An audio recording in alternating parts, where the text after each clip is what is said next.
morning. It's 9:30, and as we have a very packed agenda for the day, we are going to try to start on time.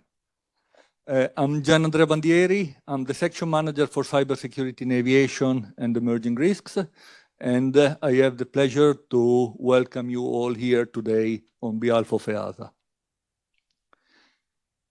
This workshop is not only taking place in person here, but also is being live streamed over EASA YouTube channel.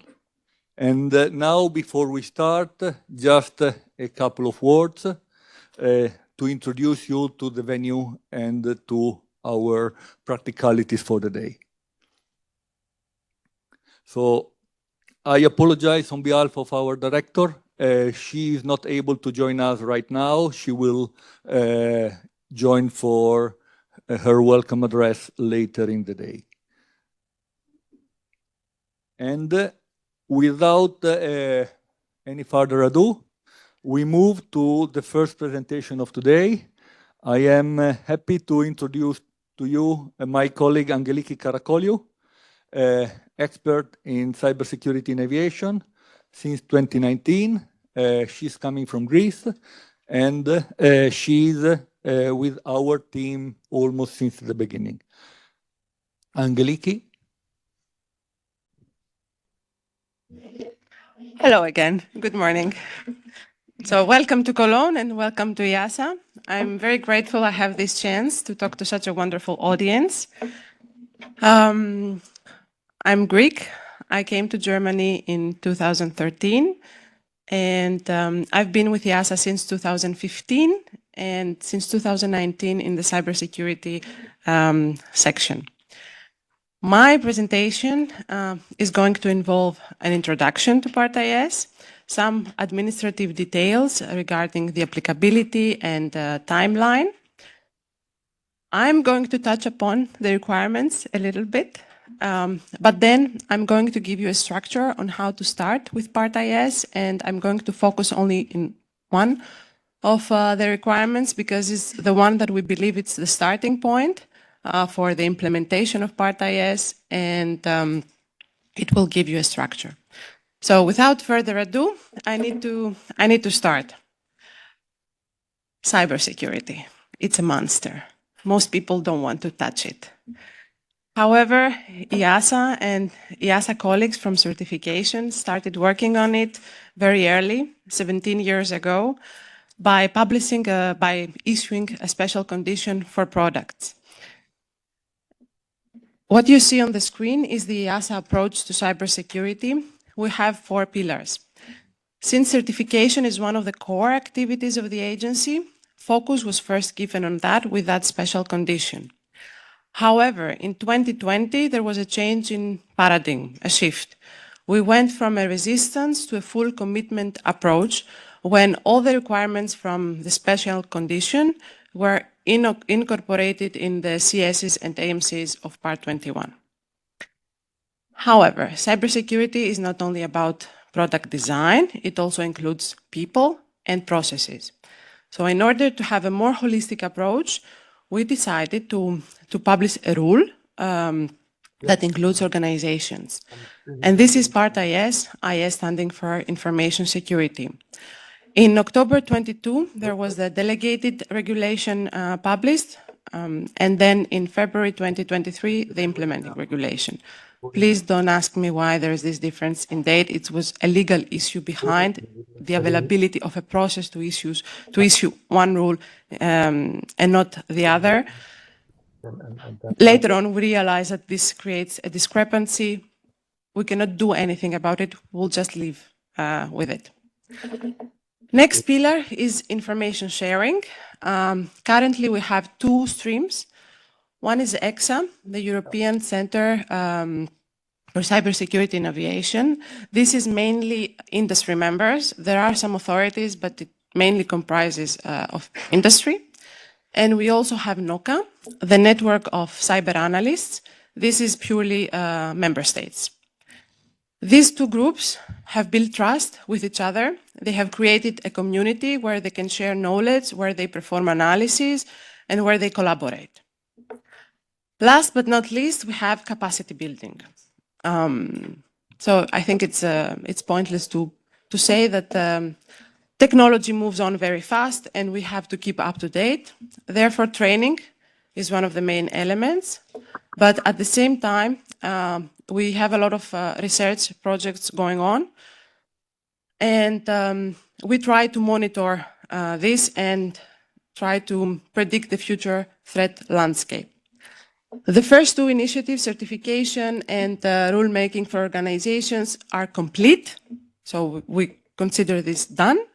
The other two are always continuous, they never stop. Next one, please. So today we're going to focus on Part IS. Now, before I go into the detail of Part IS, I need to spend some time on some cultural bias in aviation. The existence of Part IS is proof that there was a shift in the mindset of the people working in our domain. I assume that most of you, in one context or another, you have already seen this Swiss cheese model. The slices of the cheese present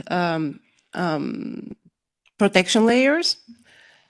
On the one side, you have a risk or hazard, and there are gaps in our protection layers. So in the domain of safety, or in the world of safety, we say that a lot of things have to align simultaneously. A lot of things have to go wrong for something bad to actually happen. Okay? And this is a straight line. What about airworthiness security? Is it the same? The cheese remains the same. It's a Swiss cheese. We have protection layers, the slices, and now we have vulnerabilities, the gaps in our system. What is different is the intention. There is somebody that is intentionally aligning or going through the holes, no matter if they're at the same level, trying to achieve a breach. And this is the difference between safety and security, the notion of intent. In the one, there is intention. Now, are these two correlated with each other? Does safety have to do anything with security? I'm trying to prove that yes, there is.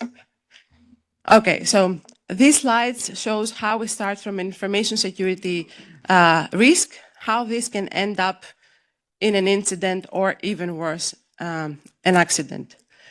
Till now, there were two separate communities, safety and security, and those two were not communicating with each other. What we are saying, and we strongly believe, is that these two really need to interact. And this is something that we try to do with Part IS. So there is a breach, an information security threat. When there is a vulnerability, can be exploited, and we can have an information security incident. Is this the end of the process? For security, yes, but not for safety. This is actually where safety starts. When there is an information security incident, there could be a safety hazard and an unsafe condition. And under certain circumstances, this unsafe condition can have as a consequence an accident or an incident. So there is a bridge between safety and security, and that's what we are trying to do with Part IS. Next, please. Next, please. Not working. Not cooperating. Okay. So now I'm going a bit more focused. What is the goal of Part IS, what we wanted to achieve? Protect the aviation system from information security risks that have a potential impact on aviation safety. I think you will listen to me saying this sentence at least 10 times till I finish my presentation. So obviously, if you start listing the information security risks that your organization has to face, the list would be non-exhaustive. That's why Part IS needs to focus on aviation safety, the impact on aviation safety. The scope, Part IS covers information and communication technology systems and data used by approved organizations and authorities in civil aviation. Activity. So Part IS follows a PDCA approach, Plan, Do, Check, Act. It comes from the ISO. And it mainly says you need to identify and manage information security risks. You need to be able to detect information security events and identify which of those events are incidents. And then you need to be able to respond, recover from those information security incidents. Of course, all of this needs to be proportionate to the impact on aviation safety. Next. What is an ISMS? So this comes from the ISO. I have the basic definition here. It's an information security management system. It's a top-down, business-driven approach to the management of an organization, physical and electronic information assets in order to preserve confidentiality, integrity, and availability. What does it mean that it's a top-down approach? It means that it starts from management. Management needs to make a decision and commit to it. Confidentiality, integrity, availability, please remember it, CIA. It's very easy. So confidentiality talks about the fact that assets or data information have to be accessible only by authorized users. Integrity, what we see needs to be correct. And availability, information needs to be available when needed by authorized users. Next, please. And now we come to the definition of ISMS. So it comes from the ISO. It identifies information security risks. And many of you can say, we're already certified. We have ISO, we have applied ISO requirements and standards in parts of our organization. We don't need, we are already compliant with Part IS. That's a very good, that would be a very easy case, but that's not why we're here. There is a fundamental difference in the two. So compliance to ISO does not automatically mean compliance to Part IS. ISO focuses on business risks, meaning that depending on the risk appetite of the management, they can assign an amount of money that they can afford to lose when it comes to continuation of business or customer satisfaction. That is not the case for Part IS. Our threshold, our limit, it's societal acceptance. So we want people, male people, I'll stick to that, reach point A from point B in a safety manner. So there is a fundamental difference, and this is safety. And that's why I said before that I'm going to repeat many times. We try to identify information security risks that have an impact on safety. Next, please. Key ingredients for Part IS. So Part IS is not just ISO. Make the whole slide, please. Just show it all so I don't stop you every 3 seconds. So we took some elements from the ISO, like the ISMS or the risk assessment and the clause about continuous improvement. However, we are a safety agency. We took things from our basic regulation, meaning acceptability of safety risks. Record keeping. It's already in our rules that we need to keep records to be able to trace back what has happened. Personnel requirements, one of the most important and fundamental requirements in Part IS. Then we also give focus to information security risk management. This we took from the NIST cybersecurity framework, risk treatment, and information security incidents detection, response, and recovery. Last but not least, we also were based upon our reporting regulation 376, and we included clauses about external reporting. I'm not finished. I'll let you say one more thing. So it doesn't mean we copy pasted from these things. This was a mix. This was the inspiration. This was our base. And sometimes for one clause, we borrowed from more than one from these areas, from these standards, let's say. Now, next. Okay. This seems like a very complicated slide. It's made by my boss. So I'll try to be very precise. So currently, we have domain-specific regulations, okay? What I need you to remember from this, the message is simple. Part IS does not require another approval from the organizations. It's not like ISO. We don't say we are Part IS certified, like we say we are ISO certified.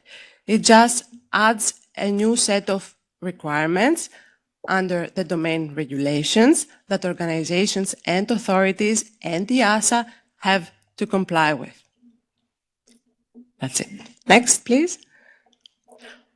Okay, applicability. So, as I already mentioned, there are two regulations. One is the implementing regulation. It was published in July 2023. And then we have the delegated regulation. I'll start with the delegated regulation because it's easier to describe who it covers. Its applicability date is October 2025, so less than a year from now. And it covers aerodrome operators, apron management service providers, POAs, and DOAs. All the rest are covered by the implementing regulation, including authorities, including EASA. Worth to mention that there was one extension of the scope somewhere in 2023. It includes now DPOs. So these are organizations in the ATM ANS domain that they create constituents and parts for ATM ANS. And in 2024, if I remember correct, July, we also included authorities that oversee the continued airworthiness of unmanned aerial systems. And with this, I can go to my next slide. Timeline and a little bit of background. So it all started in 2022 when the delegated regulation started being drafted. I already mentioned that it covers DOAs, POAs, aerodrome operators, and apron management service operators. 16th of October 2025, that is the date that you need to remember. Then we have the implementing regulation 2023/203. It was published in February 2023, therefore applicability date is February 2026. It covers civil aviation authorities, EASA, and all other type of organizations. In the meantime, we managed to publish acceptable means of compliance and guidance material.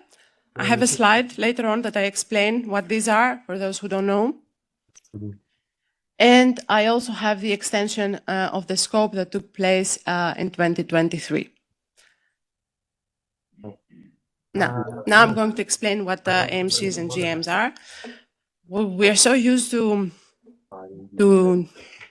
only say the acronyms instead of the whole words that sometimes you forget what it means. So AMC stands for acceptable means of compliance, and GM is guidance material.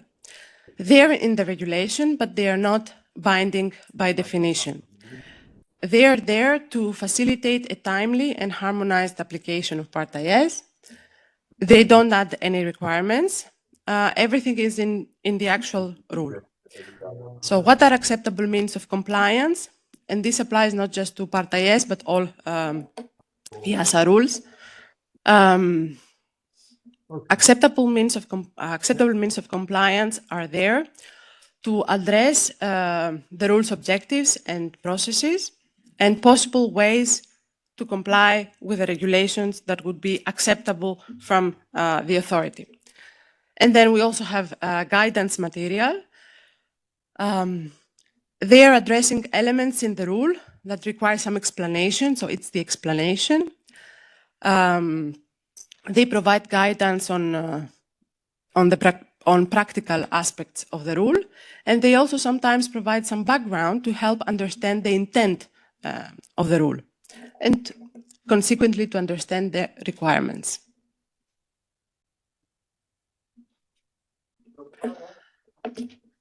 Apart from EASA, there are other initiatives, of course, that support Part IS implementation. So, member states, we have created a task force, currently has 24 members, and it's led by Spain. I believe the chair, I see the chair right there. They have managed already to produce a number of deliverables, for which I'm going to show you, in my next slide. And many members of the task force are going to address different topics today and tomorrow. And on the other hand, of course, we have industry. There are multiple standardization initiatives. Again, I see some of the representatives here in the group. So again, during the course of today and tomorrow, we'll have some presentations going deeper into these standardization activities.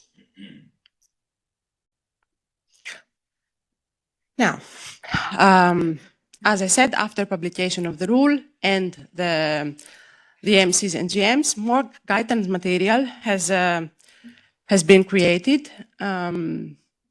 Which are those material and where can you find them? So from the task force, there is a document, compliance guidelines for ISO 27001 certified organizations. You can find this in our cybersecurity community. It's public in our EASA website. There is also a document with an assessment of requests for derogation. It's also on the community. Then from EASA, we have adapted the ENISA European Cybersecurity Skills Framework to Part IS and the aviation domain. And then we have EuroCAE, so industry standards. There is already an updated version for ED206. ED206 is referenced a lot in the rule. And in the next iteration, of course, the plan is to include ED206A, the updated version. At the same time, another working group from EuroCAE Working Group 72, a subgroup is working on the EuroCAE document for ISMS, more likely to be available in Q1 2025, at least that's the goal. Now, what's the plan from EASA? As you see, we have a lot of material to help implementation. We would like to incorporate this material into our AMCs and guidance material. So as of January 2025, we plan to start the drafting phase where we will collect the new material, make corrections, and have a proposal. By April, we plan for a consultation with the EASA advisory bodies. That means it's going to be a focused consultation. It's a process it's a more speedy process, let's say. And then from April till July, we need to gather the comments, resolve them, prepare the final material, and hopefully have a publication by summer.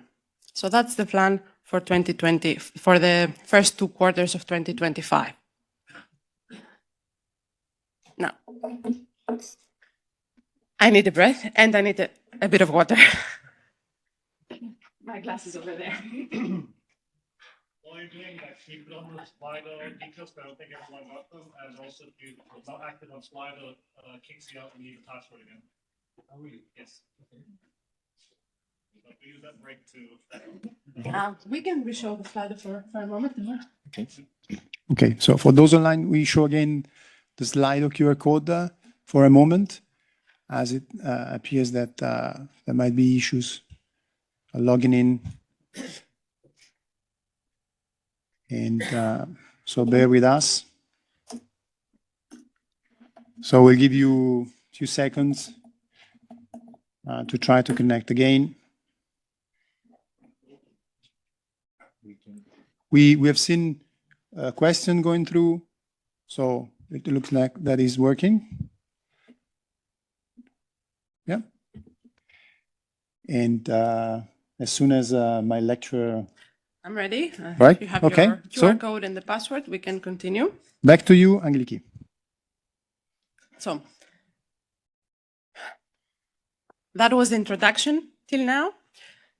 Now I'm going to touch upon the requirements, but only touch, not go into detail. So my colleagues are here for that. Next slide, please. This is the list of the requirements that the organizations and authorities have to comply with. The blue column shows the requirements for organizations, while the orange column shows the requirements for the authorities. One click, please. Okay, so this is the complete list. As you see, some of them are in red letters. The reason behind is that these specific requirements are requirements for the organizations, but not for the authorities. So let's start from the beginning and list our requirements. OR 100, the scope, to whom this regulation is applicable. OR 200, so this regulation requests organizations to set up, implement, and maintain an information security management system. Important to remember here, clause 200E allows for a derogation. OR 205, information security risk assessment. So organizations need to define their perimeter, their assets, their interfaces, and perform a risk assessment. Then we have 210, information security risk treatment. Colleagues will go deeper into that later on. 215, information security internal reporting scheme. This includes an internal channel, but it also covers subcontractors and a channel from the outside world to be able to report to the inside world. This is not a requirement for the authorities. OR 220, information security incident management, detection, response, and recovery. 230, information security, sorry, I forgot 225. Response to findings notified by the competent authority. So organizations need to be able to identify the root cause and the contributing factors to an incident that they might have. They need to be able to they need to prepare a correction plan, and they need to be able to show this correction plan and what they have done to correct the non-compliance to the competent authority. 230, information security external reporting scheme. You see on the other side, there is no gap, but there is a tick.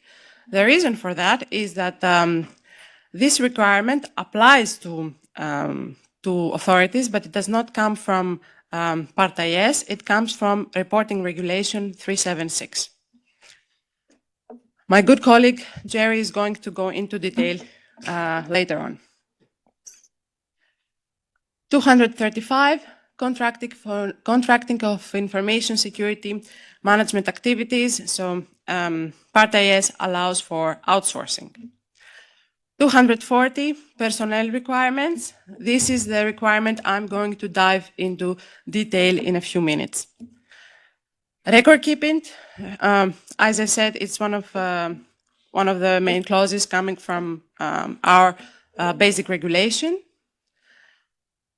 ISMM, Information Security Management Manual. So for those who come from the world of certification, and this is how I understand it, the ISMM is your statement of compliance. You list inside all the details, how do you comply, it needs to be signed by the chief and then can be sent to the authority. Changes to the information security management system, a process needs to be defined to be able to communicate changes to the competent authority. Your competent authority needs to provide you with an approval of those changes. And last but not least, continuous improvement. We always have to check if our processes are correct. Performance indicators need to be in place to see whether our Part IS, our ISMS is working properly and fits the needs of our organization. This was a very quick overview of all the requirements, but they are not all. Something was missing here. So as I mentioned in the slide from my boss, that you now remember which one it was, there are also domain-specific requirements added in the domain-specific regulations. These requirements are on the screen. So for organizations, there is the provision to establish, implement, and maintain an ISMS. For the authorities, they also have the requirement to set up, implement, and maintain an ISMS. They are also required to react to information security reports. So they are not required to have an internal reporting scheme, but they are required to be able to receive reports and process these reports.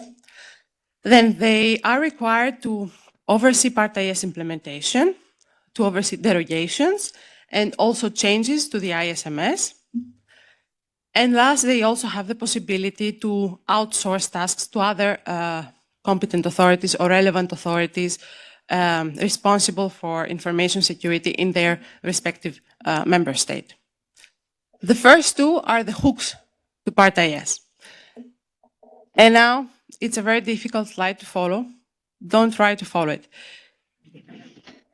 Just listen to me. So, it's not very easy to read, but the plan is for you to get our slides, at least in a PDF format. Therefore, this is going to be very useful to have in your archives, because this shows you exactly the requirements that have been added in each and every domain-specific regulation separately for organizations and authorities. So the 5 requirements that I listed above are described here in each and every domain. So you have AirCrew, you have AirOps, you have CAMO, you have ATM, ANS, you have everything. It's good to have it in your files. These are the changed rules, and these are the provisions that were proactively introduced in new domain-specific regulations. Okay, so we managed to pass in the requirements even at the regulations that they were not published yet. And with that, I can move on. Okay. Now, I promised that I would give you a structure. In the light blue box, you see the requirements that you need to implement before your applicability date. It's what's needed for the implementation phase, and it's what you need to have in place, what needs for the setup.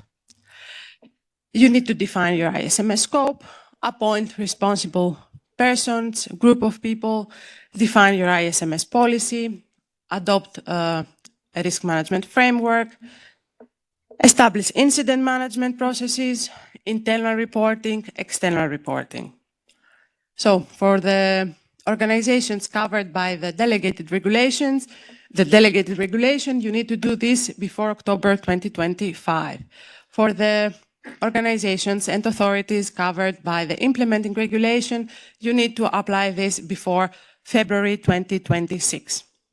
And then we can all move on to the operational phase, and this is what you need to have a functional ISMS. Identify and assess risks, be able to treat risks, detect, respond, and recover from incidents and vulnerabilities. Of course, you need to be able to manage contracted information security activities and their interconnected risks. And last but not least, you always need to ask the question, does this work for me? Yes or no? If the answer is no, please click. You need to rethink the process, go back, make changes, apply those changes, and move on. And with this, it's a draft structure, let's say. I'm going to make it more robust. Now, organizational impact. I promise I'm going to only touch in detail only one of the requirements. The reason we chose this requirement and we put it directly after the introduction is because it gives you a starting point. Next, please.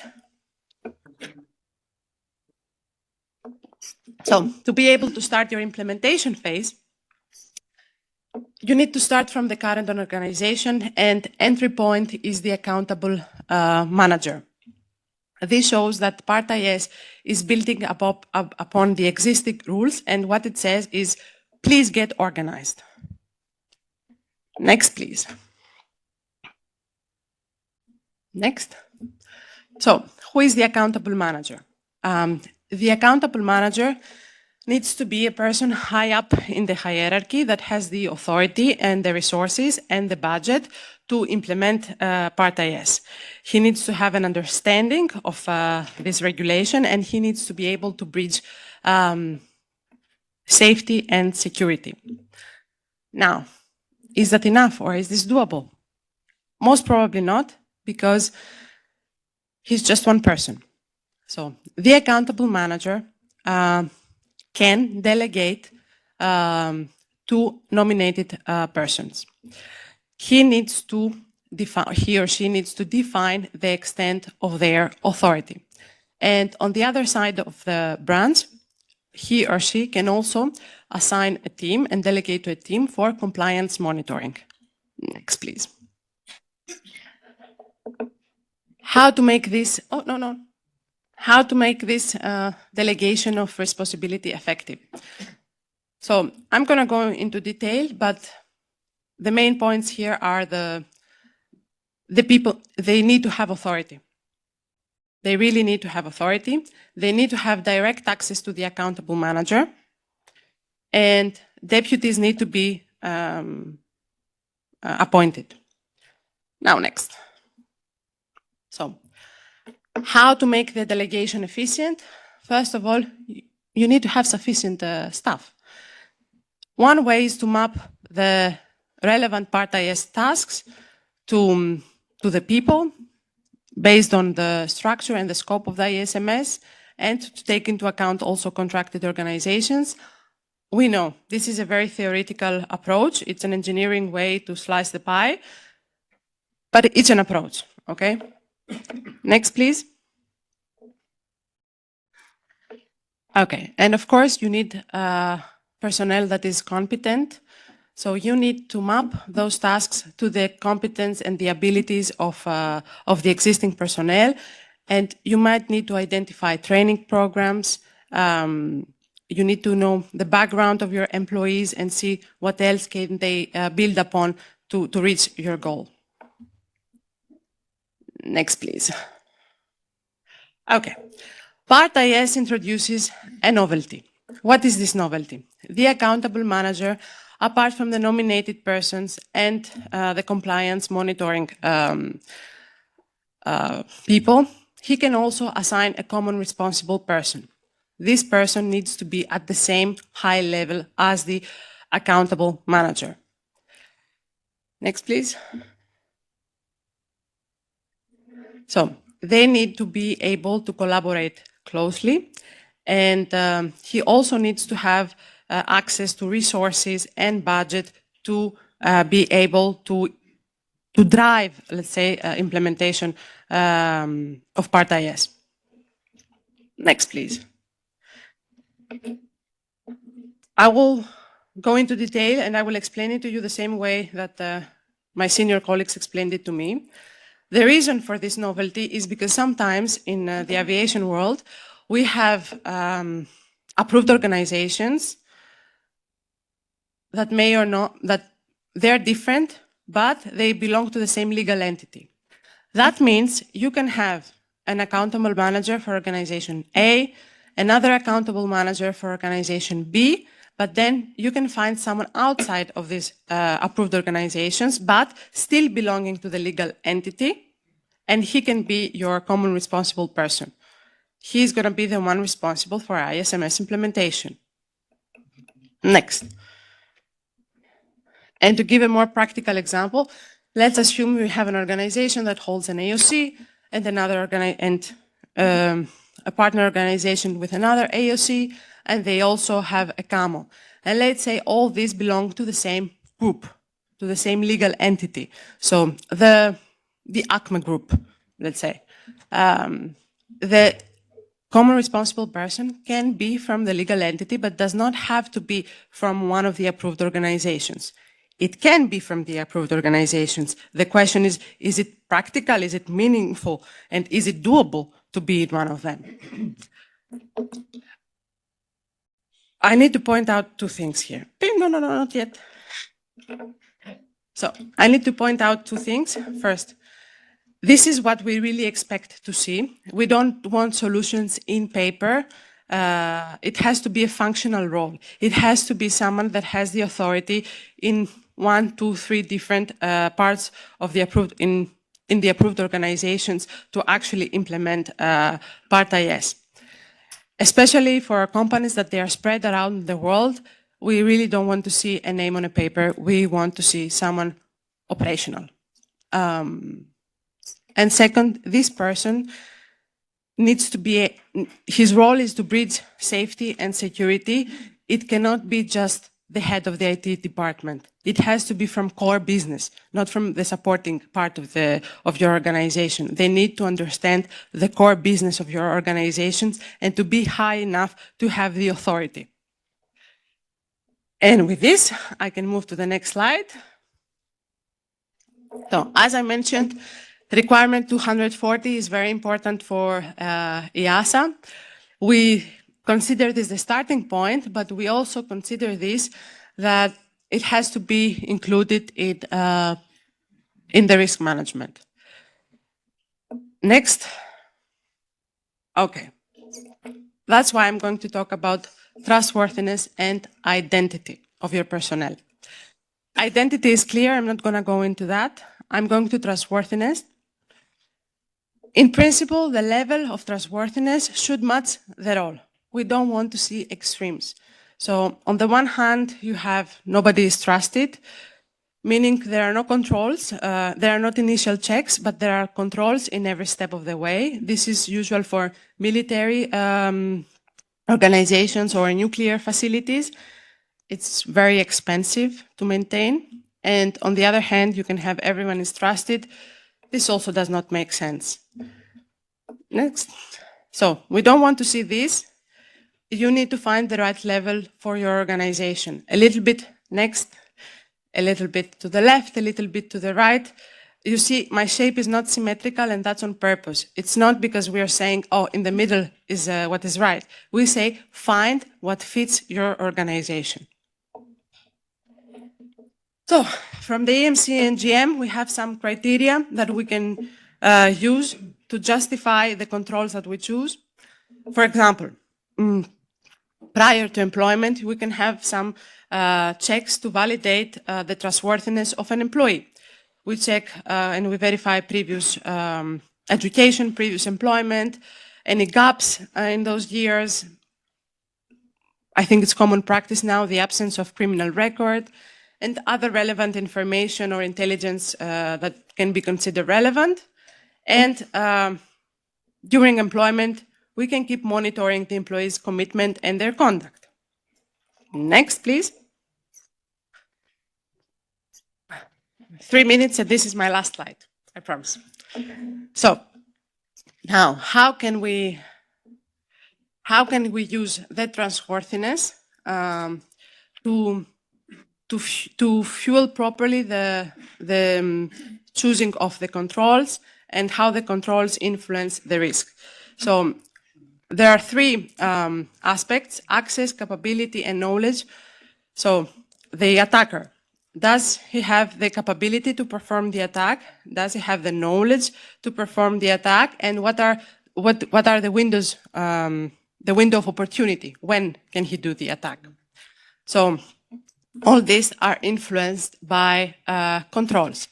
Access controls, architectural controls, physical security controls, and these influence on their turn the trustworthiness levels.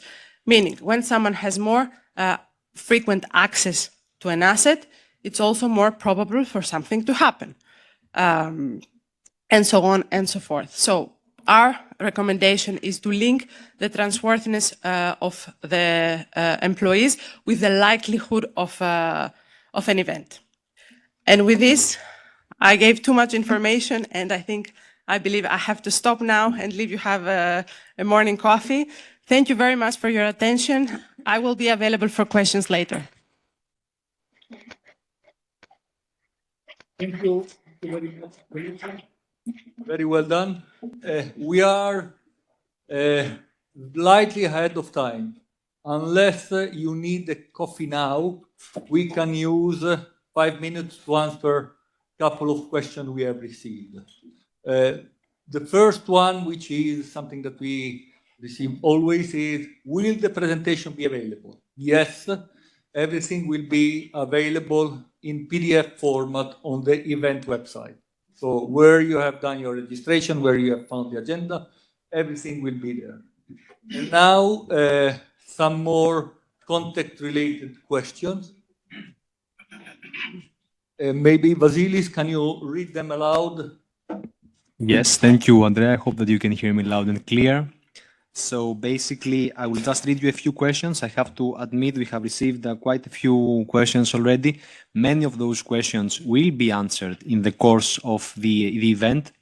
But nevertheless, I think that given that we have a few minutes, it makes sense to start answering a few of them. So the first question is if there are any templates required for the ISMM. Sorry, if there are any templates available for the required ISMM. The answer is not yet. So we have focused on what was needed for the implementation, immediate implementation, and template were very long to be developed.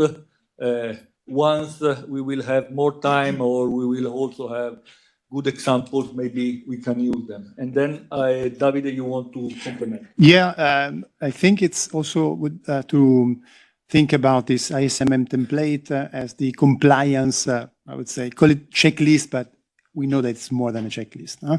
So when you present the ISMM, basically you are showing compliance. So we are currently working with the authorities on this very specific topic. So bear with us because this will be covered during the 2 days. We are developing some guidance for compliance, checking compliance at the different levels of maturity. And we believe that from this material, we can then provide a kind of template for ISMM. Okay, next question. Perfect, thank you. Allow me to answer one, which we have seen a couple of times. It's not so much upvoted, but I have seen that there is a kind of a confusion when it comes to whether or not the AMC-NGM is already published. The AMC-NGM is already there for quite some time now, I think for more than 1 year and a half. There is going to be an update, indeed, hopefully by next year, by Q2. So stay tuned for that, but there is still already some material when it comes to AMC-NGM, which it is available for you. So we strongly suggest that you review this material. And again, if I may, we didn't mention in the presentation the easy access rule for Part IS. As you know, EASA publishes a format of the rules that it's more convenient for digital users, at least, because it's basically a collection of the different rules in a PDF format that is browsable and is also navigable, or in the sense that there are hyperlinks. And this easy access rules already contains the AMC-NGM for each and every requirement. So again, quite easy to read. A key to read the easy access rule and Part IS in general, since these are two rules with delegated requirements, let's say, for the organization in the scope of the delegated act, implementing requirements for the organization in the scope of the implementing act. But those are the same. So don't read these requirements twice. Huh? And also, we have authority requirements. If you are an organization, you do need to read that. So divide by 3 the number of pages, and this is your objective, to go through this 1/3 of the rule with the easy access rule. Everything is already there. So I know we took a risk by saying there will be an update of MCGM, but everything is already there. In terms of acceptable means, is there. And also in terms of guidance. So we wanted to put inside more guidance more elements, but don't wait for that. It's enough what is there. There will be something more precise. And I mean, the book is there on the shelves and to be read. Thank you, Davide. So we still have a few minutes for another question. So the other question is the most upvoted one. Why is Part IS necessary for organizations running an SMS? Information security risks can be managed as any other risks through the existing SMS framework. That's a very good question. We are not of this opinion. Information security risks need to be treated in a peculiar way, and the ISMS offers the right framework. The requirements we have today in SMS are focused on safety.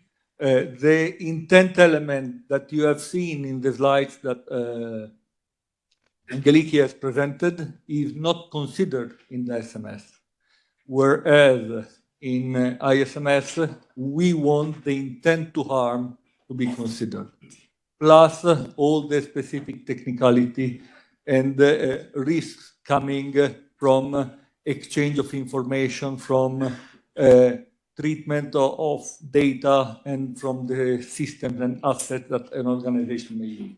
So this is why we are having a different set of requirements for ISMS.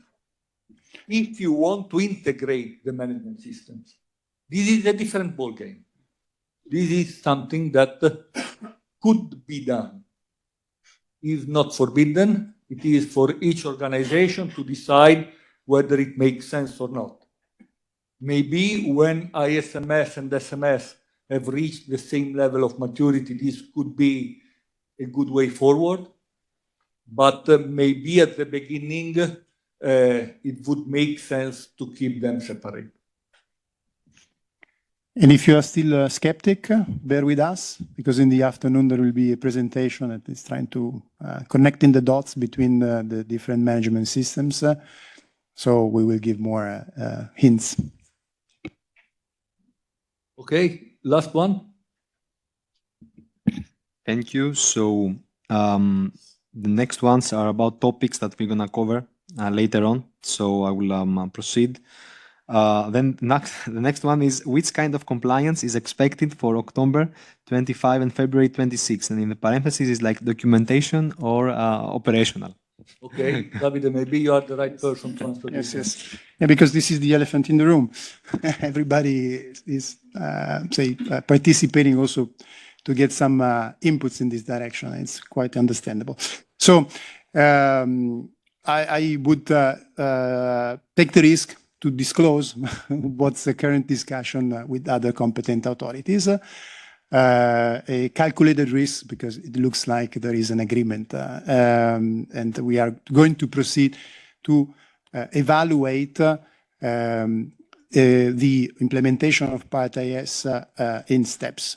So applying the maturity model that has been already applied when overseeing and evaluating management system introduced by other regulation of EASA in the past. So basically, you are expected to be at a present and suitable level by October, if you are in the delegated under the scope of the delegated act, or in February 2026 in the implementing regulation. What does it mean, present and suitable? Well, you may be inspired by what has been already written for the SMS or for other regulations in the past, and I can tell you that it won't be that different. You have to have a considered Part IS. So the accountable manager has considered this new accountability, has defined the organization, appointed person. So there is an organizational structure. You have prepared the policies, and you have selected an information security management framework. There are many. So the one that suits you best and is there. And then you started to scope the elements that are within your organization subject to information security threats and may have an impact on safety. So this very high level is what we expect to see. But more, Goes too much. more details will come, I know, but focus on this, which is already something. As Angeliki projected before in the slide, it's the upper part, the very upper part of the slides with the requirements that you see initially in the flow. We move on with the agenda. We have now our first panel discussion where we will host 4 organizations, 3, 1 authority and 3 from the industry that have already started implementing Part IS. So is the feedback from early implementers something that it is extremely important because we need scouts that are testing the path and seeing whether things are working as planned. I will call them one by one here, and then they will have a short presentation, and then we will have a panel discussion from here. The first one is from Lufthansa Group. Arnold Hessler is a senior leader, senior manager on the cybersecurity and IT management. He is at group level, and they already started. He has something extremely interesting to share with us. Arnold?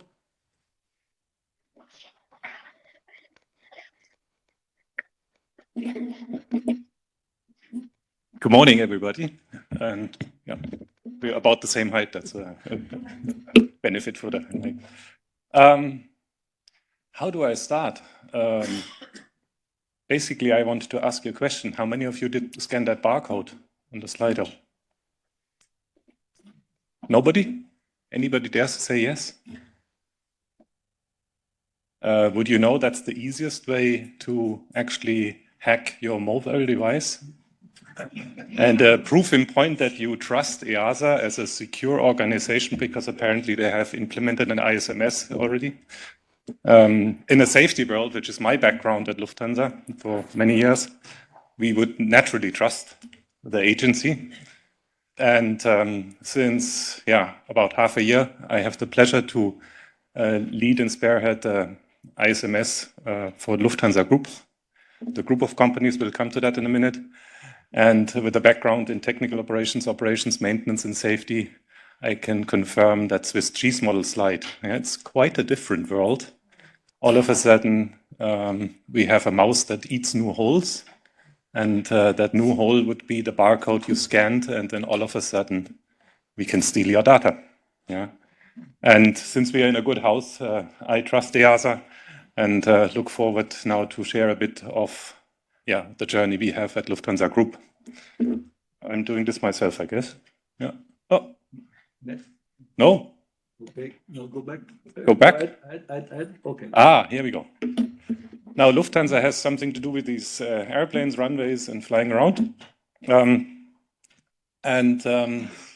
We understood it's about Part IS, and our mission really in Lufthansa Group is we make basically cyber flight. That's how we brand it, and you need a bit of a catchy term because it's really all about change. Yeah, we saw it from the initial questions: why do we need that at all, etc.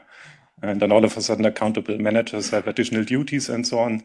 So bringing and connecting the two worlds, security team, which we have, probably everybody has in this room, and the safety team. The main and dominant thing is connecting those two worlds, speaking one language. Accepting, first of all, beyond regulation, that something needs to be done. And it's not just the IT guys that finally need to do the support job, so that we can fly. So we choose pictures like that. The lock is our logo for information security, securing things. And aviation safety, my classic home. And now the mission is connect them and go fly together. And the colors have changed, but that's nice as well. What do we have as starters? On the left side, the security aspect. Now, information security is not a new topic, and I'm probably talking to a lot more experts here than I am in that sphere. But since I own the ISMS management system and the governance for Lufthansa Group, I was glad to find out half a year ago that we have a fully established ISMS. It's ISO certified. It's a centric approach, if you will, a robust management system for information security, which spans across all our business activities. Intent is obviously the famous CIA, to protect business and the risk appetite we can choose.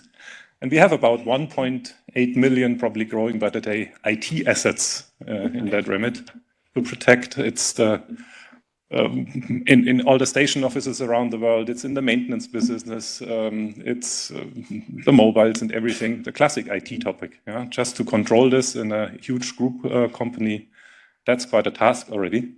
And the bad news, if you will, threats are on the rise. I can't share numbers, but we just need to read the newspapers. Geopolitical challenges around the world are like an accelerator of that fire. Plus technology. Also, the bad guys know how to use artificial intelligence and happily attack airlines and brands, because that's where the money is and that's where the fame is, to hack them. Yeah? And that's the guys that drill new holes in the Swiss cheese. So yes, we are very robust in that world and have to. And that's also the asset on our journey to Part IS implementation, because the task is obviously now to connect this, but yeah, to connect this to many. That's our challenge, honestly. As Lufthansa Group, we're all these airlines and many, many more. We have 46 regulated organizations, 13 AOCs, CAMOs, 7 MROs. There's the air medical centers. There's design organizations too. There's a production organization. There's an air navigation service provider. Multiple. So to have a centric or a group ISMS, a robust foundation, and that centric and standardized information security setup makes it strong. We need to connect this now to 46 accountable managers and their safety aspect. And now probably that taste of change and connecting the teams comes a bit more tangible. Win every one of them. Everybody needs to set up an organization. The discussion, do we do a group setup as in a common responsible person? On what level? Group level? Is it realistic? Is that executive power, the C-level empowerment realistic in a global corporation, or is that on a smaller plot? Let's take Austrian Airlines for an example. Yeah, they have 5 organizations, and then it's a business logic to have a group common responsible person in that field. So that takes quite a lot of time to really win the team, connect the people, not only on C-level, but also on experts, to jointly build Part IS. Yeah. Then also the aspect of what we control changes. So far it's been the IT assets, but the main topic as an airline is the aircraft itself. Yeah. So far the aircraft was happily safe, wheels off ground. Basically the systems are disconnected, and that was part of security. Yeah. But we all know aircraft are basically flying mobile networks in the meantime, more and more. So rightly, I think we need Part IS, but it changes things quite a bit in also how deep we need to go into new type of assets. Yeah? What is the role of a CAMO? Yeah? There's a different skill set also needed in CAMO engineers to do all that. I need to cut Timing, yes, okay. And then ultimately we want to fly this passengers safely. So to make it short, our challenges and at the same time approach for things. I'm very happy and glad to hear that the implement part is really the focus, because to get fully operational management system, we all know it takes longer time, like safety management takes and took time. So we go on initial compliance. We really want to leverage as much as we can on our ISO standards. Yeah, there's a delta, we know, but we call for authorities to somehow appreciate that we have certificates and also invested in that, plus delta. The supply chain, we will see in the detailed presentation, that's one of the big frontiers yet to be sorted. It needs the whole industry somehow to connect, and we'll come to that in presentations, I guess. And then pan-European authority standards is a must. Yeah, I'm glad to hear you have made some moves forward, because we speak to, in our case, 6 authorities and their individual inspectors, and execution is what joint and standard execution will make it easy. Yeah. Thank you so much. That for a start. Have a seat. Thank you, Arnold. And from big to small, if you allow me, I would like to invite Jarno Ruotsalainen. He is the head of operation support at Nordic Regional Airlines in Finland, Norra. So, Jarno, please, if you can.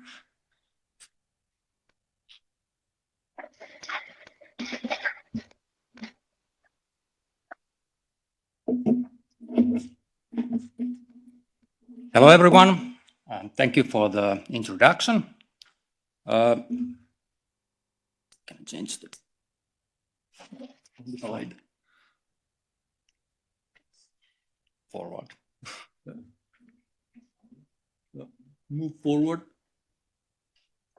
Okay, so thank for the invitation, and it's my pleasure to be here to share some of our thoughts, what we have done so far, and what are our plans to implement Part-IS. So first, a brief introduction about Norra. Norra is a regional operator based in Finland. We are a partner of Finnair, and at the moment we are flying over 50,000 flights per year, and Finnair is our only customer at the moment. We have about 720 employees. And what was our starting point? Of course, as a responsible operator, we had a safety management system in place. And I think the maturity level of our organization is pretty high. We have risk assessment processes in place, also, of course, in safety management, but also in change management, and for example, compliance monitoring is risk-based. Reporting culture is good, of course, especially in context of flight safety, but also quality reporting is at a good level. And we are doing continuous improvement actions constantly. Then the information security. We don't have ISO certificate, but for many years already we have like technical and also management processes are like good practices, commonly known good practices has been in used. Automation and digitalization level is pretty high. We are a quite small organization, so we need to do things as efficiently as possible. However, our ISMS, or I would say that we are not having the actual management system already in place, complete management system. So it's not integrated into SMS, and we don't have like a specific documentation, specific manual to cover these things.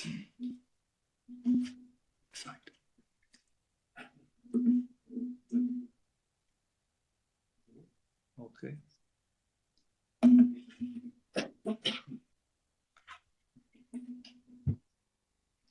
Okay. So move it. Next. Okay. So what we have done so far. First, we start with mapping the starting point and where were we. That included all technical solutions, processes, organization competencies, resources, skills, and that didn't cover only the safety or flight operation. It included all functions in our organization. Also human resources, finance, and so on. Second step was we did like a deeper assessment, and we focused on flight safety, that the systems and information that have impact on flight safety. Criticality classification was one of the most important thing, because we need to prioritize our work, and we think the best way to start, where are the most critical risks. Those two first steps was like an initial mapping. Then we start the actual scoping of our ISMS, how it may look like in the future.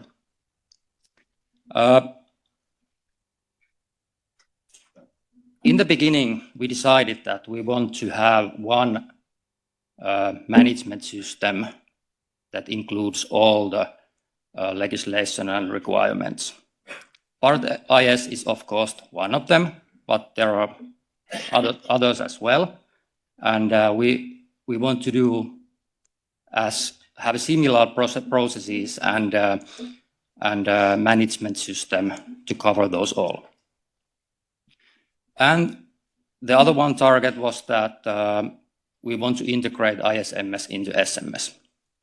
And the reason is that because our SMS is pretty mature organization, they are familiar with the SMS processes and how to manage safety risks and so on.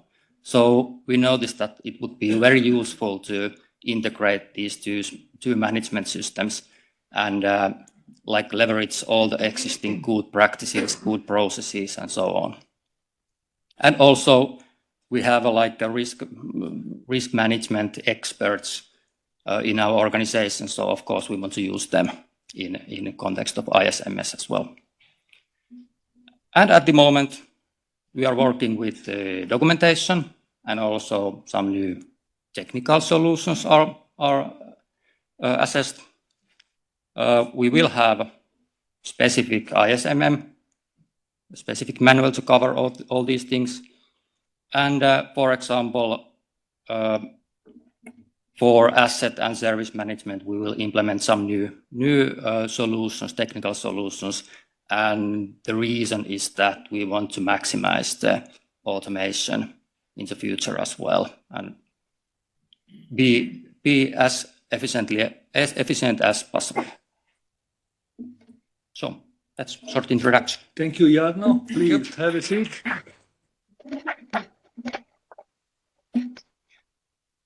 And I would like now to invite Tommi Salmenpää from Traficon, where he is Chief Advisor for Aviation Cybersecurity, is the Finnish Aviation Authority, and is the authority overseeing NORA. So, Tommi.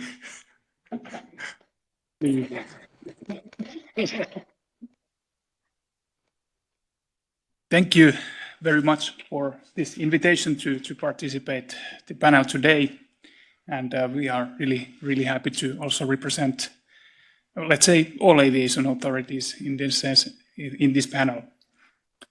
How does this machine work, actually? Yeah. Is this the next slide? Yeah. So in the meantime, I have to say I have aviation safety background, and since 8-9 years ago, I started to focus also information security, but my DNA comes from the aviation safety and airworthiness side. If we take the next slide, if you can take the whole page at the same time. So few words about the organization that I represent. I represent Traficon, and we have all the transport modes in our agency, meaning aviation, road transport, maritime, railways. But we do also have communication agency. And that means also that we have the National Cybersecurity Center in our agency. However, we are separated organizations, but also that gives this, let's say, governance model gives us a good cooperation with the information security. In part IS, but also with NIS2 and aviation security, we are the competent authority, and also considering the different roles what comes to part IS, we understand we are service provider. We deliver CAA services to our aviation stakeholders, but also stakeholders in Europe and internationally. And then we also do the oversight for part IS. So in the following panel discussion, I will bring those views to the discussion. With few words about the history with part IS, we have had the honor to be since in the beginning in the part IS. So we were drafting the regulation, drafting the AMC and guidance material, and now we are also part of the part IS implementing task force. And it took quite many years to find, let's say, the appropriate approach within the CAA to, for example, oversee part IS. But now I'm confident that we have found our way. But that will be discussed in the following panel. Next slide, please.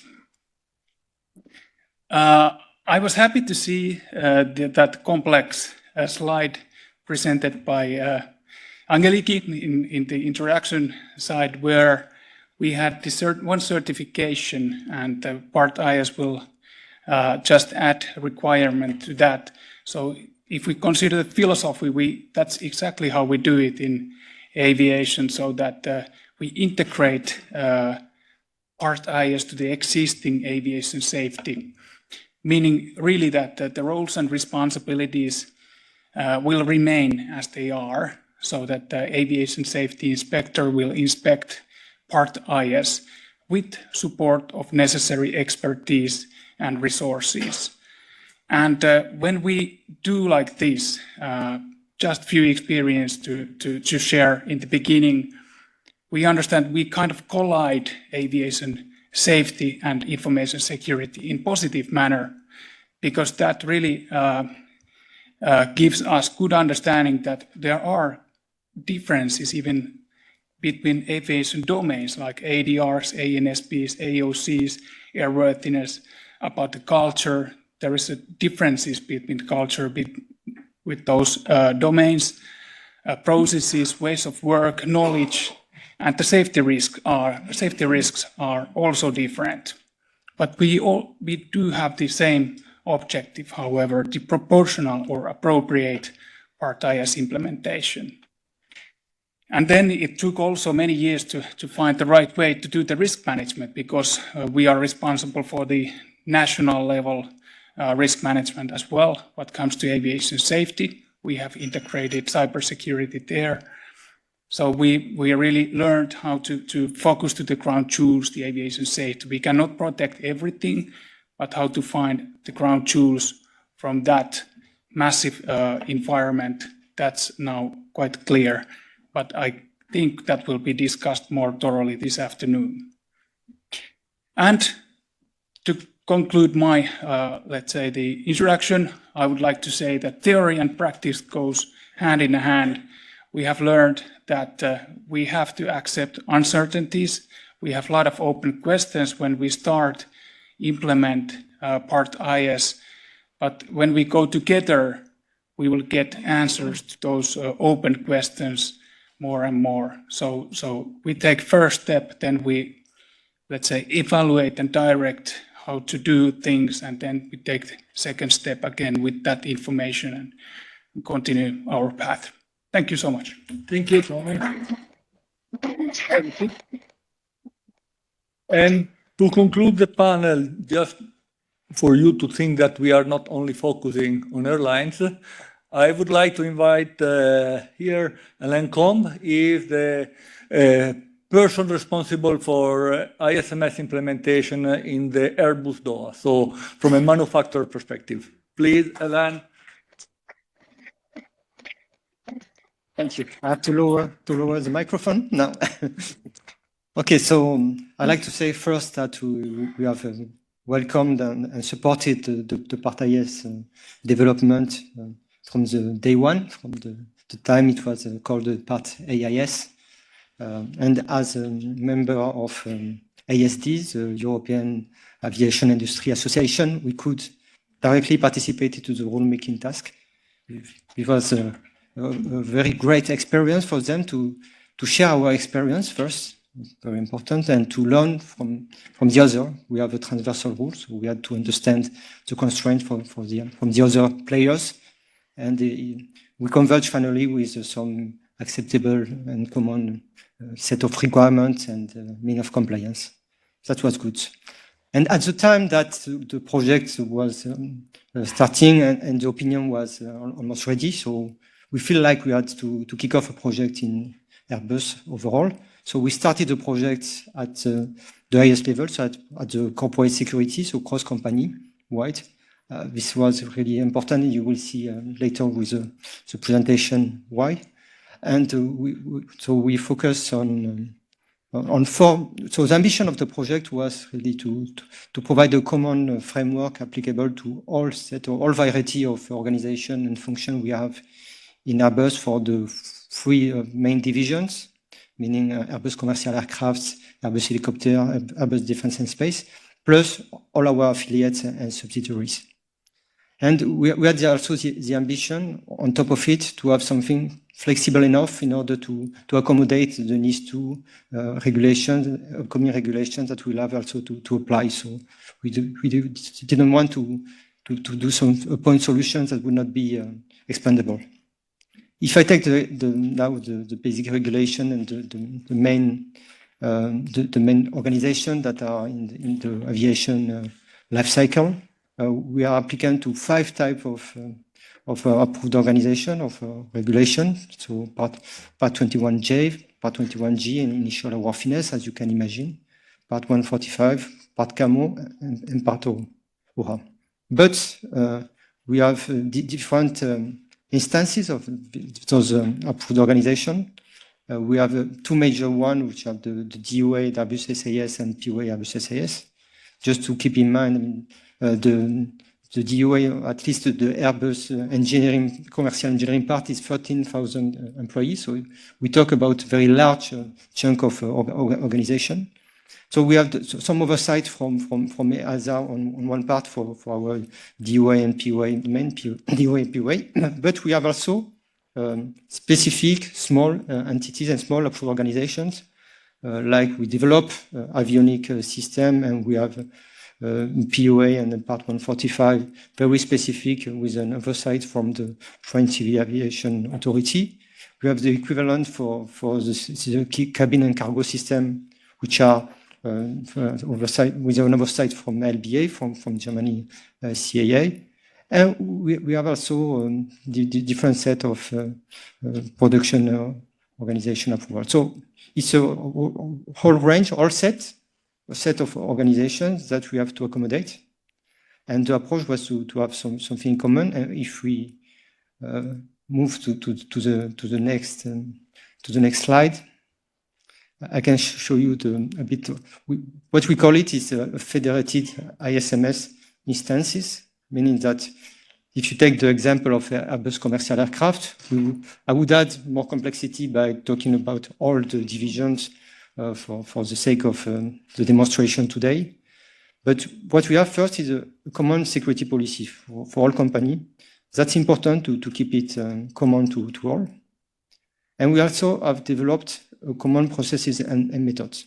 And this is the sake of the common framework. And we have 3 main functions.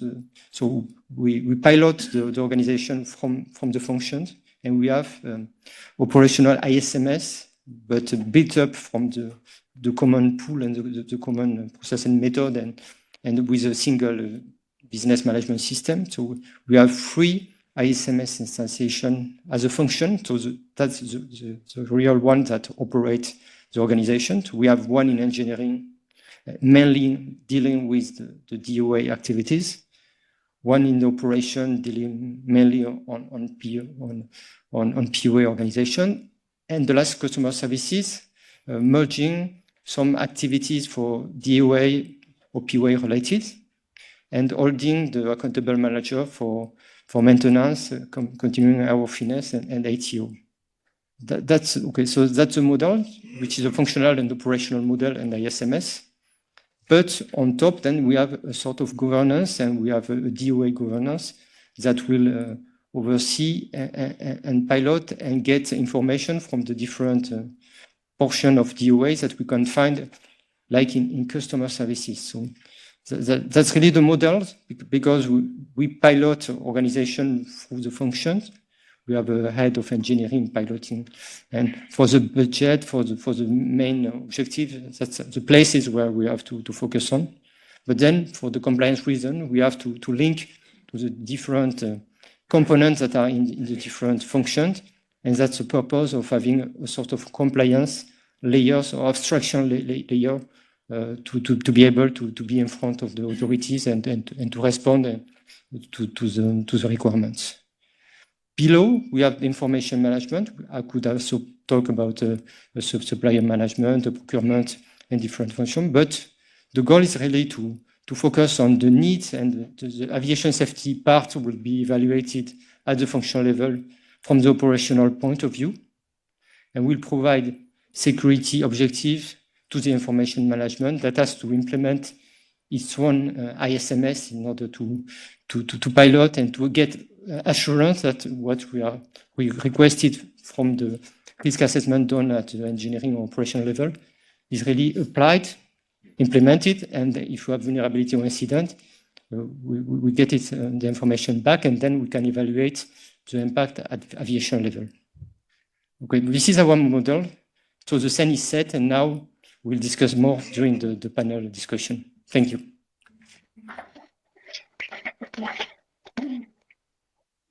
Thank you. Thank you, Alain. Thank you, all of you. And I will have to stand here because there was no place for a seat. So if you don't mind, I will moderate from here. Just push the green button on your microphone to make sure that they are working on the side. Just not on the bottom, the one, yes, this one. To make sure that you have voice for everyone. So we have already heard what are your experiences and some of your challenges. I think, and we understood more or less where you are today with the implementation. And the natural question is, where do you plan to be at the applicability date? So starting maybe from Airbus, who has a closer applicability date for DOA and POA, and then moving to the rest of the group. Alain. I cannot do any better for the applicability date. I can try to answer. So I can also answer and tell you what we have done so far. And so far, we have really focused on the analysis and the gap analysis. Why? Because when we are in a complex organization, you have first to grasp all the aspects of the part IS. Right? Part IS is very diverse. There are specificity related to the DOA. We have the safety management system already implemented or currently implemented. But we have also question of DOA related. We have archiving, finding management, external reporting. So we cannot build a model from scratch from our IT or specialist or cyber specialist. We have really to think it integrated. So for that, we have a business management system where we can take the part IS external requirement and cascade them into processes and organizations. We focus also on the SMS organization that was important for senior management to have a good readability of our organization and to have a similar model for SMS and ISMS. And we have started scoping of the organization of the risk because this dimension is also important. And where do we plan to be at the applicability date? So we plan to have the processes, at least first version stable of the processes and methods already published and used in the organization. We plan to have the organization, the setup, of course. in our functions. We plan to have the security policy updated from the needs for PAT-IS and linked to the AMC mandates. And we plan to have a scoping of the organization and where the risk will probably fall, so that we can then concentrate, because we cannot manage everything on one go. That's for sure. Good. Thank you. Tommy. Yes, I would say that we have actually two roles in this for this question. Our own ISMS as an authority and as an agency. So if we take back a few years, we were merged by communication agency, so transport agency and communication agency, they were together. And in our case, that meant that actually we took the ISMS from the communication agency. So the starting point was quite good. And when we started to implement these part IS requirements to our authority, let's say the CAA activities, we mapped the critical assets together with the aviation, the CAA people, and our security people. I would say that this work is ongoing. We expect that we will be ready when the requirements will be applicable. But of course, this is a continuing process, and we understand that the maturity will evolve over the time when it comes to this requirement. Then we go to the CAA oversight functions and what we deliver for our stakeholders.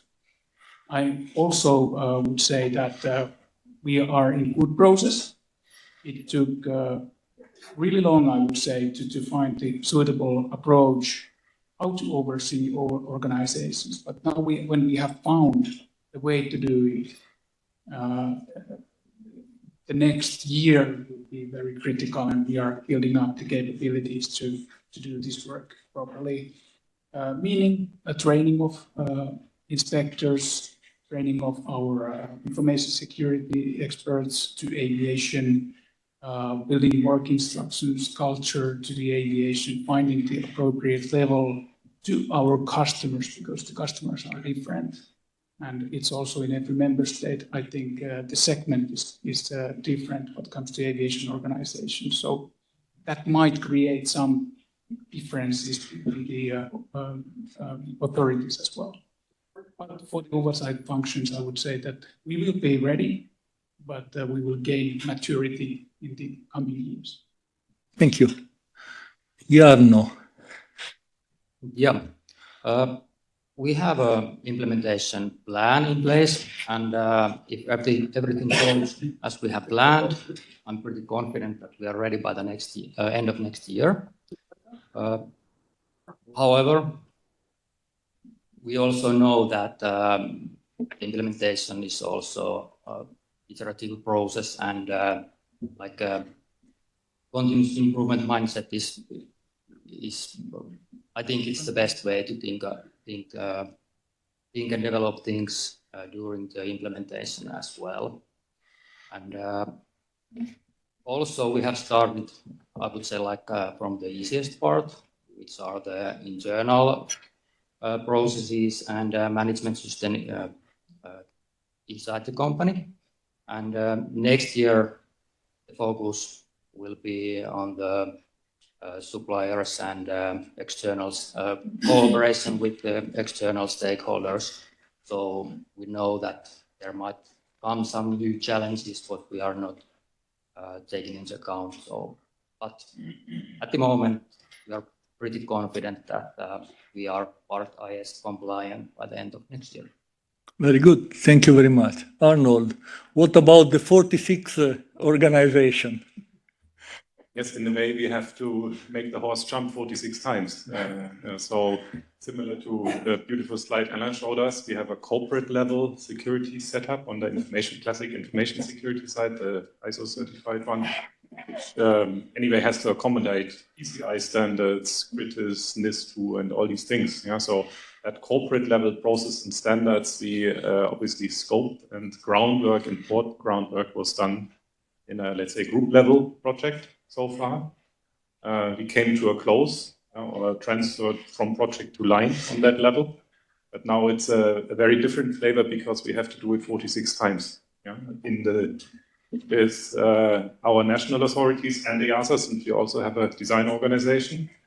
And the only way to slice that up is have a pilot project or multiple. Yeah? So very proud to have one of the pilot projects with Lufthansa Technik and cooperation with the EASA to early implement. A colleague of ours is in the podium here, using the global policies and procedures, but then gaining the approval is obviously this organization approval for design and maintenance, etc. And then intentionally we choose a second pilot project, an airline, and intentionally not the biggest one, because it's an agile approach, I think, which helps to get moving, to connect the team, and also start on that change aspect, connecting security, safety experts, and make faster progress and just do it. Yeah, like we heard before, it's all about tasting, finding the right approach, starting in safety, going for the top risks, for the scoping, testing a bit what the flavor of that new organization is, so what concept models, and in that we produce and refine our implementation policies. Yeah, where will we be at?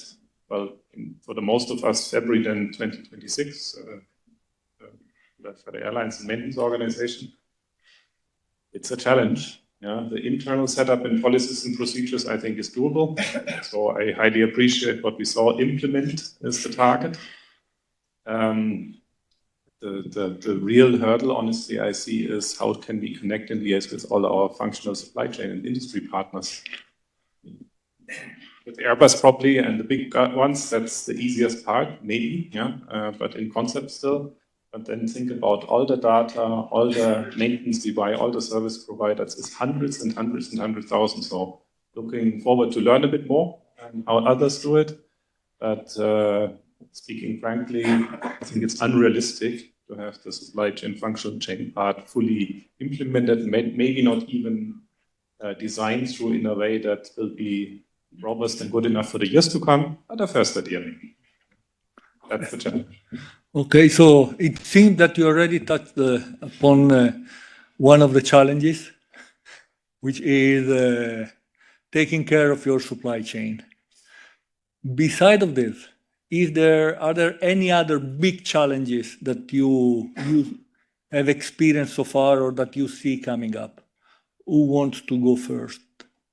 So, Jarno? Yeah. Yeah, I would like to point out one thing, and that is other legislation in addition to Part IS.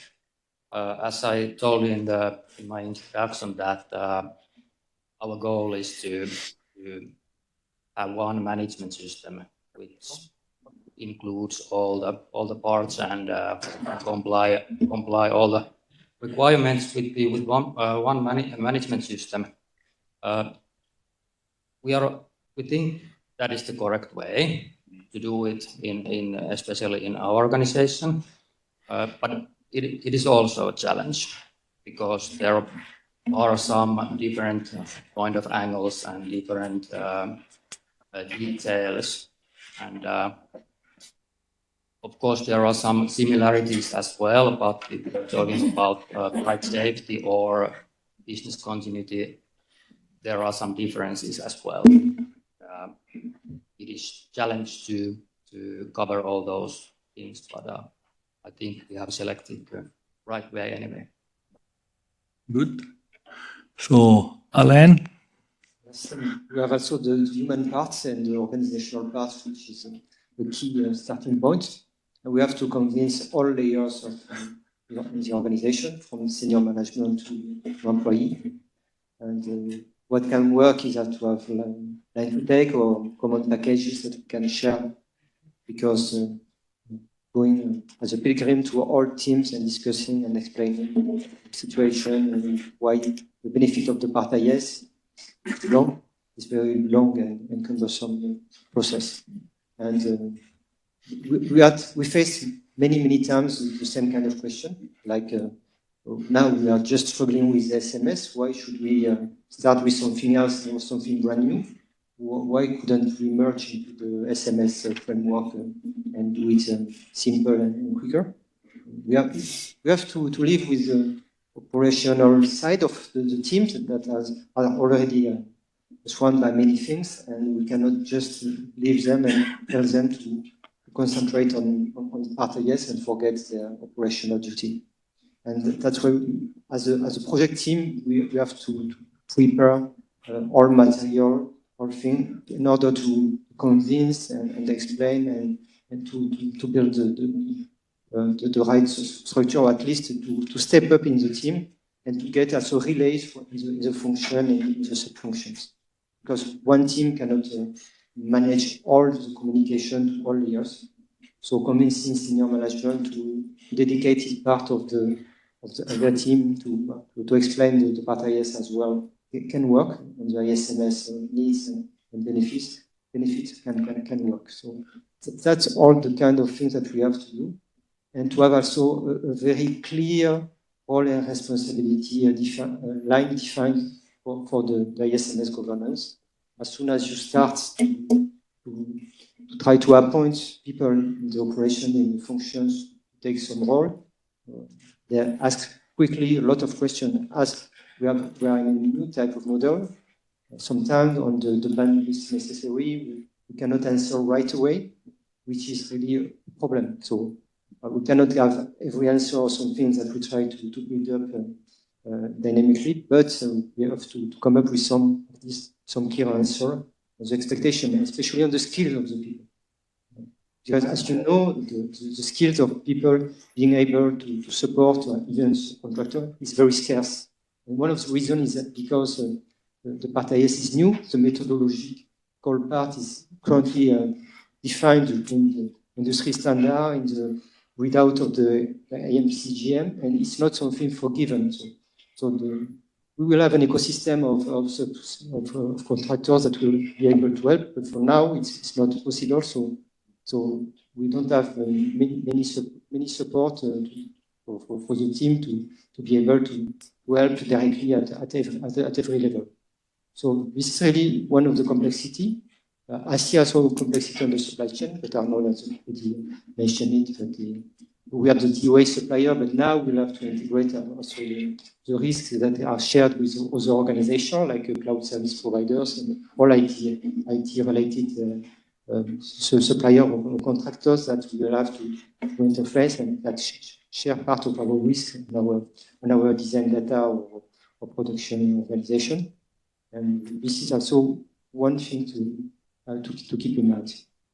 Thank you. Thank you. So to complete industry perspective, I can just only underline what has been said so far, but maybe adding one additional aspect. It's not the only new regulation in that field. Yeah? As the threats are increasing on many layers, yeah, NIS2 is a known topic, and others, the Americans just start to make up their mind. So yes, we pursue also an integrated management system approach, and I think it's the only way to really handle that complexity, because ultimately we need to win the support of all our team, our people. We call them cyber defenders. It's the human firewalls, if you will, that we need to convince to really live it. Yeah? And we can't ask everybody to read all the regulations and understand it. Yeah? So we need to integrate, and that will be easier if there's cross-mappings and standards in how to do it, but there aren't. Yeah? And since it's new, okay, it's fair to accept that maybe there is some deviation, but that makes things even more complex. And at the same time, on the authority side, yeah, we have a representative from a very lean and integrated authority and country here, and I'm glad to hear this. And then there's other states which have different departments. They report to, and authorities, they report to different ministries, and those ministries also have their challenges to implement and talk to each other. So that doesn't make things easier on an actual practical implementation side. And let alone then to show compliance. Yeah? We don't know who to talk to ultimately in some of our member states. Yeah. Tommy, for you. as an authority? Yes, I think Aaron, you made a really good point that in our country it's quite lean, but it's well understood the challenge, and I would like to encourage all the member states and authorities to talk with each other. That's really and coordinate things. That's really important. I would like to make I think everyone is having lack of resources and knowledge. I think that's both in the authority side, but also in the organizations a challenge. But I believe that when we collaborate, I take an example that ADR experts, what we have in-house, for example, when we start to discuss with them about cybersecurity and information security, they learn really quickly. They know best the environment, the systems, the functions, and I think that with the appropriate training to them, we will find a place to progress and appropriate level. And I think IS is not mainly technical issue. It's something, it's operational issue. Of course, we will end up to the discussions about technical details, but then we will find expertise to support our work. But having the resources by integrating information security aviation, we will find solutions in that way. Yeah, great. So I've heard a lot of challenges. Some of them are really pointing in the same direction. The one about the human part. So we are all technical people dealing with technical subjects, but we need to have our colleagues on board. And the technology is something that is still dependent on how humans use it. And the need to break up silos and to have a different function communicating is important. And I heard also the issue of fragmentation of authorities and the availability of competent resources is something we need to overcome. Now, trying to look at the flip side of the coin. So during your journey so far, did you already experience some benefit from Part IS implementation? So, Hélène, maybe you want to go first? Okay, yes, some benefits for sure, because we have started to have a grasp on the inventory of the assets that we have and connect between the activities. And so the novelty of the Part IS compared to an ASMS that is currently usually implemented in an organization is that we have to start one level up and to start from the activities. And that will also be the way and the level to be able to have a better traceability and really to focus on the right assets that have an impact on the activities that are safety relevant or with safety criticality. And we all have faced sometimes the question about WannaCry or Log4j, what is the impact on safety? So if you don't have this asset identification and this traceability, it's difficult. You have to work overnight to provide an answer to your CEO, which is not the right thing to do. So the benefit to build this asset list from the digital part, we had it already, but also from the activity part with the traceability is clearly one thing that is a positive outcome from where we stand so far. And the other one is to have people working together and building common objective and working on common objective and bridging the food organization, compliance manager with the IT team and with the supply chain as well is incredible. So we saw really after spending, we have the time where we had some people refraining from progressing, but now that we have dynamic starting, and we saw the benefit, it's really huge. And it will bring a lot to our organization and to the understanding and appropriation of the cybersecurity and the IT issues within the organization and within the operational teams. Good, thank you. So Arnold, from Lufthansa side. The hunt for the benefits, yes, that's the most important. And I think everyone will find and have to accept that the question will come, are we just doing this to get compliant, or is anything actually improving? I don't know how often I have heard that question, and in particular in times when commercial pressure is up and so on, the classic for every change. Frankly speaking, honest answers on the operational side, on the, let's say, airline side, have we seen a benefit yet? No.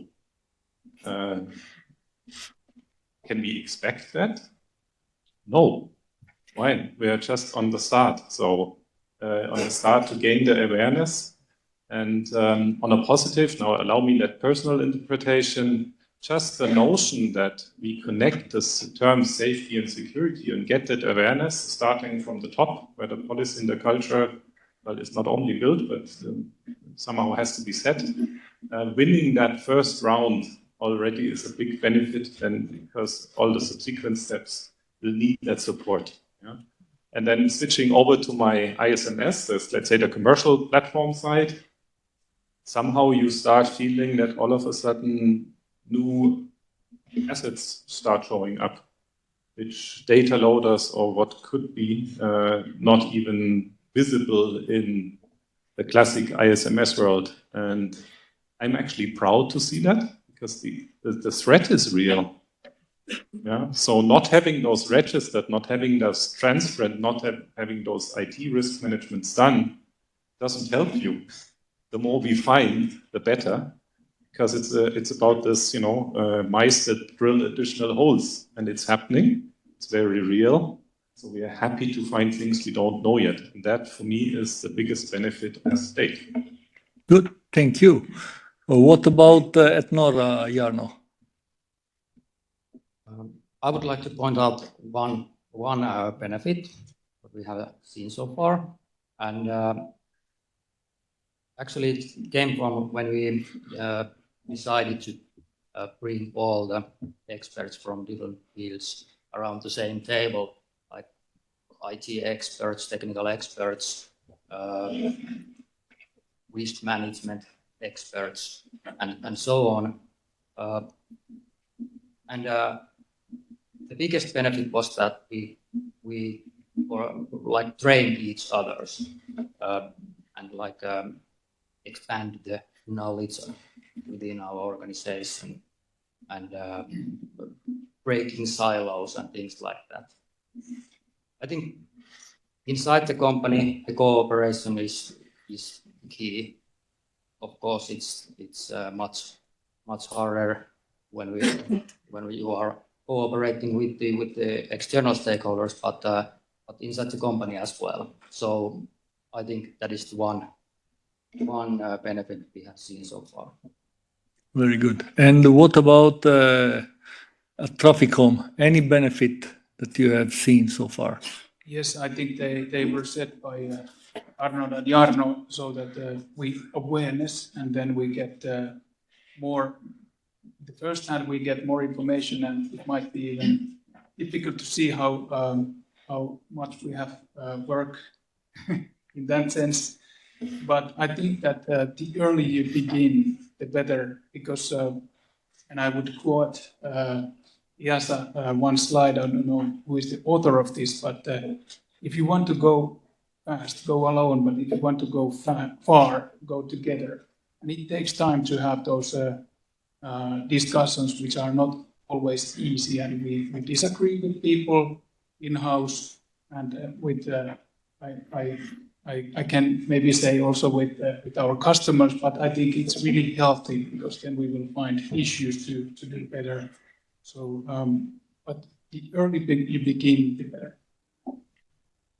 Great. Yeah, that's very, very, very nice and wise words. And thank you also for the positive attitude toward the benefits and for finding benefits, even if they are not so evident like the operational one that Arnold was mentioning.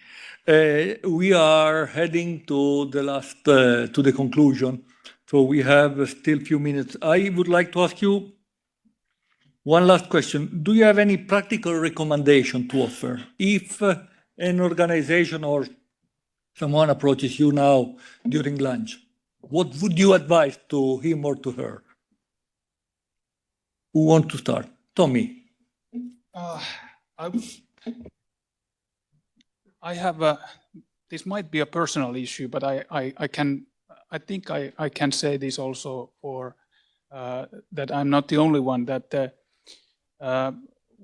we don't need perfection. Good is enough. So that sometimes when we let's say we strive for perfection, and that actually can prevent people from completing or even starting the task. So sometimes we, and this comes to part IS, that we want to find the perfect solution for everything at once. That might not be possible. So we need to do iteration and some mistakes in the path. So if you just start doing what is necessary to your organization, and then you will find the way. And personally, I think I can share that in my organization, it took many years to find the right approach and the management commitment. But I can say now that we have the management commitment for the solution to how to integrate part IS into the aviation safety. That I can feel, but before this wasn't actually, it wasn't realistic to execute things without the proper support from the management. Thank you. Thank you. Alan, what would be the recommendation from your side? I would say do it in the right order. But don't overlook aspects of your organization that will make your ISMS implementation not operative or not efficient, and people will not follow you.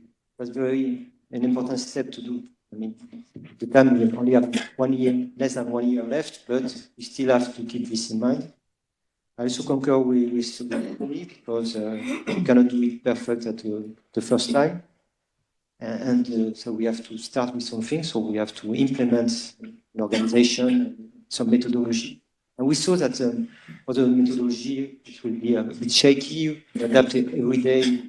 The methodology we try for risk or even management, vulnerability scoring, whatever. We don't have something frozen. The standards are not yet ready. We work all together. So we have a large dynamic and on the standard definition. And we shouldn't forget that it's really risk-based. So as our team leader, DOA team leader always say, we cannot manage everything, but we have to really spot the right places or the right risks that we have and start from that. Because we know we cannot fix the legacy asset, digital asset, thousands of one we have in the organization. It's not really possible. So let's focus on the most important one. And think in mind that ISMS is also, we can find ways to reduce the risks without changing the digital part, because upgrading an asset sometimes is very expensive. And now that we are one level up with the part IS and the activities, we can think about probably methods or ways to avoid those risks or to mitigate those risks without having to go to costly implementation of upgrades. Okay, thank you. Thank you very much. And Arnold, what would be the recommendation from your side? Speaking a bit from experience, it's not an IT project. It's about safety, it's about accountability. And to win that battle in the first round is and focus, get that right support. I think it's number one. And it doesn't mean that IT expertise and cyber expertise is not needed. No, on the contrary. The second step is accept that it's a joint thing, connect the team. And in practical, I found it extremely useful to do a workshop, a training of a mixed team where safety and security, information security people sit in the same classroom. There's not much training out there, we found also, but maybe even do it yourself, talk about actual cases and learn to speak somewhat an aligned language. It won't be the same language. What some people call incident is an occurrence report or a quality issue. We don't even know each other sometimes. So do that joint training before you try to do any process, before you try to do any workshop on anything. First, connect the team, and then you will win. Okay, thank you. And Jarno. Yeah, I have 2 points. First one is that I don't think there is one correct way to be compliant with Part IS. And I think the best way is to find what fits best into your organization, in your company. And the other one is that you haven't started to work with Part IS, now it's time. And I think the best, better way is to think of this like it's a process, not the implementation project, which is ending by the end of next year or something. It's a process, start steps moving forward, and you can improve and improve your operations step by step. Thank you. Thank you very much. I think we really heard some very inspiring advice. And we are moving toward the end of our panel. I would like to ask you one statement.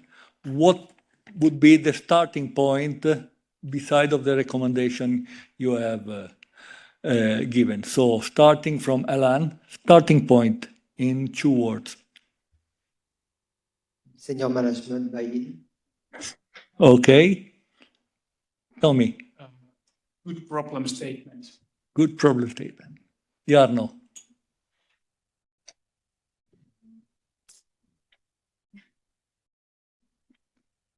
Very difficult to say. You need to know where are you at the moment. So definition of the starting point. Good. And Arnold. A practical cyber hack in your company and explain what they can do on a flight. Okay. Thank you very much. Please join me in thanking them. Great panel. Very interesting input and great feedback. Davide, over Yeah, to you. Andrea, I would suggest to keep the seats as they are, because we have questions now. We have a Q&A session that is supposed to last 30 minutes. So it's your time and the time for the people online. And we selected the questions that our panelists can contribute to answer to. So I leave now the speech to Vasilis for these questions. I hope you're fine to stay here for impromptu answers. Good. Try. Perfect. So I hope that now everyone can hear us loud and clear, because there was an issue before. So first of all, we have received a few questions, and I'm gonna pose this question to you, which are, let's say, specific to this panel. So I start from the first one, the most upvoted one. Seeing the presentation from Jarno, integrating ISMS with an existing management system is possible. Could you please elaborate further? So the question was, what are our plans to integrate ISMS with SMS? We haven't done it yet. We are working with it at the moment. I think so far the best part or most beneficial part has been that there are a lot of good practices, good way to think, good processes already implemented because of the SMS. And taking the most advantage of those processes is the number one thing. And of course, there are some parts which needs to be added because of the ISMS, but that is the second part. So I think the first step is what we have done already is that try to find those similarities and what can be used, what process can be used, and of course there are some missing parts, but that's the next step. Perfect. Thank you very much. So I'm proceeding in the next question to Arnold. Can you please elaborate on how you have arranged responsibilities and authority between the multiple accountable managers and the central InfoSec department? Well, basically the central InfoSec department is accountable not in the sense of safety, of the organization approval for all the cyber risk, everything outside Part IS, if you will, because the company, the commercial part of the company has to comply with critical infrastructure requirements, PCI payment standards, and so many other China's security law. We have a global operation, so there's all that other regulation out there, and that's the reason why we already have an ISMS, ISO 27000 certified. So the technology, the key processes of that ISMS, a so-called Cyber Defense Center, where we actually produce the technical side of that cybersecurity to the forensic analysis, the vulnerability tools are managed, etc.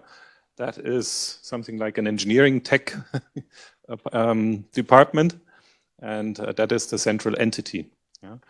Having said that, these policies, procedures are also the very helpful tools which we now link to the aviation organizations, and the accountability on the, let's say, flying business, on the AOC, on the maintenance organizations, it cannot be shared in that sense. We have obviously the accountable manager of an AOC who has then option to appoint information security officer or appointed person, information security we call it, or a common responsible person as we saw. And that can be either from the InfoSec side or it can be from the safety side also, as we heard, but it has to be empowered. Yeah? Is it feasible? Now that's still in discussion, yeah, but is it feasible, personal opinion, for our 46 organization to have one single person, common responsible for a global operation, for a line of responsibilities of 13 AOCs, 7 maintenance organizations, 2 aeromedical centers, and so on? I could continue.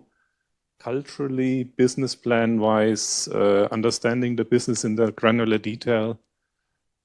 I won't give you the answer, but I will refer to Angeliki's slide, yeah, with the left and right and the many hooks. And it cannot be just a paper name, but it should be realistic. I have a private opinion, but I leave it open for you to guess. Can one person oversee that and be accountable for that? At least I have doubts, I think. Thank you. Thank you very much. Something in between. You have subclusters, something. I mean, global governance, just to conclude it. And then you will have like atolls. Let's say a business unit that has 5, 6 approval, and it meets that vicinity where the actual impact is. Great, thank you. Perfect. So the next question is to Traficom. And the question is something that we will be also presenting tomorrow, but it's not bad to start the discussion from today, I guess. So how are you dealing with NIS2 and Part IS? Can organizations choose which regulation to implement, or does Traficom determine this? We can have a discussion. Thank you for this question. We are the competent authority for NIS2 as well. The difference between NIS2 and Part IS is that for us and the international forthcoming legislation is that NIS2 is about operational continuity, so that the information security risk for the operational continuity. Then Part IS is about safety, information security risk for aviation safety. And we aim to oversee organizations which needs to comply with both requirements at the same time, because we assess the information security management system of the organization. So why not to do that at the same time? So that's basically the approach we have taken.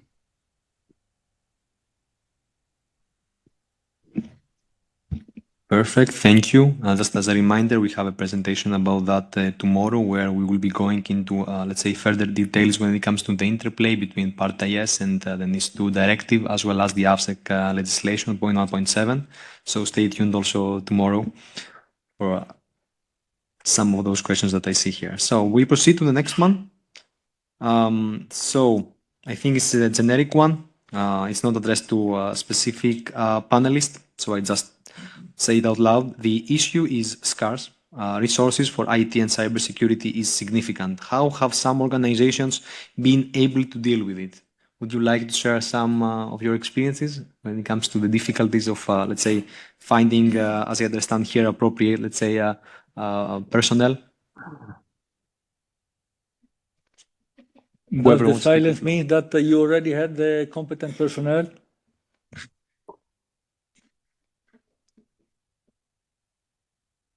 Okay, I can start. Yes, for sure, we struggle to get good skills and good consultant support. It's knowledgeable with Part IS because it's something new. For sure, we have IT specialists. We have consultants that can be very good on DOA or POA, approved organization and compliance. But what we try to bridge in our organization is not something not really visible completely in the consultancy firm and company. We have in Airbus, we have Airbus Protect, we have a consultant company in-house. We have a preferred line of operational lines that helps also to provide and to fertilize this organization that can then provide sufficient resources to help us. Any other impression or contribution?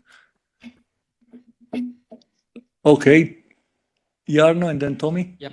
I think we are in a very good situation at the moment. I think the good starting point is that you have like a potential, people who can be trained, and that is number one thing, because of course there are, I think in our case there are some competence gaps, but details can be trained, and the most important thing is that you have staff that can be trained, and details. I think that is the easiest part. Yeah, well, this complement what the Jarno said, and in the beginning, like year, 2 years, 3 years ago, I think we thought that now we need at least 10 aviation cybersecurity experts. That is not realistic in our case, and I think the whole industry will evolve over the time to have, let's say, the right level expertise to different aviation domains when it comes to cybersecurity. So it will take time, but we will learn, and we will understand better what kind of training we need for specific aviation domains, because, for example, in the ANSP side, the needs are different than like a TO side. So, but over the time, I think this will settle. Thank you. Maybe just a short addition. One is the functional competency, so whether it's cyber or how to write management systems. I think the biggest challenge on the human factor side is the mindset. Leave your silo and connect with other people and accept imperfection. Yeah, and that skill set, I think, is readily available, also scarce, but the parameter for us, for me, personal conviction is not necessarily, at least not in the first round, the technical know-how of how cyber, etc., in the detail is done. We just learned it's about the implement phase to develop jointly the processes. This is not even off the shelf. Like in theory, we could buy a ISMM maybe in a few years' time on the market. Does it help you? Not at all. Yeah. So look for cross-functional people who are willing to accept imperfection and moderate workshops between safety people and IT people, and accept that they don't even understand each other in the first round. That is the skill set you need to embark on that journey, and that's available. As for any other project that needs transformation and change. Okay, so you are all bringing an additional dimension on top of the bare availability of competence. Once the competence is there, you need to put it at the service of the organization so that it can work. So if I can summarize your answer. Good, thank you. What do we have? So we have another one from Slido. So it's something that, again, first of all, I will ask the question and then I will say a few things. So in response to Alain's comment with regards to managing supply chain, the company of this person who made the comment heavily relies on software vendors. To what level are their processes his or her responsibility? Just want to say that this is something that we will touch upon. Actually, we will go through into detail later on today. But given that we have the question, Alain, if you want to also make, let's say, a start with that. Yes, again, we have a control with our design and build suppliers for sure. So it's really easy to get this communication channel and provide some requirements. Things being said, we should be careful not to push all requirements of Part IS, as we could see sometimes in some organizations, because we would swamp the organization, and we have to be very specific on our expectation on the supplier organization. What do we really need? Do we really need an ISMS implemented, or do we need very specific things on risk management or to get back an incident and vulnerability in order to build our own risk management and risk register? That's really what we have to look at. And we have the portion which are the risk with the IT organization, or like the cloud service providers or IT or common applications, where we see we are a small business for them. So they are not ready to discuss and spend time to explain or provide more information than what every customer could have generally. And this is a problem because we have to rely on those suppliers or those partners, but we won't get what we need really to be able to have a very accurate risk assessment. Thanks a lot. So when it comes to Slido and questions about the panel, we have no more questions. However, we have a full house today. So I would say, why not we give the opportunity to people that they want to ask a question here to just raise their hand, and then we will give you a microphone to ask any question you might have. So if you have any question, now is the time.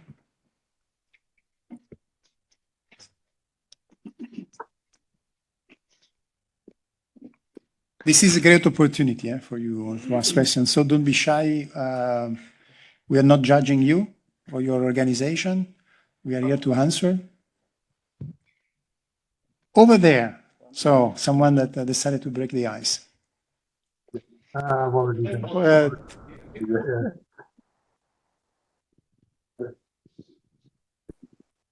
Thank you. My question is a follow-up question to the question that you just asked. I was the person asking that question. So it's about the supply chain, and in this case for software vendors. You guys mentioned before that also America is doing a different, is now waking up. So they are demanding software bill of materials and things like that. That's more IT related. My company heavily relies on external software. How far do you want me to go? Do I have to ask the software bill of materials of those external vendors? Do I have to somehow do a cyber assessment on the quality of their software? That was actually what I was trying to ask with my question before. Can you maybe say something about that? Probably we have to be conscious on how we integrate those code software.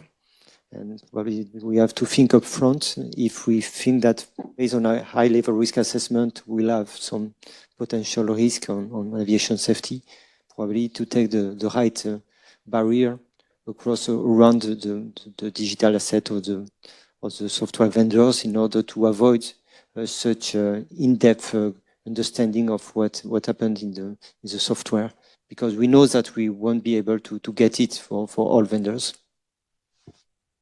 Okay, clear. Thank you. Is there, should we have a specific place where we store the data, or are those specific rules clear already, or is that also for our own interpretation? If you bear with us, there will be the session immediately after lunch. Perfect. Elaborating on that with all requirements and contribution from the industry. Thank you. So, please introduce yourself before asking the question. Thank you.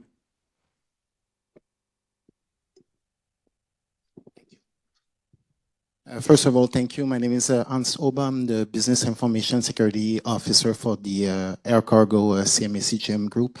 My question is more about a little bit earlier when we come in the organization and the different people who have some task to do with that. It seems clear when it comes to airlines and to the people who come from aviation world, but not all the organization who have to comply with Part IS are from aviation. Example, in our group, we're coming from a maritime group with logistic, and we have an airline and we need to comply. Then when it comes on the delegation of responsibilities and when it comes to the different people who have to do a main position like ISMS officer, a little bit earlier, you were saying that head of IT will not be the right person. But can you see some risk or difficulties if, example, the head of aviation security became the person in charge also of the ISMS, or when it comes to somebody from the organization who's totally not in aviation culture to be having some position? What's the leading of EASA on that? I know initially they were maybe supposed to provide a kind of like a curriculum vitae of the type of person we want or the experience, but since we don't have to achieve a certification, we just have to comply. I can see easily some people maybe in the wrong position with responsibility and some risk to come with that. Thank you. That's quite a tricky question, but I am sure. Do you have an answer? I might have some information. Okay, good. So you can go ahead. Yeah. So maybe at least I can try to answer that question. That is a really good one. So from the CAA perspective, competent authority perspective, since we are competent authority for aviation security as well, quite many of the organizations in that field, only like a very small percentage of the business is about aviation security. So I think this might be the, at least we have tried to solve this kind of challenges, that how to make those companies and their responsible persons this aviation culture, what comes to aviation security, for example, how to make them up to date about the requirements.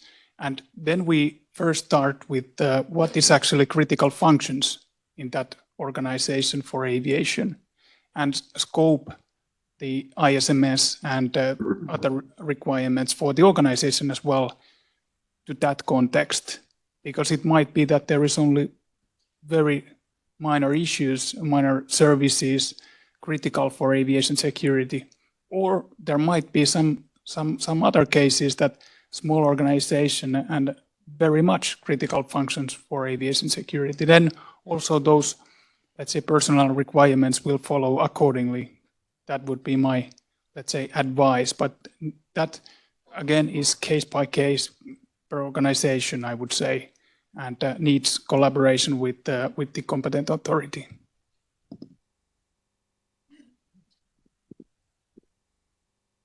Hello, my name is Ralf Körfer. I'm from the German authority and have one question about the group operations. Do we have a concept or how can we cope with the responsibility within group operations? For example, Mr. Hössler, how each accountable manager is responsible for its own AOC, and how can we do this concerning about responsibility? This is for Arnold. Thank you for the question. And at the same time, that's what we would like to discuss with our regulator. If you feel uncomfortable to provide an answer, feel free to do so, and then this will be for bilateral discussion with the authorities. Just to underline, I think we're in this together to find out. Yeah, that's why I start answering exactly like that. Yeah. My interpretation as industry would be it's a safety regulation addressed to the accountable manager of the organization approval, period. The inbox is not on the IT side. It requires an approval by your authority, inspector. Now, I appreciate a very good cooperation and discussion with colleagues of your agency. And then switching to my side of the game, how do companies work? And we saw a similar slide here. The expertise is sometimes very integrated, maybe in a, can I say, smaller airline. But then you have bigger group companies where the legal entity has multiple organizations. Yeah, so a legal entity has an AOC, a CAMO, a maintenance organization, aeromedical center, and. Now, option one is, luckily you have somebody in the safety organization, in the classic safety compliance organization, very close to accountable, and you can have an additional role. Then you have an answer. But then very likely, and that's what I see also talking to colleagues in industry outside the Lufthansa Group, very likely the relevant expertise is in a cyber organization. And then you need these people that somehow form that link between. And the tool I see in the regulation, the way I interpret it is that appointed person or common responsible person is like a Sherpa shuttling between the worlds, connecting the two, and just needs the empowerment. Yeah, and there is just not that one solution, but really finding the right fit for the specific organization and the specific aviation activities. I think that's even in the term in the regulation. How many aviation activities, and someone who also understands those aviation activities, and in that has a hand also on what the potential safety impact might be. It's not about the operational continuity in IT, that we do already. Yeah, but that appointed person probably should have an idea what it really means for the business and speak the language so that the accountable manager can really take a judgment. Yeah, and have that direct report in that sense. Yeah, and in that, all of a sudden, I find many answers on how to do it practically. Yeah. Thank you. Thank you. No. I think this is part of the journey that industry and authorities are doing together, and I think here every solution is good as far as it works. Do we have another question here from the middle, I saw? Yeah, please. Yeah. Okay, then I start. Torsten Damros, Boeing. There are several documents out there, starting at ICAO, Industry, RTCA, EUROCAE, Part IS. The US comes up with something. China was already mentioned. What takes priority, and in which order? What's your experience so far? Well, it depends, if you allow me. So first of all, for you as an organization, you have to follow the regulation that are coming for where you are incorporated, for your principal place of business. So, meaning you need to comply in Europe with the aviation safety regulation, whichever is it, 965 for AOC and plus Part AS. Then I would like to leave ICAO on the side for the time being. Then, and this is a safety regulation. Part AS is on the safety side. Then, as an important organization, or to use all the NIST terminology, critical entity in your state, you might have to comply with NIST. Then, if you are established in a third country, or you have traffic as an airline going to another state, you need also to comply with the legal requirements. And this is all on the safety side. And then you have the security side. So in security, in Europe, we have a separate set of requirements that is stemming from ICAO Annex 17. On the aviation safety, there is nothing yet on ICAO side. So you need really to understand for you what is relevant, starting from your home country and then from the countries you have business in. And then, can we get a microphone to Juan here in the front? No, there is coming. My colleague, Juan Anton, wants to add something, please. Yeah, my name is Juan Anton. I was the responsible for the development of Part IS at the beginning. In the particular case of Boeing, the rule Part IS is, I mean, Boeing as a manufacturer in the US, Part IS is not applicable to Boeing, okay, right now. Right now, it's not directly applicable because as a manufacturer, because you are covered by a bilateral agreement. Right now in the bilateral agreement, there are no provisions for cybersecurity. It doesn't mean that there will not be provisions in the future, because this is something that will be discussed between the European Union and the US. And it may happen at a certain point, but right now, Boeing is not directly affected. Now, what happens is that indirectly, they may be affected, the same as any airline or, I mean, any manufacturer in the US providing products to European airlines, for example. So if you provide a Boeing aircraft to an European airline, the European airline is required to comply with Part IS. One of the requirements is this operator in Europe has to identify the interfaces, the services they provide, the services they receive, the products they use. One of those products is going to be the Boeing aircraft or the Cessna aircraft or whatever. And if they identify certain risks coming from the operation of that aircraft, they will have to address that. And then they will have to have contractual agreements with you and communication with you, because you are providing a product to them. And this will be part of the obligations of the operator. Not directly an obligation from you, but indirectly, the operator is going to ask you, okay, how we address this? So if you are already complying, or at least following something like Part IS or something similar, the operator has a much bigger confidence on what you are doing. The same as if you are already certified ISO 27000, for example. Thank you, Juan, for this addendum. From the panel side, do you want to add something? Yeah, please, Alain.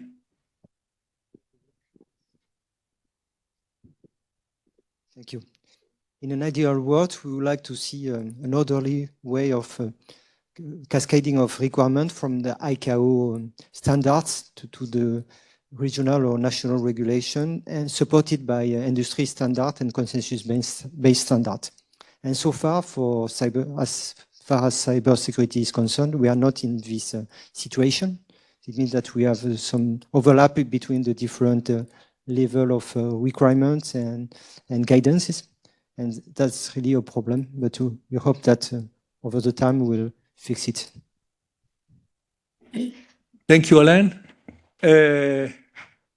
if there is nothing to add, we have reached the end of our slot.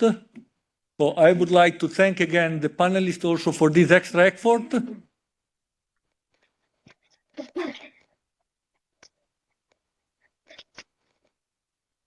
So we now break for lunch. So lunch is available in two locations, here in the main lobby and in the big meeting room on the other side of the canteen. If you take the door at the most left-hand side, there is a corridor going through the canteen, and you arrive in a big meeting room size of this one, where you will also find lunch. So you can distribute and enjoy lunch comfortably in both rooms. I expect to see all you back in 60 minutes at 1:30. Thank you very much. So good afternoon, everyone. Please take a seat, and we are ready to start with the afternoon with other three interesting sessions and presentations this afternoon.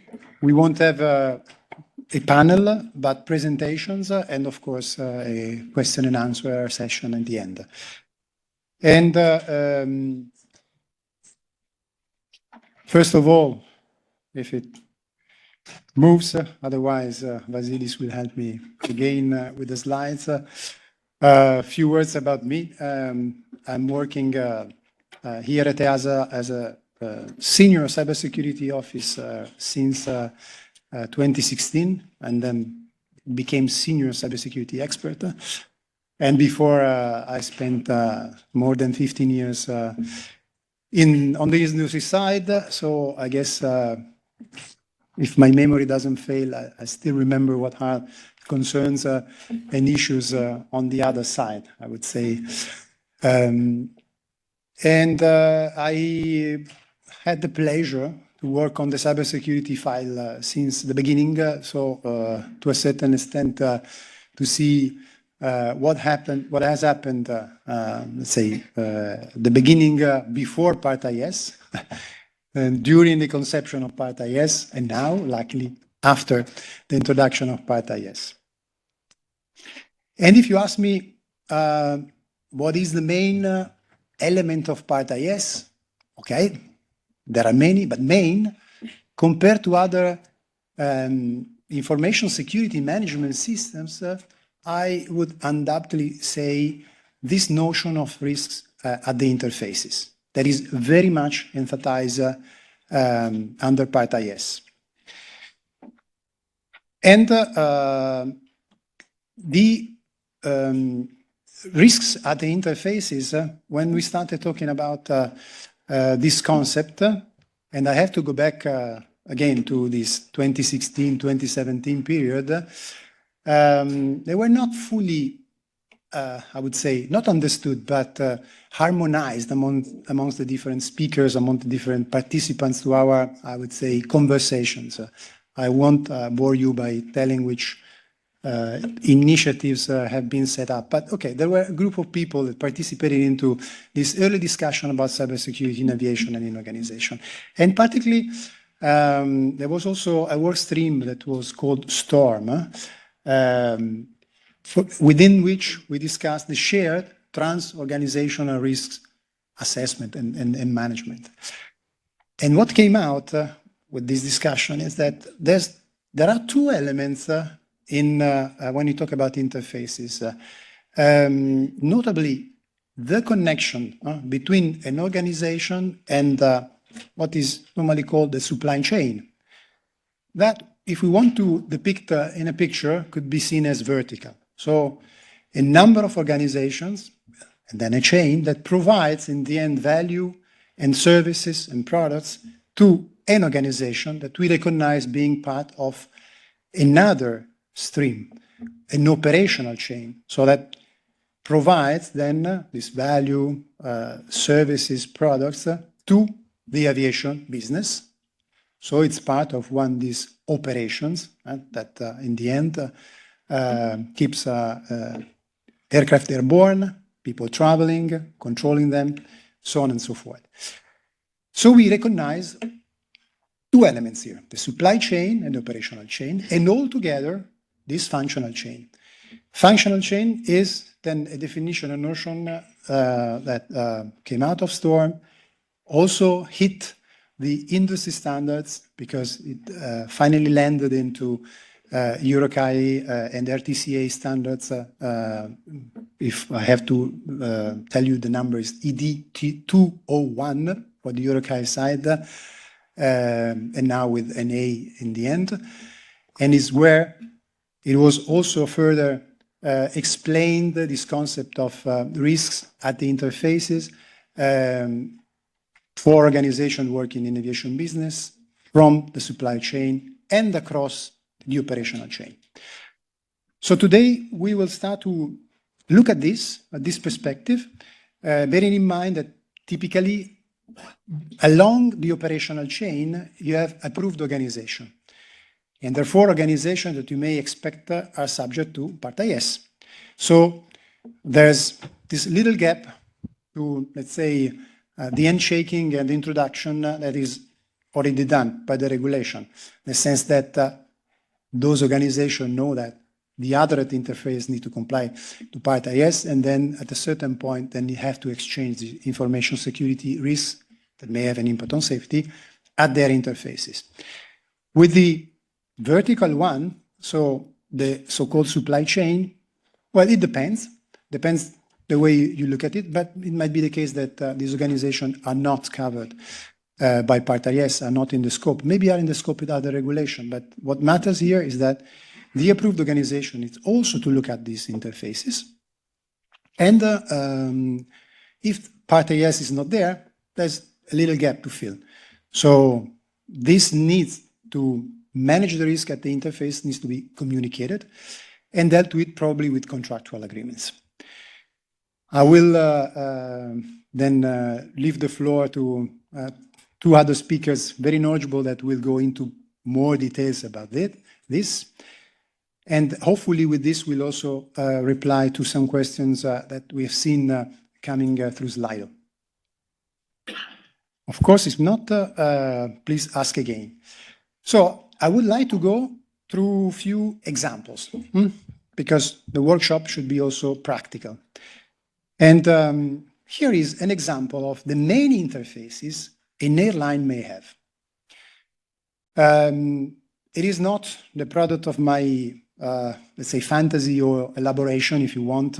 Fantasy may sound not very serious, but this is exactly what is in ED 201 in another format, a table. And I wanted to quote the source, and I put into this graphical format. And I can also say do that because I see the paternity of this discussion in Storm.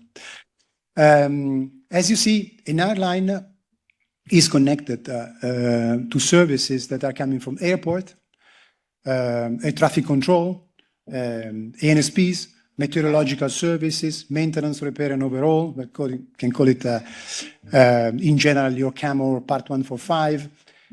The airframer, okay, here I'm using the jargon that is in ED 201, but basically is the manufacturer. It could be the DOA or the extension of the DOA with the customer support. And at a certain point, there is also the aircraft that we mentioned this morning, the product. But look at the product where it's linked. It's not coming through the airframer. Right? Now it's linked to the airline. So here you can pick one of these link between the airline and the other organization, and then you can see, you can recognize several information that are coming from this entity that are processed and they are passed through the interface. So I hope this one could be of a certain help for you to figure out what could be the interfaces that you have to deal with, and also the type of data that are provided and information. More references, again, are in ED 201. One important thing, like I said, is that the aircraft is under the airline. So the aircraft is or recently, the aircraft are through either the special condition that my colleague Angeliki mentioned, or through the new objectives in the CSs, devices that needs to be certified also from the cybersecurity perspective. So the applicant need to demonstrate the achievement of certain cybersecurity objectives. Therefore, there are special elements, I would say, within the remit of an airline, this new aircraft with these cybersecurity certifications. And here I would like to make a point that will be further expanded. These new aircraft are different beasts with respect to those that were flying, I would say, completely analog mode. No? There are already certain cybersecurity requirements or requests for operating these aircrafts that are coming from the airframer, stemming from the certification. And we can call these assumptions. So certain assumptions have been taken in order to certify this aircraft, but I can also talk about components, but let's stay large. In order to properly operate this aircraft, there are certain indications in the user manual or in other publication of the manufacturer, and there are already certain requirements for the operator to operate this machine. But Part IS, in our view, introduces additional purpose. It makes very clear that it is the role of the air operators to make these assumptions reality, so, and to keep this assumption while the aircraft is operated. This is, again, one of the points that will be further developed. So to a certain extent, if an aircraft is certified in order to achieve certain cybersecurity objectives, it is certified. As for the other elements that are certified by EASA through a long process. To an extent, there is no need to pen test the aircraft, but there is the need to operate it as specified. This is the other way around. So the airline connected to the organizations, maybe some of them are the one that we have seen in example number 1. And what it is saying to us, that the interfaces are bidirectionals. And with this bidirectionality, or with these two directions in place, we have to think that there are certain risks that we pose to other and the risks that we receive from other organizations. So the risk assessment, it's again a discussion between parties where part of the discussion will be what are the risks that I'm posing to you, and as you can imagine, the second part will be the vice versa. So there should be collaboration, again, amongst the organization interfaces.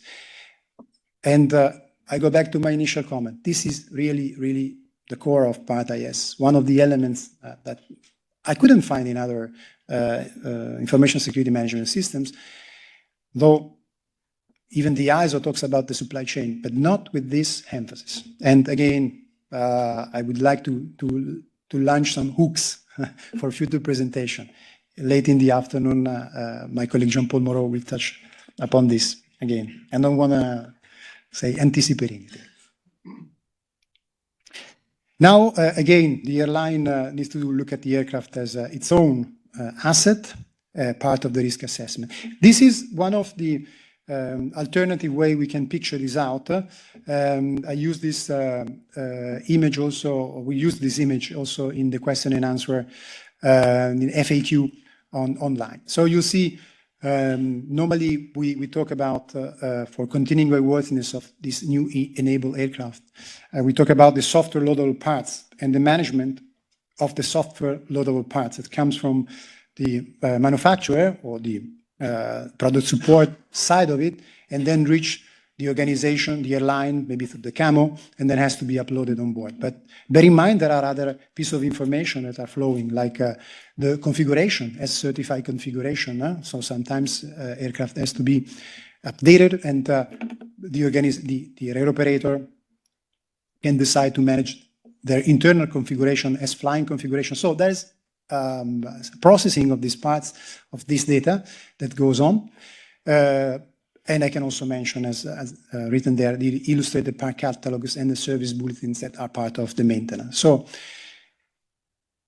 there are elements that are flowing from one organization to another, that needs to be consumed and goes into the other organization through different flows and paths.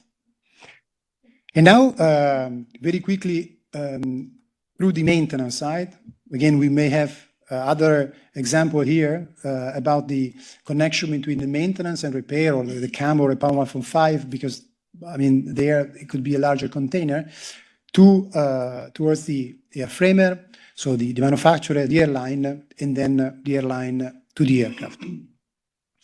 Again, we see also the benefit of leaving you with this image and slides afterwards to stimulate some reasoning. And the other way around, other elements that flow through the organization, like the manufacturer, the airline, and through the aircraft, the airline, and maintenance, repair, and overall. We can also see, well, I wanted to highlight one path, but it didn't work very well. But it's basically the raw maintenance data there that through the aircraft goes to the airline, and from the airline to the maintenance, repair, and overall. And this is another pictorial view of looking at this, say, zooming in a little bit. So modern computers, modern aircraft have flying computers that can trace, record the usage and the health of parts, of life-limited parts, of parts that are subject to cycles. And this data are downloaded. There might be different paths, but at a certain point they reach another place, somewhere else, in a main base, let's call it. It could be the camo, it could be transferred directly to another party that is analyzing the data, and then to people that is looking at that. So again, the path of this information and flow can be complex, and you have to analyze each and every step in order to better understand which are the interface at a level, the lower level, and then be able to perform a proper risk assessment. So I think my time is over, I hope, and the purpose is to give you an overview, and now it comes a very interesting presentation that is kindly given again by Airbus, and product support, in this case, side of Airbus, with Alexander Kalev, that is a cybersecurity engineer at Airbus, customer service security team. And the other colleague that will contribute to the presentation is Christophe Soriano, and he is leading at Airbus the project securing the Part IS compliance of the different approved organizations, the UAPA, MOA, CAMO, and the likes. So I'm very pleased to welcome here on this virtual stage and podium Alexander and Christophe.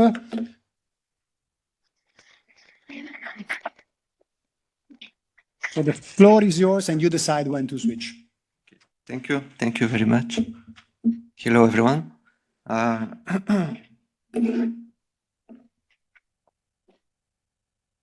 No. Yes. Okay. So my name is Alexander Kalev.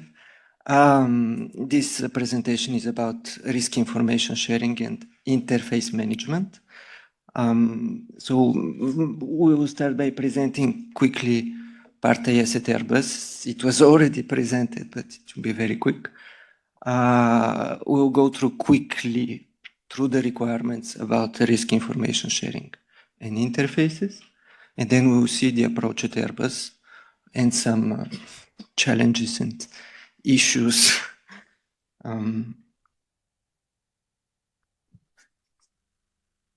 Okay, so quick disclaimer. This is all still work in progress. Yeah, we still have some time left. And also the presented approaches should be considered in context by each organization. Okay. Yeah. That being said, very quickly. So HERB, we have different approved organizations, design, production, maintenance, etc. These are supported by a lot of business processes. These business processes are concerned by Part S because they are directly related or because they are related to development. Also, these processes are supported by an important number of assets, IT, digital assets, and potentially a large number of ground support equipment.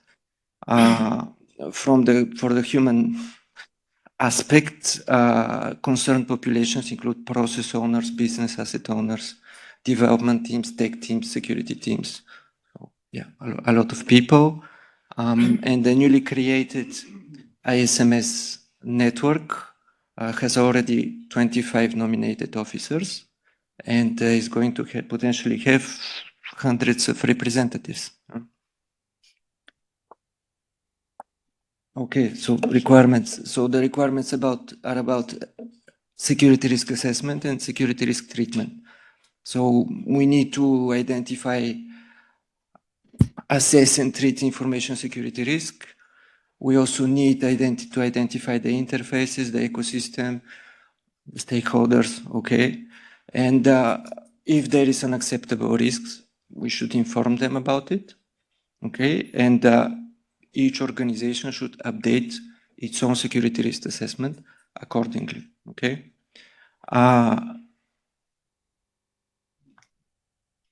Okay. It should be noted that the interface between the aircraft operator and the aircraft is not related to the previously mentioned requirements, okay? But the product has been said, the aircraft has been certified using specific assumptions. These assumptions imply specific actions, and these assumptions are relevant for Part S. So how to be compliant, knowing that it appears that the relationship between Airbus and aircraft operators is symmetrical, okay? We basically need to do the same thing. So if we have to do the same thing, we should be able to arrive at the same objective, accomplish the same objective, which is share information about risk, understand this information, be able to compare, to align, and also to be able afterwards to update our own security risk assessments by taking into account this new information, okay? Yeah. So our approach,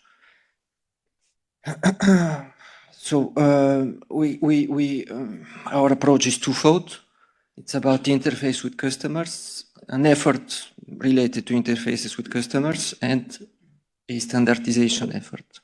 So knowing that there is potentially a large number of interfaces, and that many interfaces, most of them, appear to be common, meaning that they are used by one interface may be used by multiple aircraft operators, organizations, okay?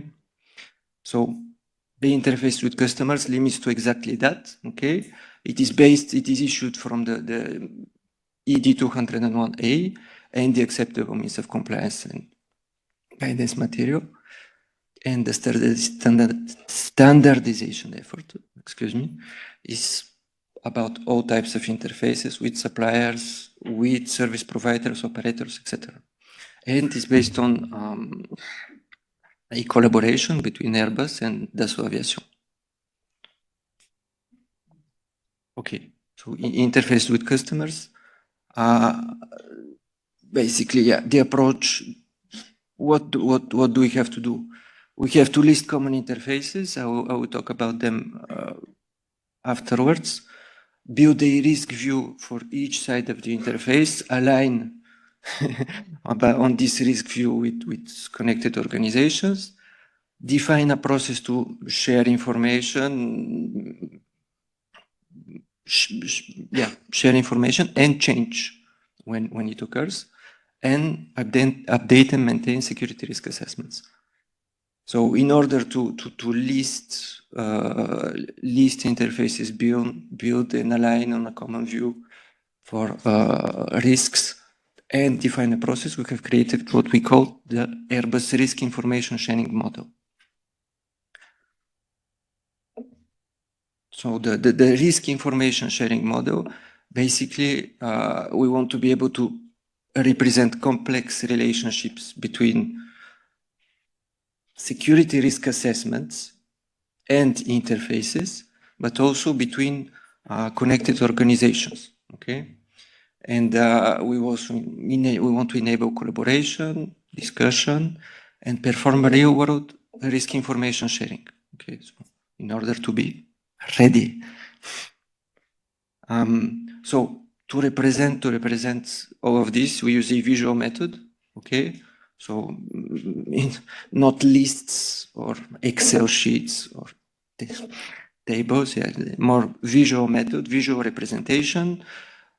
In order to enable collaboration, we use generic interfaces and fictitious data. This facilitates a lot of the discussions. And in order to be ready, we create report templates, okay? So this is also part of the exercise. So I just want to say that this is a collaborative effort which is ongoing since 2023. And we have already involved and discussed and presented to different aircraft operator representatives. Yeah.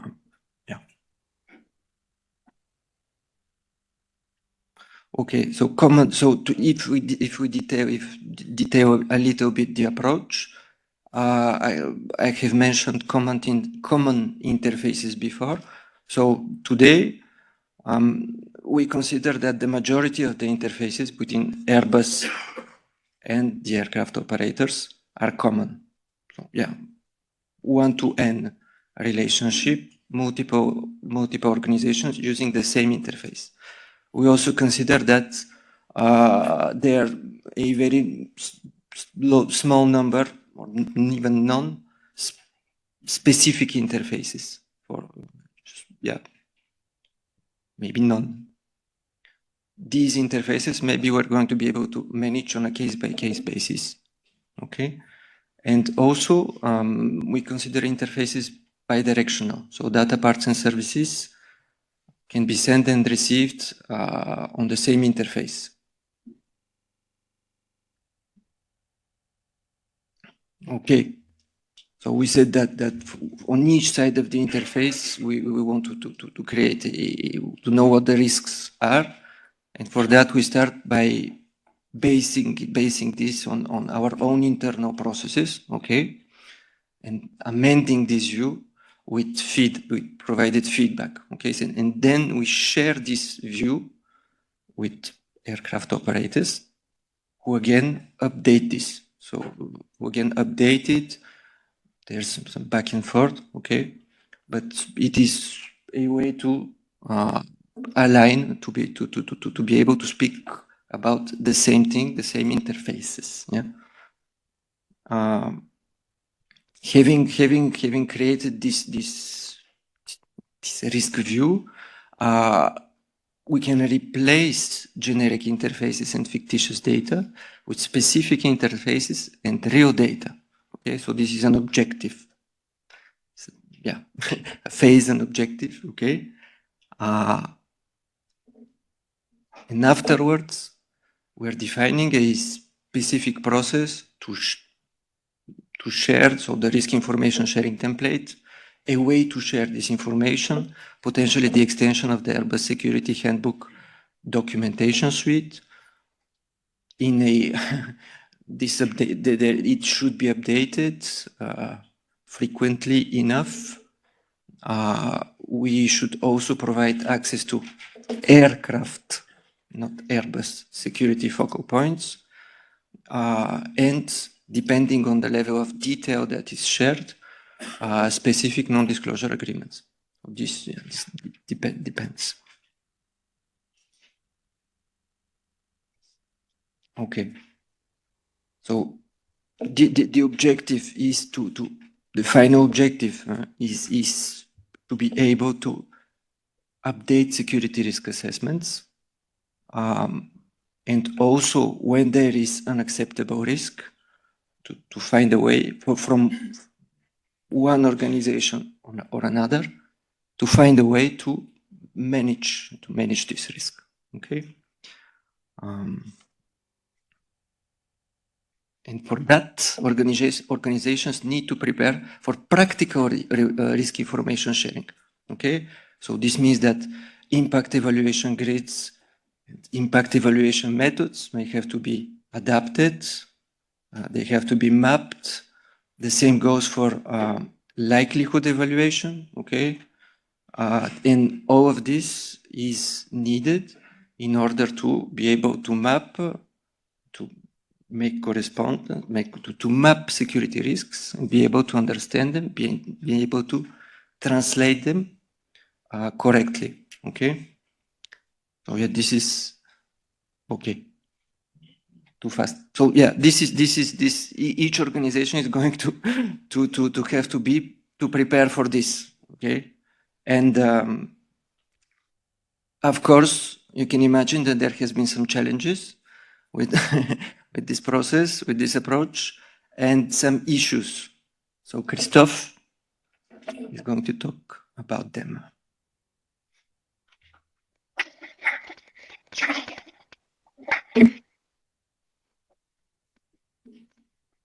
So, thank you very much. I am Christophe Soriano. I'm leading the Part-IS compliance project within customer services within Airbus. So, let us see now the challenge and issue we are facing or we are faced. We had a long discussion about what was an interface, what has to be considered a connected organization, about the thickness of it. Is it just the pipe between the two organizations, something a bit thicker, considering the application layer, for example? So I'm not sure the discussion is completely finished.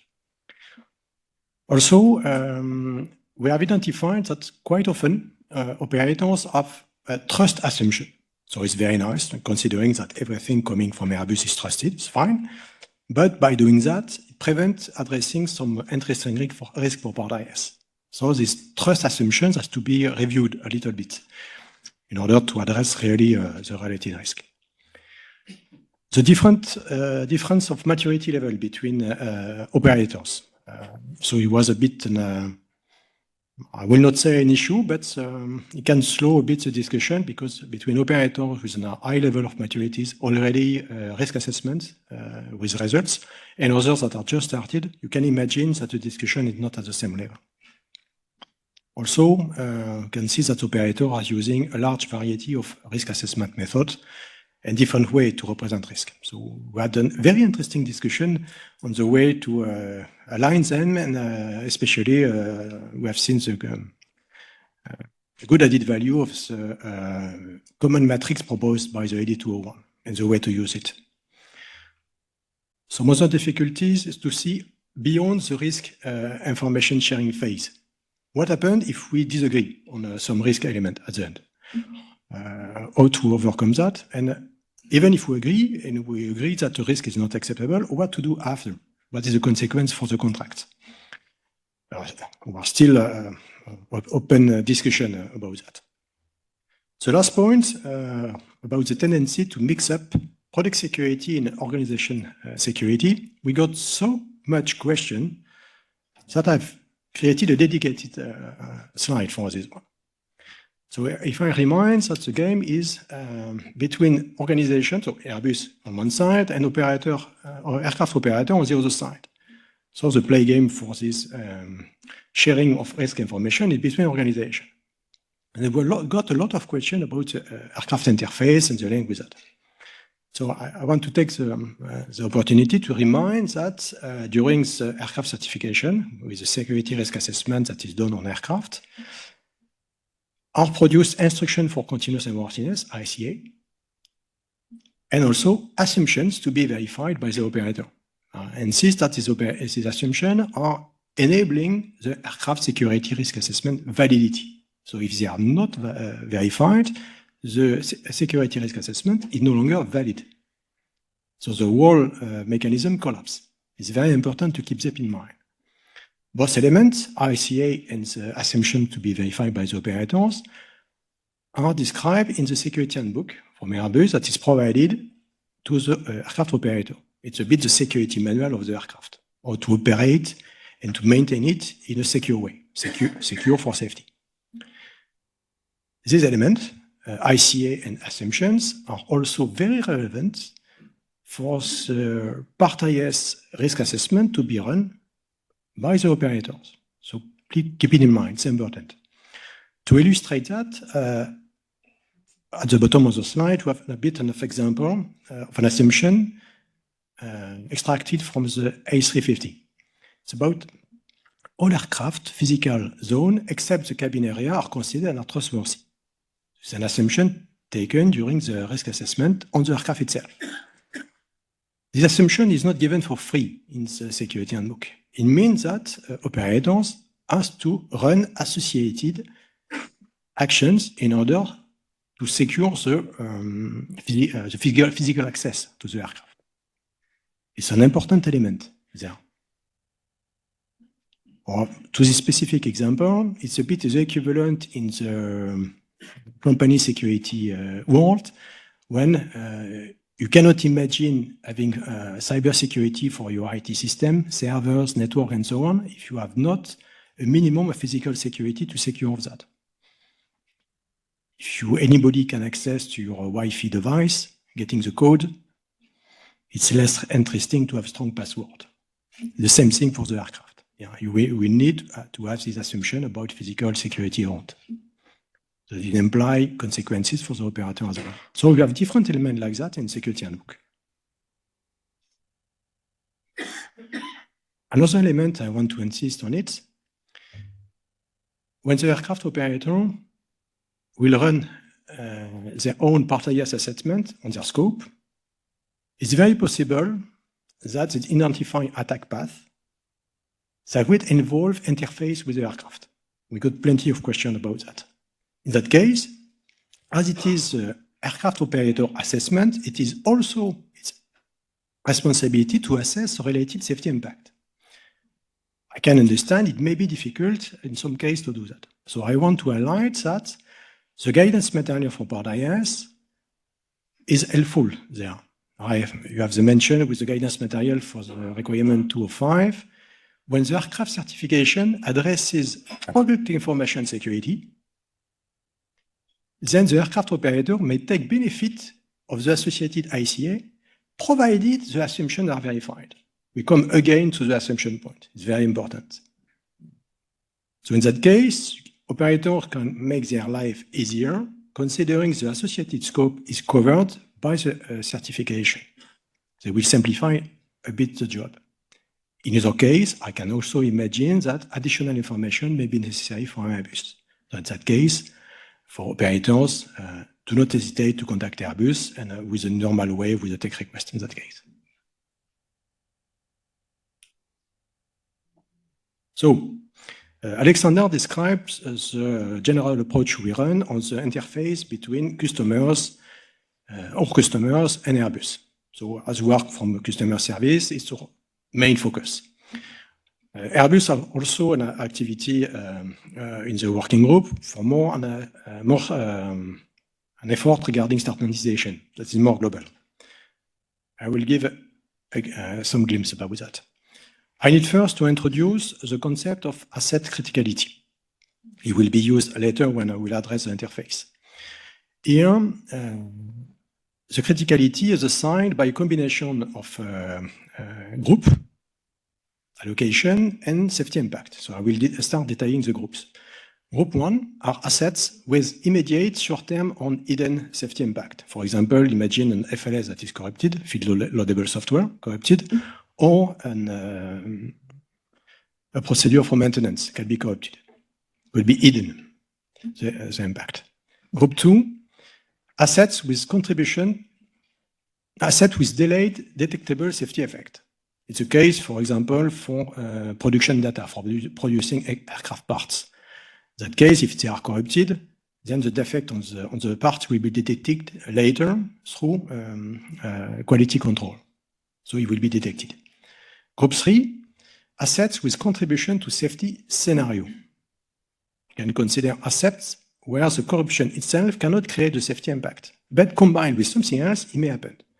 As an example, if you consider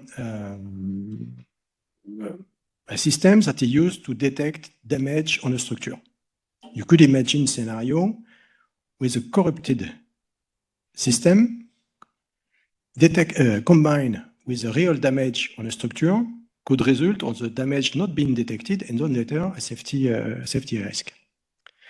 Group 4 are assets with contribution to security scenario. Here we are not longer about safety directly, but you can consider secret element like certificate used for signing field loadable software.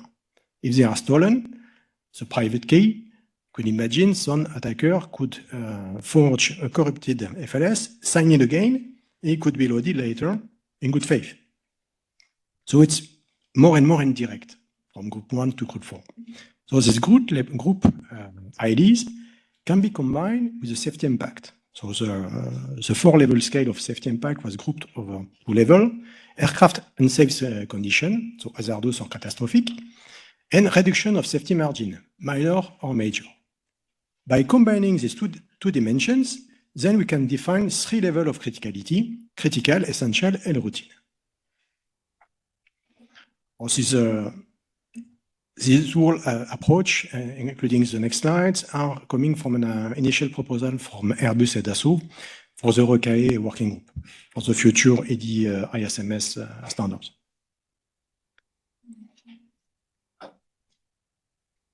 Let us see now the classification of organizations in interface. First, the classification of the interface itself. We identify the type of assets that is exchanged through the interface. Aircraft parts, software, services, whatever. Second point, what is the role of the organization on this interface? Is it supplier role, customer role, something else? Third point, what is the type of link?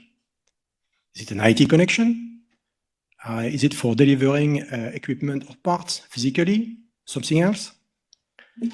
Or from the asset type, using the table of asset criticality on the previous slide, we can induce a criticality of the associated interface. So from the assets, a change on the interface, the asset criticality, we can derive it on the interface criticality. So we can assign a critical, essential, or routine level to any kind of interface. From these two information, interface classification and interface criticality, we can establish the thoroughness of the security assessment. How far we want to go to establish our trust, I would say, in the interface. Here we have a bit of an example for a supplier role and an IT link. In that case, for interface falling into the critical category, we request a detailed security risk assessment and level 3 of a cyber maturity something. Here we have a new concept introduced, is the one of cyber maturity framework. Still to be defined, we have candidates still being matured. For essential level, then we have level 2 for this cyber maturity something, and routine, something even lower, with cyber maturity level 1. The idea of this combining specific requirement like running a detailed security risk assessment with something that is more general, but with the cyber maturity framework, is to be able to focus the effort where it really matters. So here, we focus the effort of detailed security risk assessment, something difficult, costly, maybe also difficult to get the related data, to focus that where it's critical, and to combine that with a more on a compliance-based approach, relying on a framework that is largely shared, is supposed also to have an ecosystem of supplier able to run, a third party able to run audits of the suppliers to identify if we as cyber security maturity level 3, 2, or 1 is really achieved.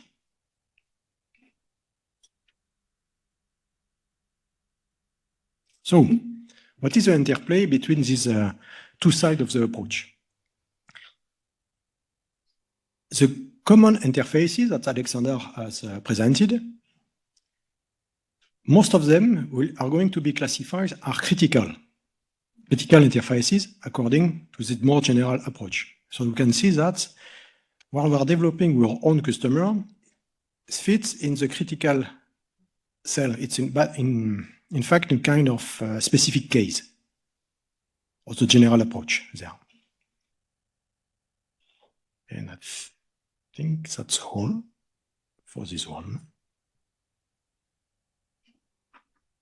My conclusion there.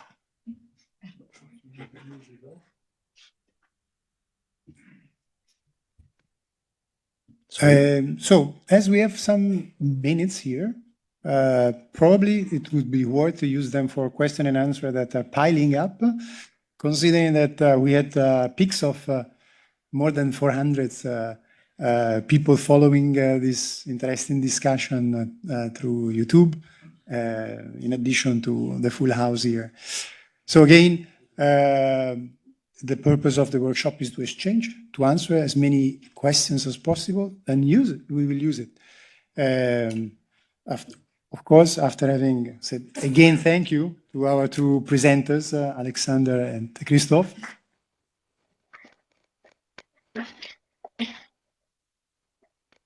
Which probably can find a more comfortable position there at the speaker's corner, and say, and in case any question would require their further intervention, we'll pass the microphone.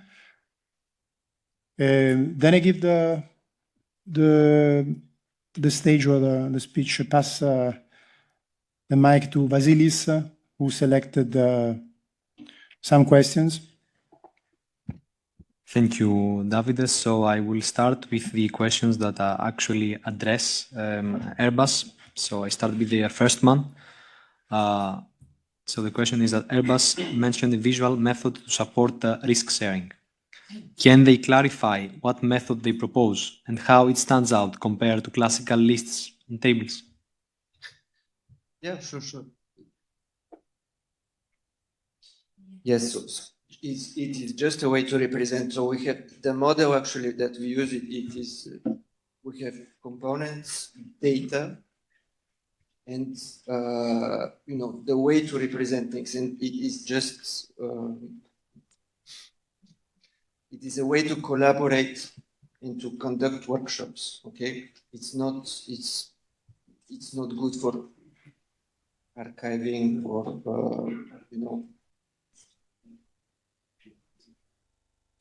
it is specific type of a diagram, okay? But we use it for workshops. We use it to collaborate, okay? Basically, and it is much easier to present a graphical representation of the interfaces than presenting in list. Okay, it's more or less like Davide presented it at the beginning of the presentation.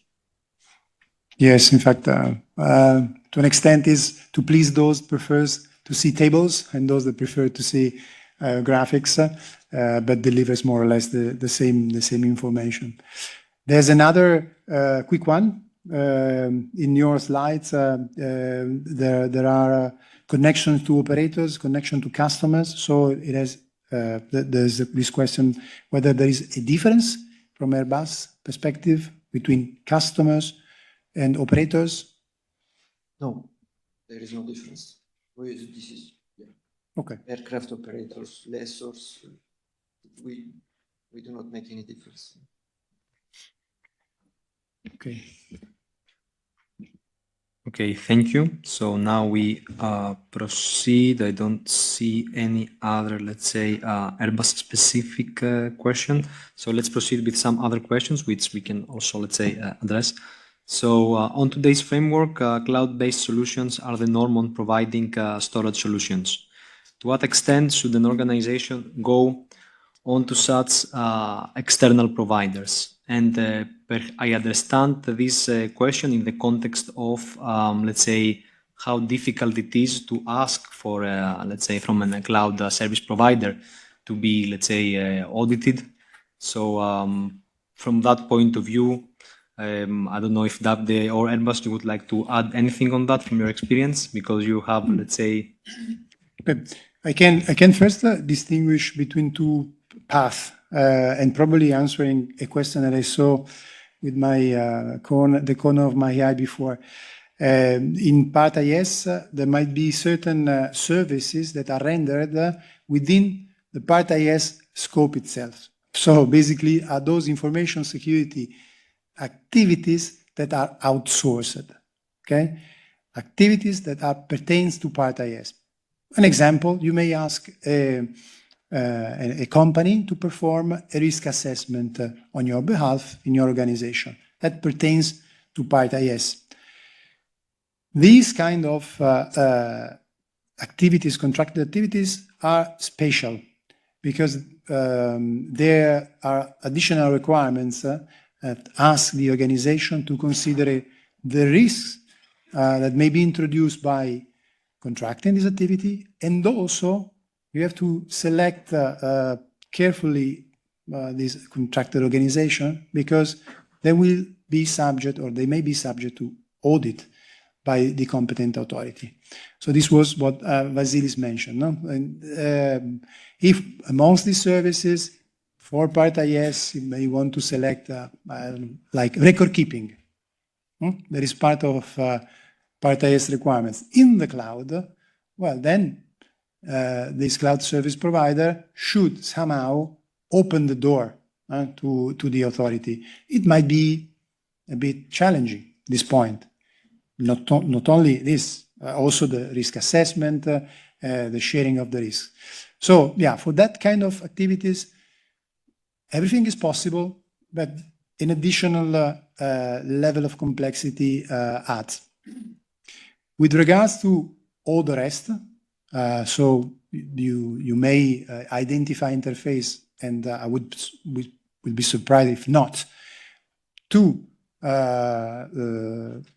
cloud service providers for storage or software as a service, as was mentioned before. These are not under part IS. And then what to do? Basically, should you go in that direction? Of course. I mean, otherwise, it will be a major impediment for your business. But you have to consider that certain responsibility may not be transferred, even through contractual agreements.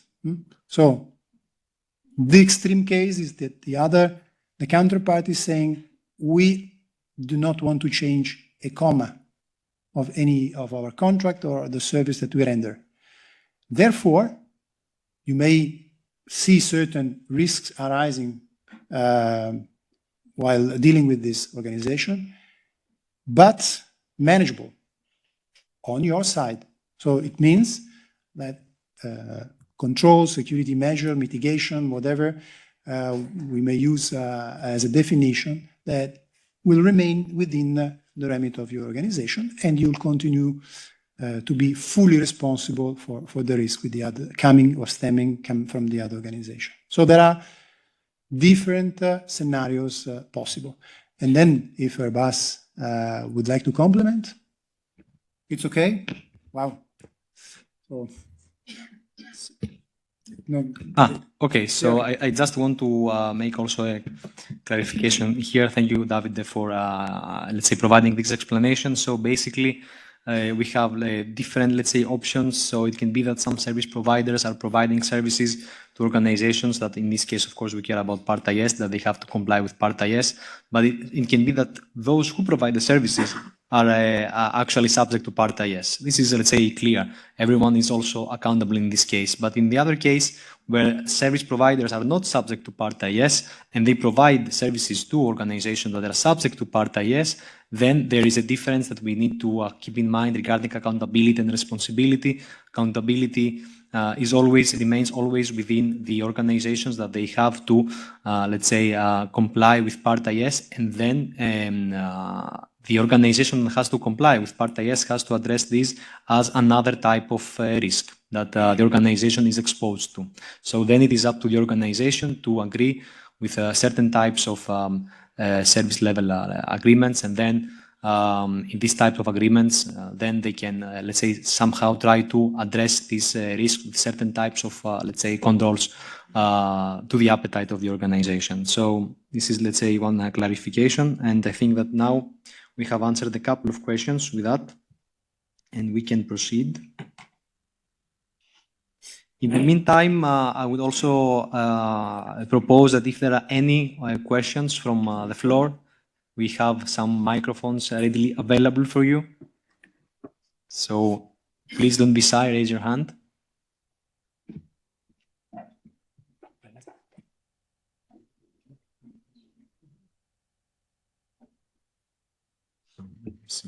So there's a quick one. Does the ISO R235 requirements only for the IS suppliers, contractor, or they're applicable for all type of supplier producing parts for our products? Okay, the 235, in fact, are those the requirement that I was mentioning before for the activities, information security related activities, and they are applicable to the approved organization.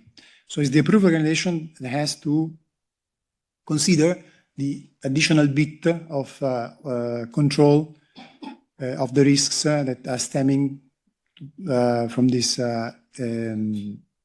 contracting of information security activities. So it's to an extent the other way around. So are not applicable to the service provider, but always to the organization. Yep. Okay. Adil Ahmed with Bristol Group. I'm responsible for our safety information systems and our safety framework as well, our secure information security framework. So I appreciate the fact that risk information sharing is quite essential to the operations of Part IS and complying with it. I'm just curious, I guess, how do you view the role of EASA or industry groups in facilitating the conversation? Because if you're having conversations with our suppliers on a one-to-one basis, or with our customers on a one-to-one basis, it can become quite a tedious process. So do you see a role for the regulators to kind of play in facilitating the conversation? There was a role for competent authorities in, I would say, monitoring the risk at the interfaces of two different organizations in a version of Part IS that was in the opinion of EASA. So we saw, I would say, this possible role of the competent authority. To another extent, it has been seen during the discussion amongst the member states that this activity would have been a bit too much for the competent authority.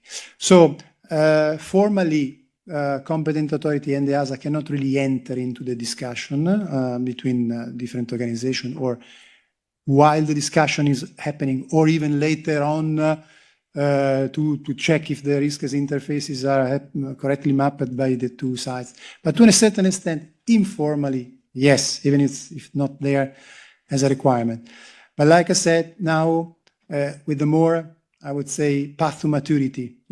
So probably we cannot really jump into your discussion right now, but built upon the experience that we will make while Part IS will be implemented, while this risk interfaces will be discussed, and probably start to challenge a bit the organization by saying why you are not considering this risk at this interface that is common for your organization when interacting with others. So this is for the time being, what I can figure out, I would say, for the future. And also, one point important to clarify, information sharing has different dimensions. So here we are really talking about the sharing of risks between organizations at the interfaces, not the sharing of threats, threat intelligence, attacks, events. That is, like I said, it's always sharing, but from another perspective. And in that case, EASA is supporting, as shown this morning, through these information sharing initiatives.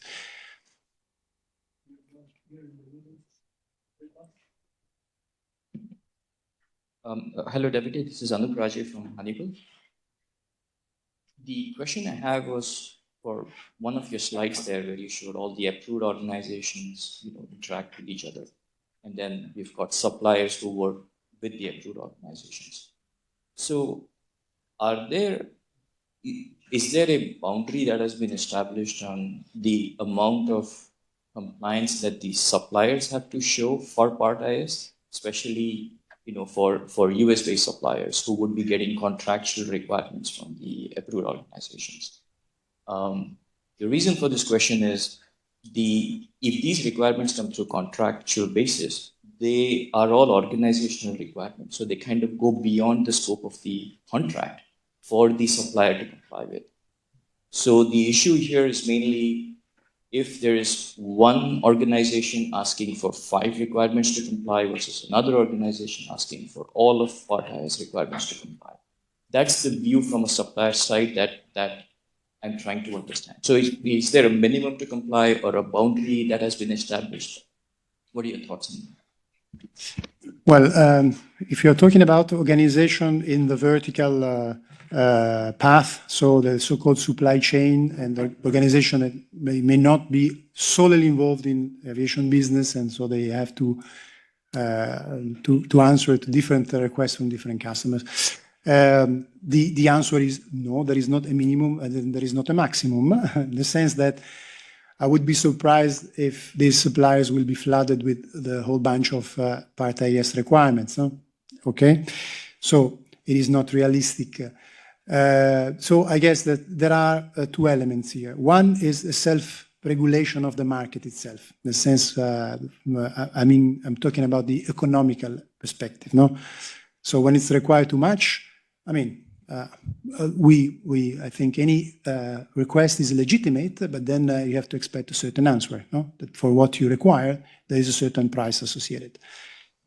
And with a certain dynamic, this question and answer between the customer and the supplier will reach a point where the price and the requirements that one can pose are acceptable for the parties. On the other hand, we can try, but it's not the role of EASA, to have a kind of standardization. So industry can do that. And for this, I believe that it's more appropriate to give the speech maybe to some industries that want to volunteer an answer. Airbus.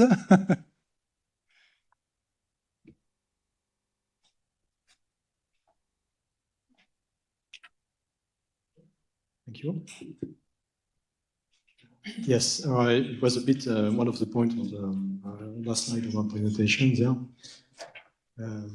Having a common framework of requirements to be pushed on supplier side. One of the added value is also to standardize that, to avoid having different requirements from different customers, with also an added value for the suppliers, not only for the customers. So it's the kind of things that should answer your point here. Also valid for non-European suppliers.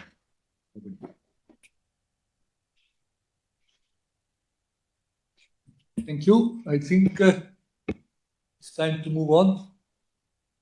For the next topic on the agenda is how to handle external reporting under Part IS. And here I would like to invite 2 colleagues, Jerry and Andres, who have worked on how to organize the occurrence reporting and also how to organize the taxonomy.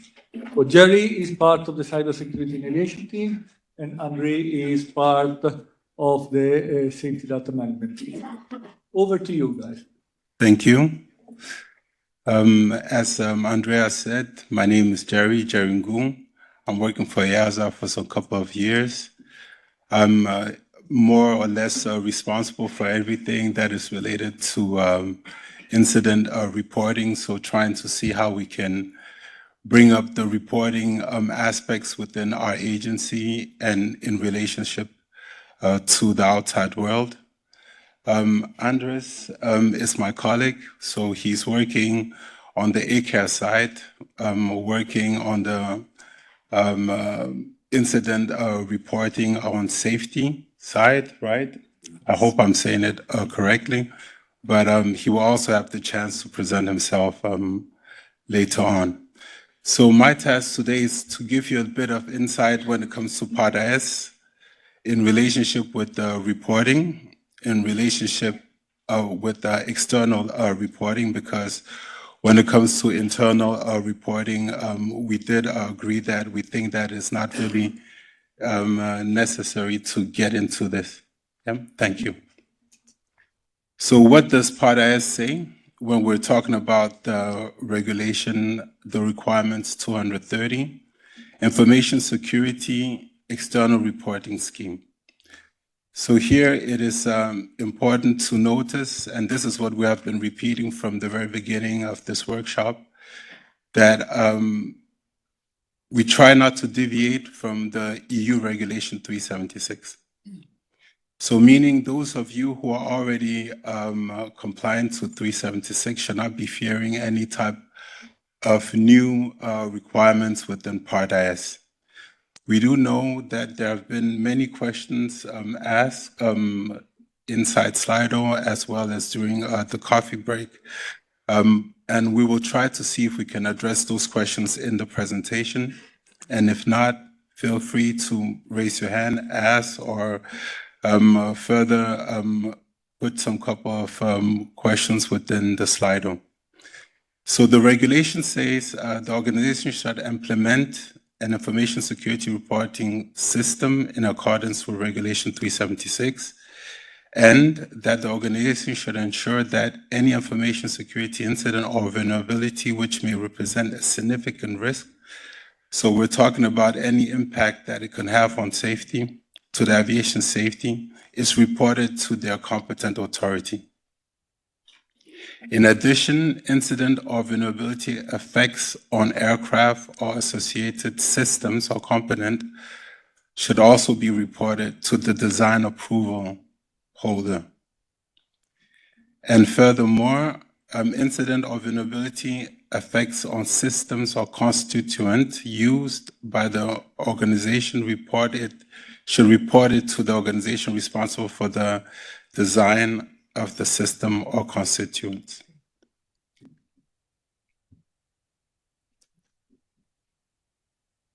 So this is just a pure image of what I just said earlier. So one requirement is for the authorities. So for the authorities, as Angeliki presented this morning, there are no requirements related to internal reporting. However, the external reporting is the requirement 200. And then this requirement requests for the authorities to report those incidents to us, meaning to the agency or to the ECR, which belongs to the European Commission. And furthermore, when it comes then to the organizations, what is important for you is requirement 215, which is covering everything related to internal reporting. So this, we must always see it like let's say typical IT hygiene. So that means that if within your organization you have already implemented a kind of reporting scheme, this, if the process has been, let's say, used as required by the ISO 20001 or by the EDs, this would be acceptable for us. Hoping that it's acceptable for your organization, for your authority, for your national authority. When it comes then to requirements 230, so meaning external reporting for the organization, as I said earlier before, 376 is what we are requiring. And in the 376, what is important for you to know is that you have these not exceeding 72 hours to report. To be frank and open with you, we had a lot of discussions internal EASA to see if 72 hours is not too long. Because the quicker you get information about an incident, the better you can then tackle these issues. But then we realized that the discussions were pretty heated, so we then tried to then rely more or less on the ED 206 as well as the 376. So here, just to give you another image, is that that could clarify a little bit better, is that for us, we consider that everything that is related to internal reporting is within your detect, response, and recover process. So this should be something that has to be considered in that process. And when you make your new step, so that means that when you're then moving to the external reporting, what is important is to see the impact that it has on safety. And sometimes, of course, some say at that stage they don't know if it has an impact on safety, which is true, but it doesn't stop you from recording that incident within your organization. As well as we would expect, once you know the impact that it has on safety, or if you have any, let's say, any assumptions that it has an impact on safety, it is best then to report it then to the competent authority. As well as I said earlier, to the DOA, so the design organization responsible. So here's just to give you a timeline. So we know that in the ED 206, they're talking about 72 hours for the initial reporting. And then you have 30 days for a follow-up report. And then you have 3 months for the final, what we call the final report. Okay, the 30 days for the follow-up report, where you put a little bit more details into the report that has been provided. And then you have them 3 months to provide then your final report. We know with exchanges with those who were drafting the NIS2 that they're a bit more stricter when it comes to all these dates and times. For us, EASA, like I said, we try to stick to the regulation 376, which is requiring then 72 hours. Here, just to give you an overview, because I know that there was some questions in the Slido related to the update of the regulation 376. To respond to the question that was asked, yes, we are working on updating 376 because, as you know, in 376, it's not explicitly written information security or cybersecurity. However, in the regulation below, which is 215.1018, which is mandatory occurrence reporting, we do have aspects of mandatory reporting that could be related to us. The only problem is that security is mentioned, but not cybersecurity or information security.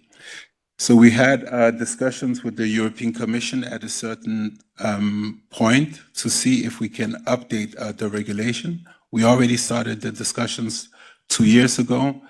The answer was negative, that 376 covers it and that we don't really need any upgrade. But lately, let's say in the last couple of months, we were discussing with them the update of the annexes to the 215.10.18. They accepted to have an update of the annex because up to now we have 5 annexes. So there will be a six annex to cover all aspects related to UAS, so unmanned aircraft systems. So we thought with the team it would be a good idea to introduce also a 7th annex to cover all aspects related to cybersecurity.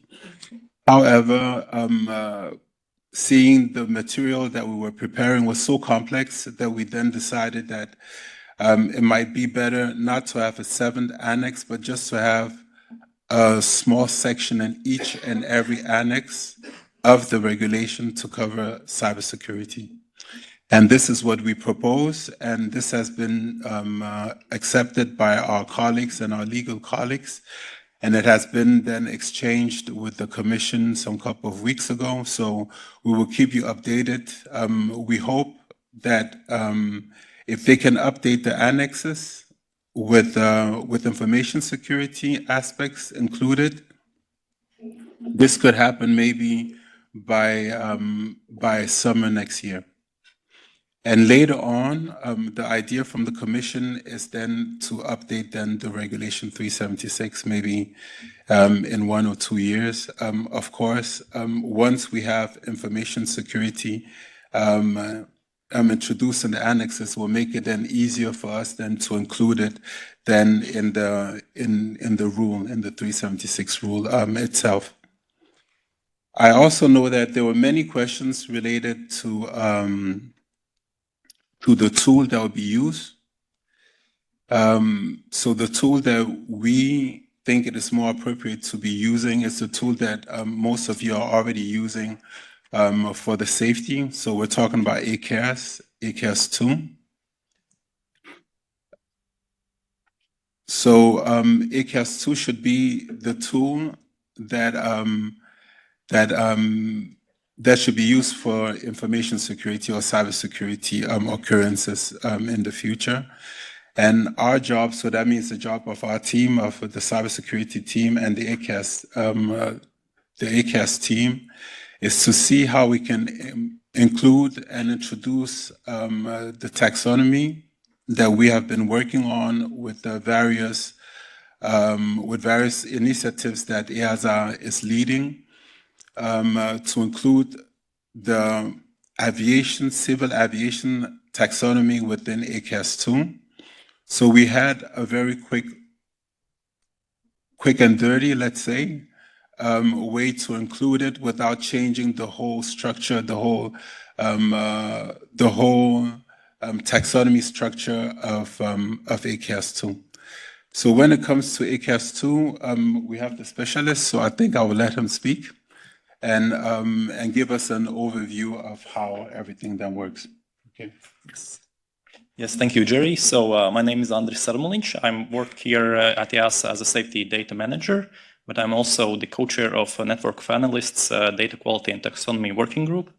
And this group has been involved in, as Jerry said, trying to look how the taxonomy that's proposed for the cybersecurity could be integrated into the current ECARS taxonomy. So at this slide, I would just like to do a brief overview of the scope, or I would say flow of information that the reports go through. And those of you who are familiar with 376 and aviation safety reporting, this will not be something new to you, but basically to highlight that there are 2 main paths for reports to come into the ECARS 2 environment. So that would be the reporter's web portal, and also the API or machine-to-machine path.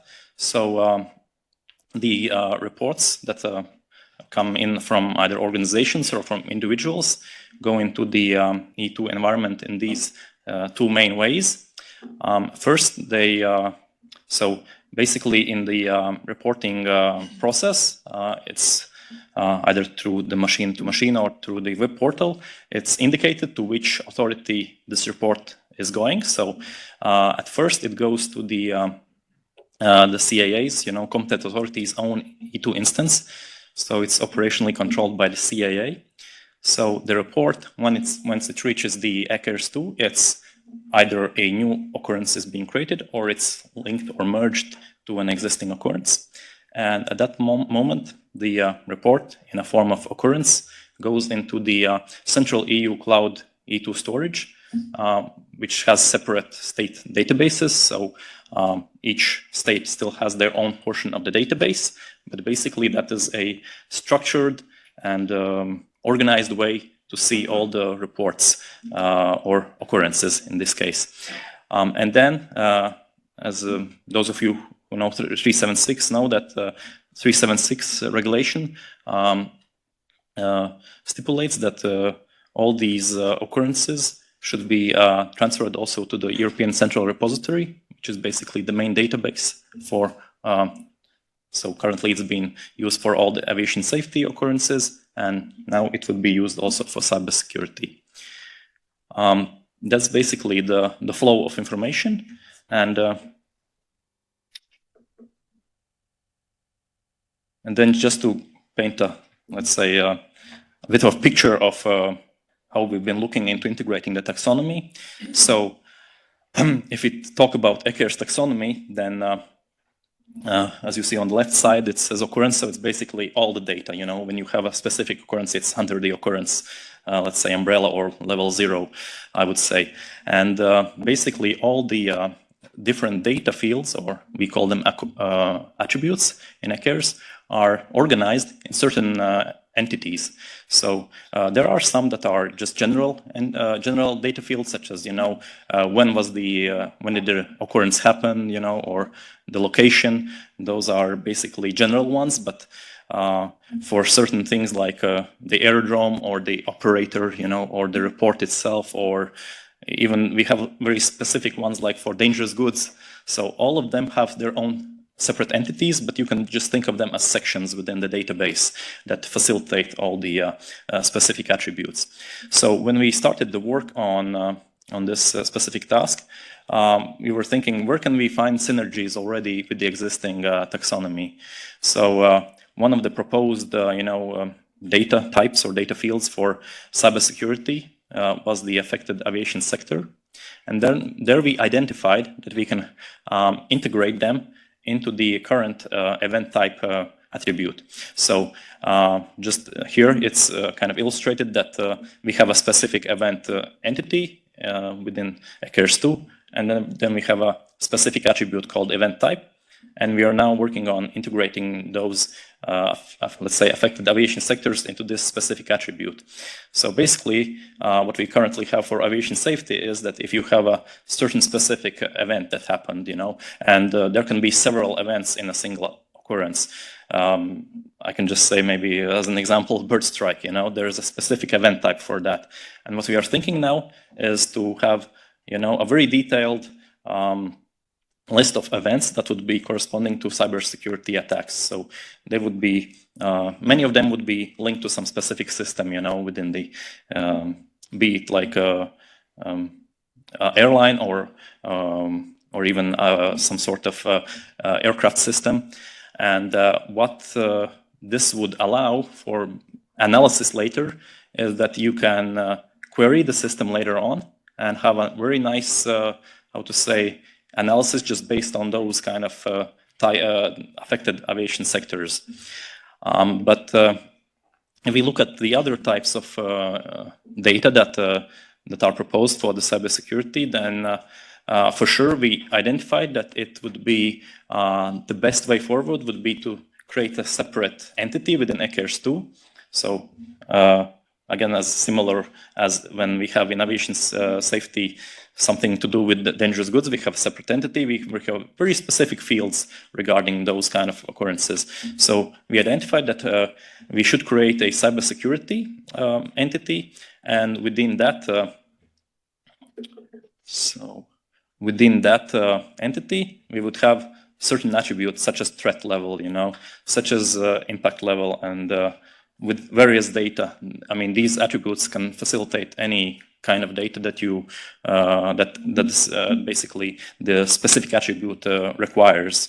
It can be free text field, it can be multi-choice, or basically there are many ways to implement this. So some of these attributes that have been already identified is this threat level, impact level, also type of attack. So that would be that could be as a tree structure. We have certain level 1, level 2 values, and we would have a very nice way to code those kind of things in the database. Also, some other examples would be like attack vector, targeted assets, and the good thing about when we create this kind of entity, it allows in the future we can expand that list of attributes. So whenever I mean, I'm sure the work will continue, and it's always possible to add some new attributes that are required for let's say for specific analysis or other needs, basically. So basically that's kind of an overview of the way that we are trying to integrate the taxonomy now in the ECARES. And yeah, over to you, Jerry. Thank you so much, Andres, for this overview. I know that there was a lot of discussions with the colleagues before you, how we can include it, and it seemed to be extremely complex because they were not used to be working with the cybersecurity or the information security world. So for them, everything was new, and we had the impression, although we were colleagues, that everything that was new was always a no. So we always had to then fight to be able then to come to an agreement, and we're very happy and very glad to reach this stage, where we're already implementing, the taxonomy proposal that we have. We do know that we needed some flexibility, and this is what they are giving us, that we can add further attributes to the entity that we have. We were also grateful for them to give us the possibility to have our own entity related to cyber. And at the same time, to be able to always be able to put those, let's say, the attacks that we have, to be able to combine them with what is already in the system. So those are the overview that we have. Here it is more just to give you details when it comes to, let's say, to the specifics of the entities that we're including. So I don't think this is necessary. It was just here more just to explain to you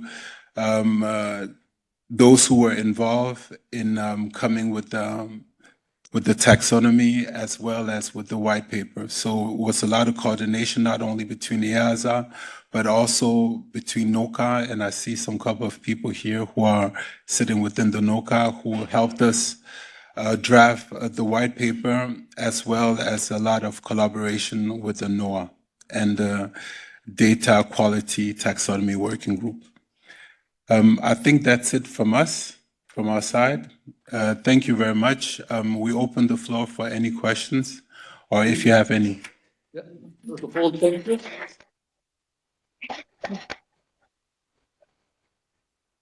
We have 5 minutes for some questions. So I see Christoph.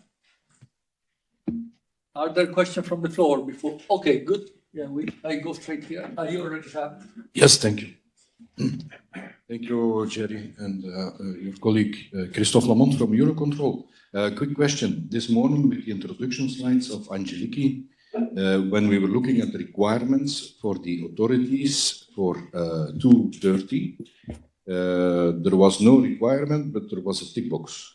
And you said, yeah, they are anyway involved in it because of the 376. Now, in your slides that I have seen, where you were talking, Jerry, about the 376, this regulation was more on the part of the organization. So my question is a little bit, could you elaborate now how exactly it is between authority and or organization for 376? Thank you. So you're talking about the external reporting, right? Correct. Yes, so external reporting is for both. So it means it's for the authority, but as well as for the organization. Okay? Thank you. The flavor, I mean, in fact, this is, if I may add, the fact that the hooks are different. In part IS, we had, as Jerry presented, this requirement for external reporting linked to 376 plus additional elements in case 376 doesn't work, because the implementing regulation for 376 is coming now. So we wanted to have the clarity that it has to be reported. For the authority, we hooked this to the regulation for each domain, and it's called immediate reaction to the information security events. The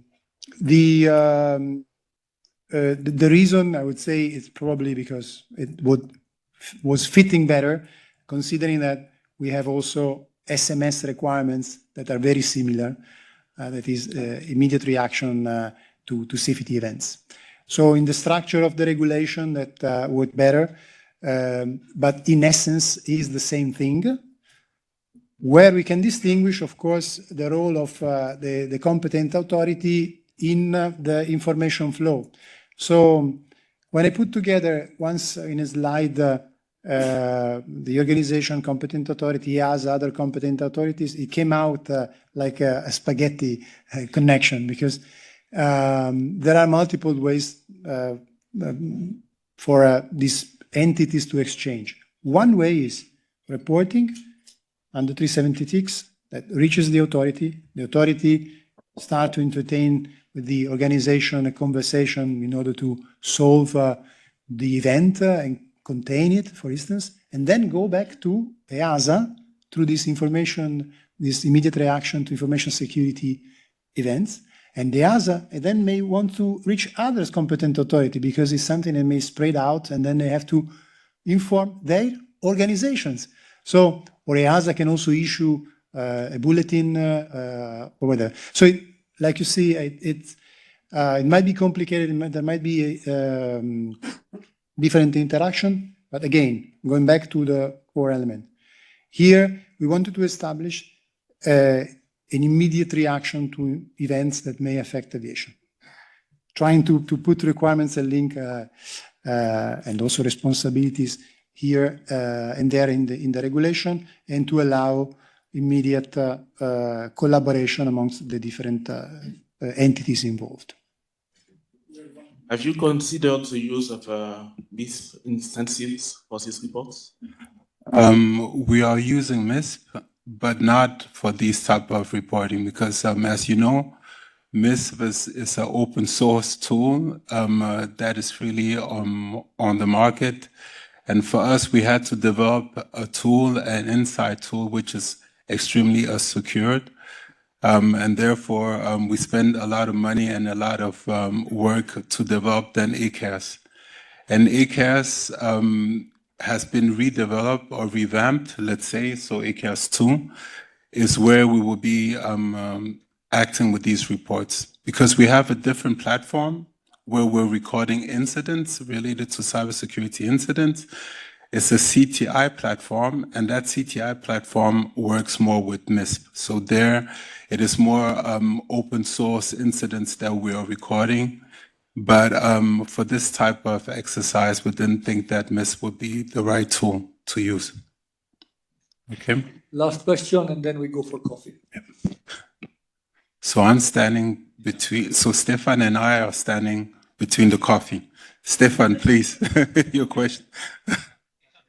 Hi, Stefan Schwinty, Aerospace. One of the questions, a couple that other people have raised in the chat as well, is ECARS 2, is it going to have protections for confidentiality, and also who looks at the reports? Because right now, if we look at safety, there's quite a lot of people who get access and can see it. And from a security perspective, there's a number of organizations that are not that comfortable to have all this information being so widely visible. We want to have kind of a need to know. So, it also answer then to you. ties in with the immediate reaction is how do we actually make sure that when we have to go for something public like airworthiness directive or service bulletin, how do we make sure we actually have the appropriate visibility of what the issue is or have pathways that we can do it in a confidential manner. And this is something we faced already before in non-information security perspectives. There's been an incident where a onboard oxygen generator could be turned into a makeshift bomb on the aircraft. And we did find ways on how to get the airworthiness directive and have it replaced without giving people bad ideas. And I think this is something we need to make sure we build this into both the ECRs, or how do we report as industry, or how we do the reporting, but then also for the response that we have that built into our mechanisms, into our tools and systems. That's a good question. This was also a question that was already, yeah, you want to respond? I can answer the second part of the question.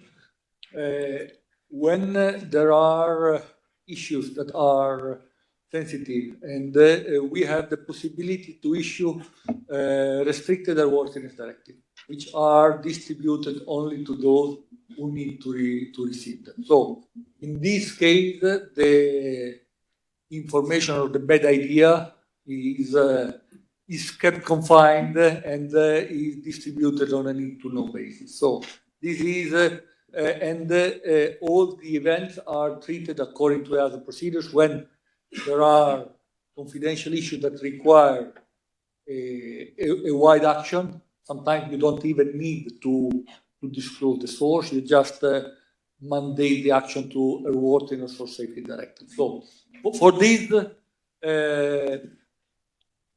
we are covered. When it comes to security or confidentiality in ECR, here I don't have an answer. Maybe. Yes, there I can say that if you send your occurrence and then you have an attachment related to it, normally the attachment you can encrypt it, and then those who are opening it have then the key. So that means that this can give you a bit of confidence of who is opening then the attachment to the incident itself. So this is the only way that we discuss internally how to see how to address this issue, because this was something that was brought up, to see that, to express that there are difficulties for the community, the cybersecurity or information security community to share information, especially if we're speaking about vulnerability of certain products, right? So there, let's say the solution that was proposed is that ACAS2, at the stage that it is, if you put any type of attachment, it is not being seen by everybody else. Okay, but we hope, of course, in the future development of ACAS2, that there might be ways to address these a bit more on an information security way, like if we start labeling different type of TLPs, that if you say TLP clear, TLP green, that these are things that are open for everybody else. And if we start being then TLP amber or TLP amber strict, then maybe it could be information that is not being seen then by everybody else, but only by the analysts. Okay? Thank you, Jerry. Thank you, too. So thank you both. For the first time today, we are running a little late. So we nonetheless go for a 15 minutes coffee break. And now it is 7 past, so we resume at 22 past. Please come back on time. Thank you. So the next presentation is about the links between ISO 27000 and Part IS. Is something that we have already heard today in the different questions. Now, my colleague Jean-Paul will provide you with a structured overview of all the links.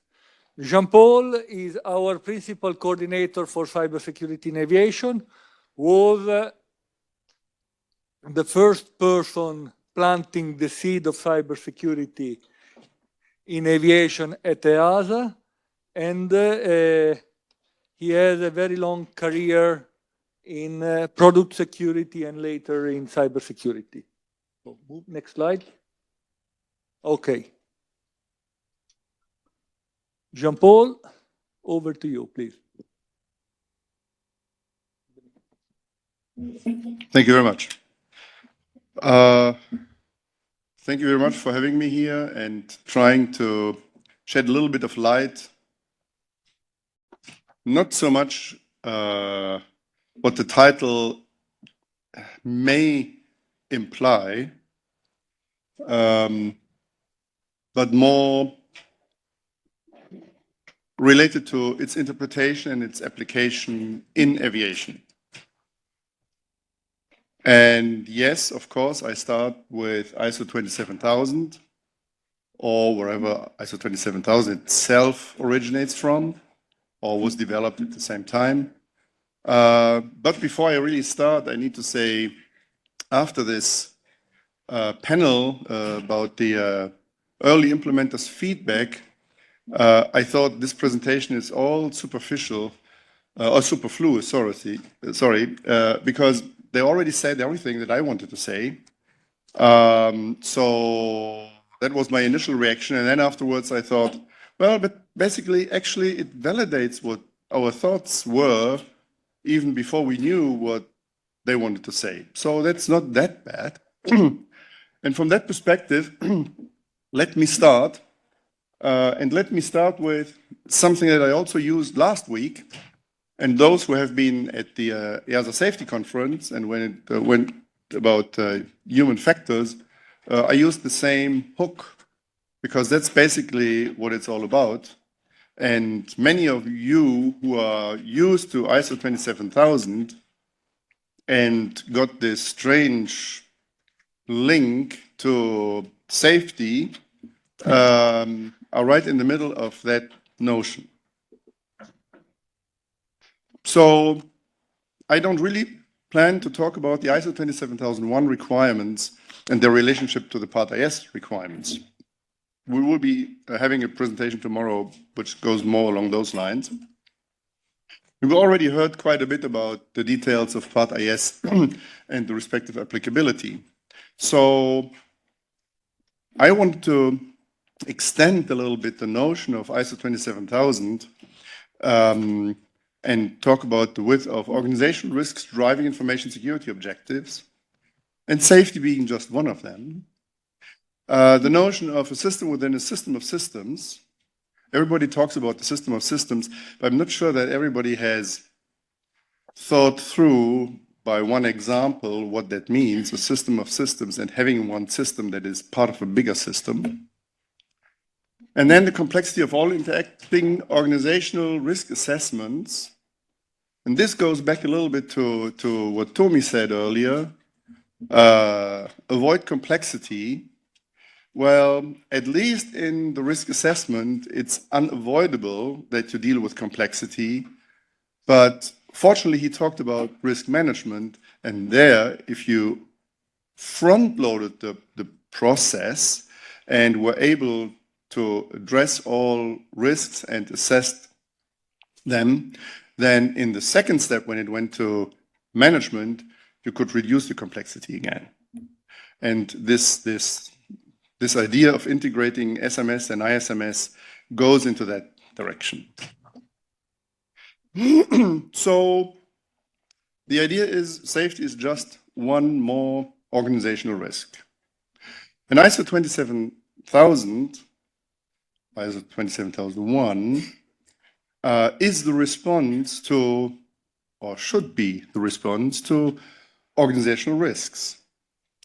And there are plenty, and we heard already about business continuity, but we also know about the financial impact and reputation, and you name them. And aviation safety is just one more. And if you see it as just one more of those organizational risks, and you frame it into the entity's risk appetite, so the willingness to absorb risks and to deal with risks, then you know that you have to derive your information security objectives from that and feed it into an information security risk management system, like, for example, ISO 27001, including also its companion ISO 27002. So, so that's the nominal way that you could interpret ISO 27001. Not many organizations seem to do that, because when we wrote the AMCs and GMs, I got someone who said, well, we do our information security risk assessment, and when we are done, we give it to the safety people, and then they can do whatever they want with it. So for me, I had the idea, it's like volleyball. One hits the ball on one side of the net, and the ball falls on the other side into the dust. I'm not sure that this was the intention of Part IS. And the feedback this morning showed clearly it is a collaborative approach. So, but that's not all. It's not only aviation safety and information security. It's also, for example, financial impact and reputation and legal compliance. And to all, information security has an impact, and all of them also have an impact on aviation safety. So if you just focus on one single thing, because you want to reduce complexity at that moment, you're probably about to fail to have a full picture of what you need to do. So here we come to the system of system notion. So aviation is a system of systems, and you see many technical systems, but a system is more than just a technical system. A system is composed of people, processes, products. It's functionally structured as a system of systems, we saw that, and it's connected to other systems, either horizontally, vertically, or both. And the hierarchy, or whether it's hierarchy or linear, doesn't really matter, but there are connections. And we heard about those also already in the interface section. Here's this again. STORM, a risk-sharing system of systems. So if you are part of the operational chain because you're an approved organization, well, you probably have also lots of service providers, and they're all part of this system of systems. So you have to recognize them. You have to analyze what's the impact that one has upon each other and how you deal with it in the whole operation of your organization. So there are a few other dimensions here.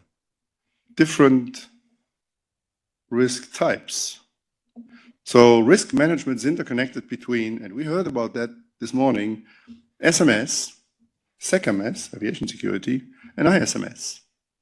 SMS like in ICAO Doc 9859, or the SECMS like in ICAO Doc 8973, or ISMS in ICAO Doc 10204, which is to be published and which would just be a manual, but at least it is talking about an ISMS. And yes, in Europe we have Part IS. So, which gives you also an interesting perspective on how those two will have to coexist.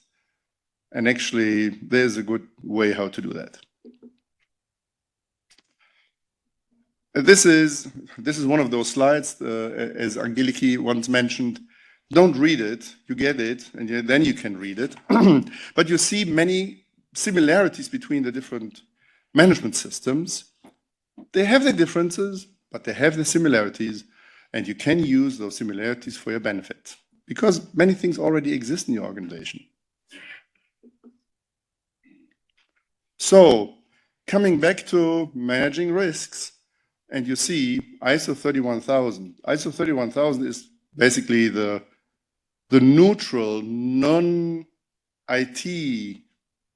risk management standard of the ISO. I'm not sure whether they also mean this way you can do risk management on toothbrushes or something that they all standardize, I'm not sure, but at least that's the process they have. And here we have the process. We have the principles, the framework, and the process itself. And every one of them has a different clause, and ISO 27001 follows it very closely. But the question is, and ISO doesn't really respond to that nicely, the question is, what's the perspective if we do a risk assessment? We can just say, oh, we need to be compliant, and what's the risk not being compliant? Well, there may be organizations who think, oh, I need to be compliant with Part IS, so I will just do what the compliance tells me, and if I'm literally compliant, I'm fine. Then there's impact view, which asks the question, what must be avoided to happen? That's primarily the safety view, because we are always looking at the safety consequence and say, oh, if the safety consequence is very high, then we need to be very stringent in the way how we deal with it, how we develop systems, how we test systems, how we certify systems. There's lots of more activity needed. So the impact view is a very particular view. But there's also the threat view. And the threat view basically looks at what could make things go wrong. So what's the source of my problem? Not what is the result of a long chain of events, but what's the source? And that's usually the security, the information security approach. Because in many organizations, the exact effect, the impact to the organization caused by something is not so well analyzed because it takes a lot of time and a lot of money. So often, and the separation of silos says this silo has no clue what happens here and has to do its job.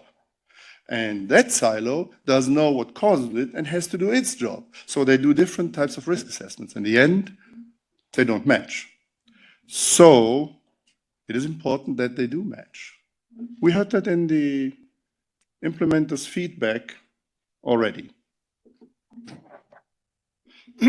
So we use and we internally use the bow tie model to take a look at different risks. From the threat on one side, where threat is not only a security term, it's also a safety term, to the consequence. And there's a little note on the bottom in information security, vulnerability replaces hazard. So if you replace hazard in this slide, then, you have the same bow tie for information security. So in the impact view, what we do is we look at the consequence, or if we know the consequences already, we may look directly at the assets and determine what our hazards are and go basically from the rear to the front. The benefit of doing that, well, for an aircraft manufacturer starts with the impact assessment. And so before even the information security people look at what they need to do, they already have the impact assessment. So they know the consequence. So they can start from the rear end. They don't even have to bother at that moment about all the threats that can cause that. That comes later. When the bottom-up approach is being done in this analysis, the fault tree assessment for an aircraft, and then there's just one or two or many other possibilities, threats that may cause what's called the top event in the middle of the green thing. So that's basically one way to look at it. And when you remember the drawing of before, the slide before, it's the impact view. And in the threat view, it's just the other way around. Now you start looking at the threat and then try to find out which hazards could this threat trigger. Now you have many more threats that may have an impact or may not have an impact. And those who have an impact of low consequence or an impact of high consequence. So you have to touch many more threats than if you use the other perspective and you start from the consequence side, where you know what's high priority. Something that's catastrophic is higher priority than something that's a nuisance. So just in a perspective to look at things. And yes, on the bottom there's again a note, in safety the term threat is not limited to intentional acts. There are safety threats. So, coming back to the message of the early implementers feedback, put both groups, or two groups at least, or all groups of people into one room. This is the attempt to actually do that. So on the top you see there's the bow tie, very much reduced to the minimum. There's a bow tie called safety assessment, and the safety assessment produces information. It produces information about the hazards, it produces information about the preventative barriers, the mitigative barriers, what the top events are, the safety consequences. It takes this all, including the context, meaning the architecture, the systems design, whatever, and adds to that the target information security compromise likelihood, which is a term that the information security people can work with, because now they know what they have to do, what they have to achieve. And this information is given to the information security assessment. And then the information security assessment can do its job. And in the end of this, and this, as you can see, there's a cycle, including risk treatment. If the risk treatment doesn't change the safety architecture and achieves the target likelihood, everything's fine. They can give it back to the safety people, and the safety people will be happy, and the information security people will also be happy. However, if they have to change through a risk treatment, the safety system, the architecture, then they will have to tell the safety people, oh, we had to change this, we had to put this in place, and we had to put that extra barrier in place, and then they have to look at it again. So this may be just the start of a lengthy iterative process until both sides are happy. And if you remember the drawing in the second slide with, in total, I choose 8 different risks, this can be a quite difficult situation. There's the complexity, but in the end, you know what you have to deal with.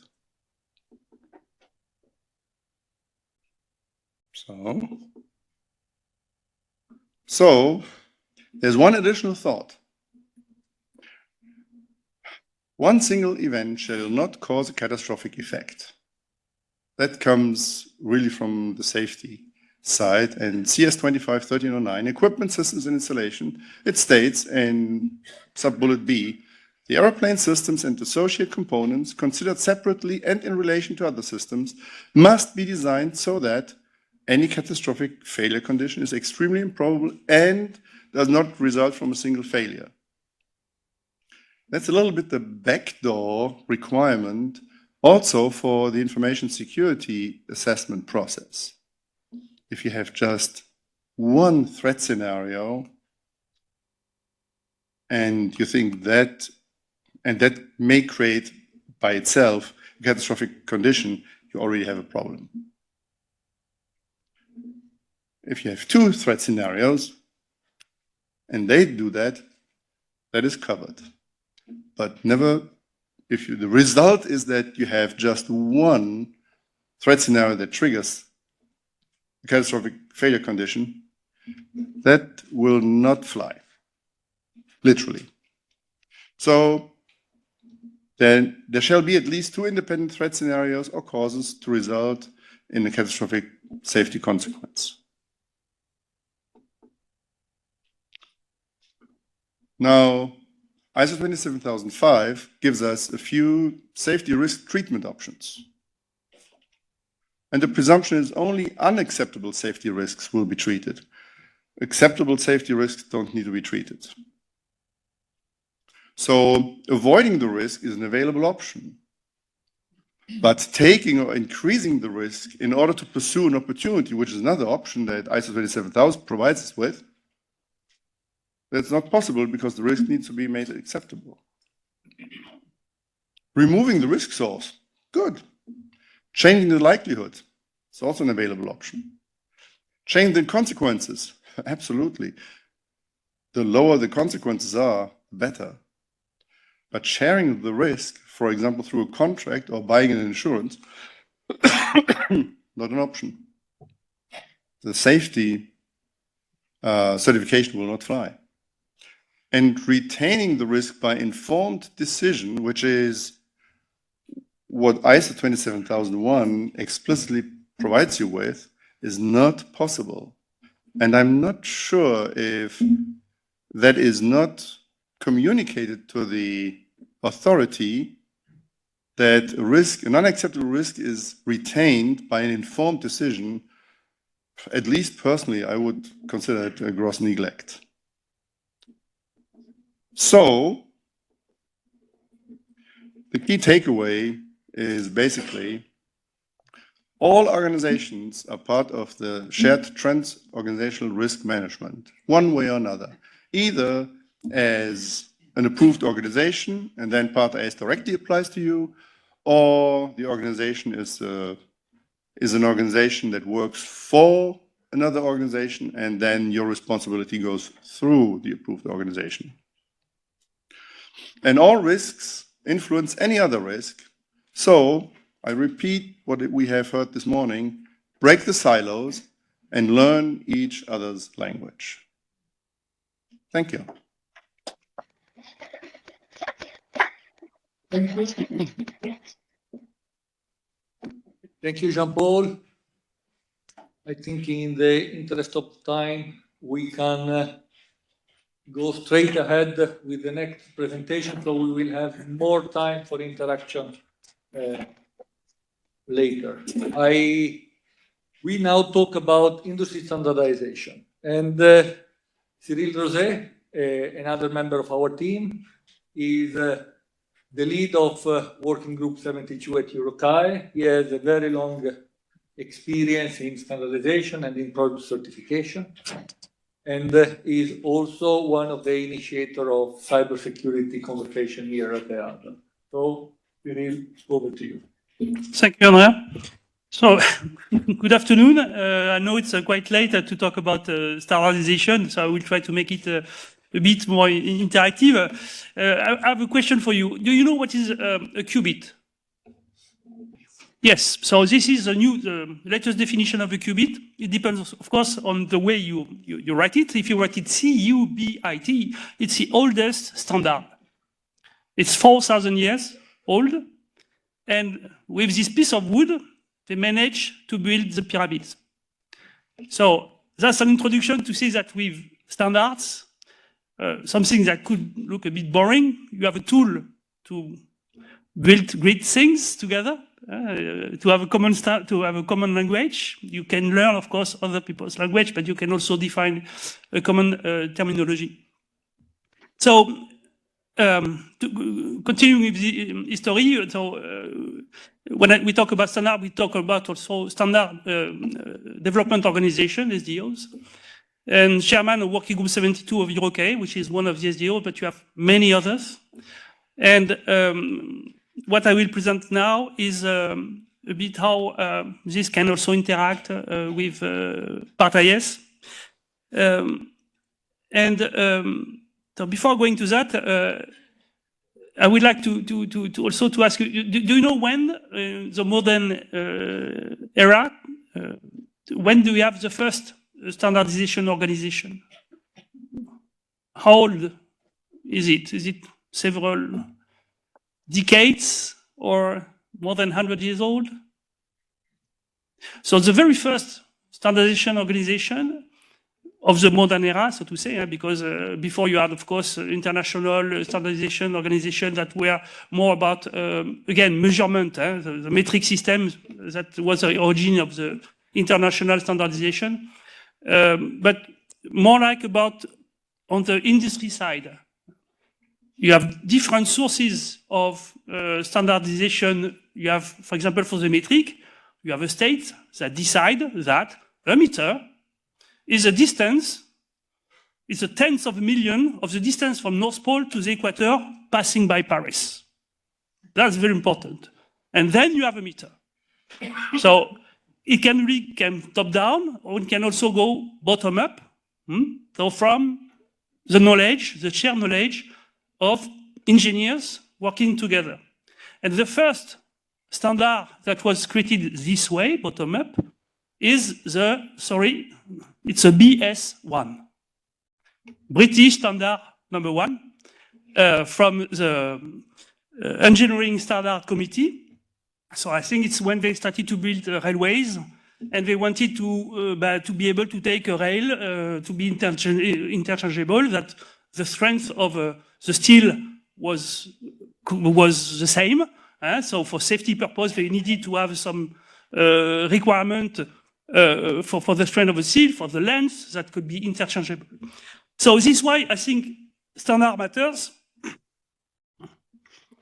because some people have the impression that, there's too many standards. So we have 14 standards talking overarching standards. So we need another one, and then you have 15 standards. So yes, of course, it could be felt like this, but standards is a key. If it's one of the key components, one of the key bricks of building something with people having different languages, different background, different experience. So, for example, I think today in the ISO we have like 25,111 active standards. So it's that worldwide. So say the ISO tries to get the standard from different parts of the industry and make it into a common format. So that's a lot. But if you don't have a common language, or if you don't understand the other language, but I prefer to at least to have something important. I will take the example of, probably aware of Mars Orbiter. You've heard about it? Yes? What happened during Mars Orbiter? Yes. And why? Because one team decided that, metric, I don't like it. I prefer the imperial system. And they did all their computation with the imperial system. At the end, the Mars Orbiter did not orbit. It collided. Yeah. So that's $125 million collision. That's a bit expensive for that, but that was because of a lack of standardized way to measure something. In that case, it was mass and distances. So when you have agreed upon, it can be normative, yes, can be requirement, can be normative, it can be also a guideline or best practices.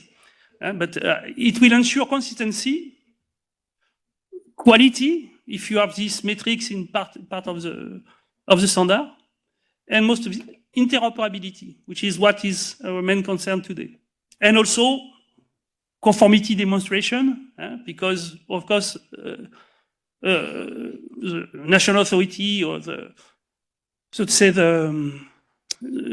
competent authority will take the standard and will look at how you comply to it, for example. It can be used as a basis for conformity demonstration. And also, it's not in the slide, but a level playing field. So when you have several organizations competing in the same environment, having the same standard, will provide this level playing field. So providing the same level of quality, same level of effort, and so on to achieve the expected result. So, so yes, two other points important, but I think the important point that is developed by the industry, for the industry. in that case. When I talk about industrial standard, it's not the one that are coming top-down from government that wants to specify things to the point that it has to go via Paris or by an authority, but something that you put into command, you put your knowledge into command, and you define what you need to exchange and to have in common. So, next point is you have also organizations that help defining the standards. So you have what's called the ECSCG in Europe. You have something similar also in the US. It's called the European Cybersecurity Standardization Coordination Group. So it's a really joint coordination and advisory group. So it's you have different stakeholders. I will have the list after. But the idea is to coordinate cybersecurity for aviation related standardization activities to avoid, in fact, duplication, to avoid to reinvent the wheel. So what we did so far is to perform a survey of existing standards, then to perform what we call a gap analysis to identify what were the missing standards. And this, for example, goes after that into a work program for standardization development organization, including EuroCAE. The term of reference of this group, so it's something that is funded and financed by the European Commission. The term of reference was first to focus on activities that are stemming from European Commission regulation. We hear there is some echo for people. Can you just like this? A little back. Okay, no problem. Thank you. Yeah, so from the European Commission and from EASA regulations. And recently, we changed also the term of reference to include CESAR implementation needs. Of course, we do not exclude other market-driven, but that is the main focus. It's aviation and so EASA and CESAR. So how do we work? So we have in the center the ECSCG. You have the different standardization development organization. And we have some interfaces with other EuroCAE working group. I will focus on EuroCAE here also because it's more, I know that when you talk about EuroCAE and Working Group 72, it's also related with RTCA and US SDO. They have exactly the same similar organization. But so we have EuroCAE Working Group 72 and RTCA Special Committee 216 that are dealing with I would say aviation information security in general, but also with other EuroCAE working group because we have a lot of working group developing their own standards that are not specific to information security, but at some point they identify a specific need. So they come to the ECSCG, they present their problems, and then we see how we can fix it. First by looking by existing standards, because we have then what we call the rolling development plan, the list of all identified standards dealing with aviation with information security that can be reused in aviation. And we have also some, I would say, a bit loose, but we try to strengthen that with US Access, which is equivalent, roughly equivalent organization on the other side of the pond. We meet 3 times a year in general. For EASA, we did a survey of existing standard. We perform a gap analysis, and from that, again, what we do is we prepare, so to say, part of the working program for Working 72. We will have the link to the what you call the rolling development plan, which is a table listing all information security. I'll just show you an example. This is one output. For example, this one is providing all the published transverse standards that are addressing risk and vulnerability management. So you can see you have you select some element that you would like to identify, then you have the list of the standards. So it's a tool. It's a it's not the best interface today, but it's quite old. Of course, if we would have like an SQL server would be better, but this is what we have. And from that, we are able to identify the standard, the area that we are dealing with. And now focus on working with 72. So I've identified a lot of members of your working with 72. Can you raise the hand? See? Okay. So thank you for coming, and I hope I'm not saying stupid things. Yeah, so the Oracle Working 72 was created in 2006. Correct me if I'm wrong. There were Xavier Despins, first chairperson, then it was you, and I took over in 2019. So the subject is aeronautical system security, having a potential impact on safety. So again, it's security, but on safety. This is the mantra of this day, you have noticed probably. And to provide more objectives than solutions, addressing airborne system, but also aviation ground systems, organizational aspects on information security, like, for example, an ASMS, which is under development, or information security event management, that was developed and which is under revision. And it's a joint activities with the RTCA Special Committee 216, which are now following the same project and program than Eurocay Working 72. A quick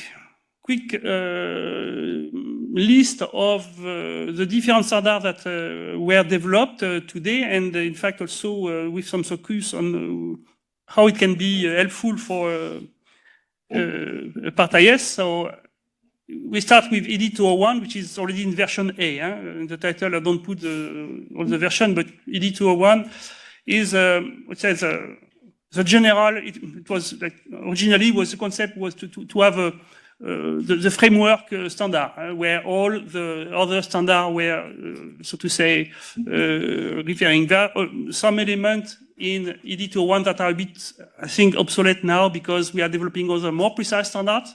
But at least you have the framework. So the environment, security environment, risk management and assurance, elements of supply chain security, an ISMS in general. It's not the detail that we plan to have in a dedicated document that is under development.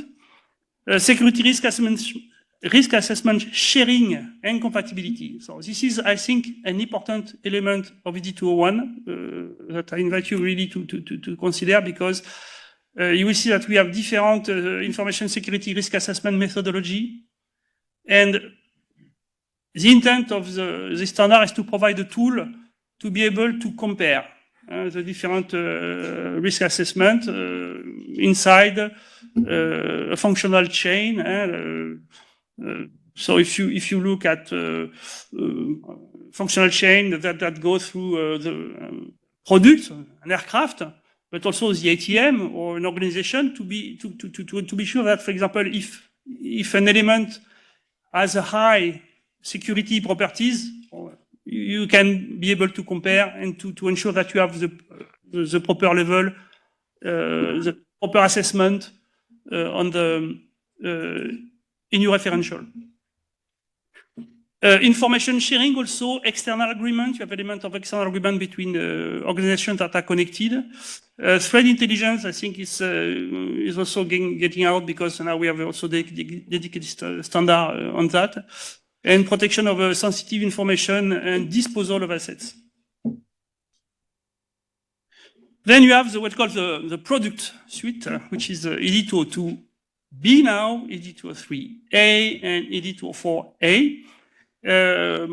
It's mostly about airworthiness security process, where we have the security scope, information security scope around the aircraft. You can also, you have a good element of information security risk assessment. You can also have some means to measure the effectiveness of the security measure. When I say security, of course, it's always information security, because we'll have probably the comment, yes, first of Jean-Paul, yes, it's about information security. Although, as we saw before in the Airbus presentation, there are some connection, typically when we talk about the assumptions, because we take a lot of assumptions from the information security. So it's all in this document, for example, that we describe the assumptions when we talk about the security scope. And also, so how to develop information security measures. So using scoring element, you have also element of logging on the aircraft, and continuous worthiness that contains also element of ground system equipment, about digital certificates, aircraft related information security event management, and also the different role of responsibility within the different organizations. And then we have ED205, which is now A, which is the ATM NS ground system certification and approval of declaration for ATM NS. You have element also of organizational information security. You have some element of an ISMS for ground system. It will be probably, I don't know, if you have a dedicated document dealing more precisely on ISMS, which is under development. We'll have also to consider if this part is. I'm looking at the chair of the responsible of this development. This is why, because it could be that to avoid duplication and inconsistency, we'll have to revise ED205. B, yes, to have ED205. You have also the element of risk management for ATM ground system and incident monitoring and reporting, and also means to demonstrate compliance with now the rule, because we have now a rule in European, which is 2023, 69, 68. Yes, 68. So these two, you have 68 and 69. 68 is about product, so it's a bit the equivalent of the CS for the aircraft. So this is for the ground system. And in the guidance material of this regulation, you have means to comply with is ED205. So you have now a standard that was developed by the industry that is a means of compliance for a rule. And we have ED206, which is also undergoing a revision, which is the information security event management. So basically, so prepare, detect, analyze, response, and recover, and a lot of other details. So now, what are we developing new? What are we working on?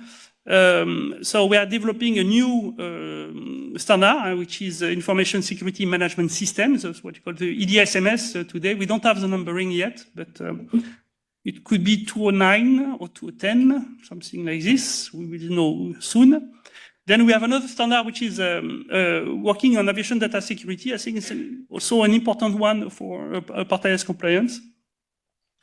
And we also updating, as I mentioned, ED206 as information security event management. I will go a bit more into detail on why we are talking about that. But as we also have the chair of this subgroup, if you have some specific questions, do not hesitate. We finished recently the update of ED202B now. So because we had some evolution, inconsistency, because of course the situation is not stabilized in information security. Since we started the work, we have a lot of evolutions. So we update, we are constantly adapting to the, not to the menace, but to the environment. We have a report which is undergoing redaction, so it's frequently asked questions to ED 203A, because after a couple of years of application, so 203A was in 2018, so now we are like 6 years of, let's say, feedback. We've managed to have sufficient questions to be answered. And we know that already that we will have to implement a change because some questions are leading to a change that is assessed to be too important to be just FAQ. We will need to go through open consultation, and so this is why we'll have a change to the document. And we know that also that we will have an update on ED 204B, which is, let's say, the continued airworthiness for product. Basically, that's the timeline, and so you can see that the last one, it's really delayed to 2027 because we have limited resources. It's time-consuming also to develop, so we first need to finish the previous task, and then one is over, we can start the other one. So next meeting is in Daytona Beach. So if you want people wants to join the RTCA and OK, I think it will be a nice occasion to come to Embry-Riddle University. Then we will be back to Cologne in March. Then the plan is to go to Boeing in Seattle. And after that, because so you see, we go one time in Europe, one time in the US, so we travel the world. It's very nice. The next time will be the Austro Control in Europe. I don't see Mario. Oh, yeah. And after that, we'll be in Panasonic, California. The progress is where are we? What are we working on now? So ED 206, it's we are also trying to clarify what is more part of ASMS, what is really part of ISM objective, because it's often the case where we talk a lot of things, and in information security, you have several elements that are quite common. So at some point, as soon as you have a dedicated SMS document, we put it into that. But you have to identify what needs to go there and what can stay in the information security event management part. Vulnerability scoring, aviation customization, which is the difficult part. So we see, and also the timeline to report. So organization to create timelines that are appropriate to their organization.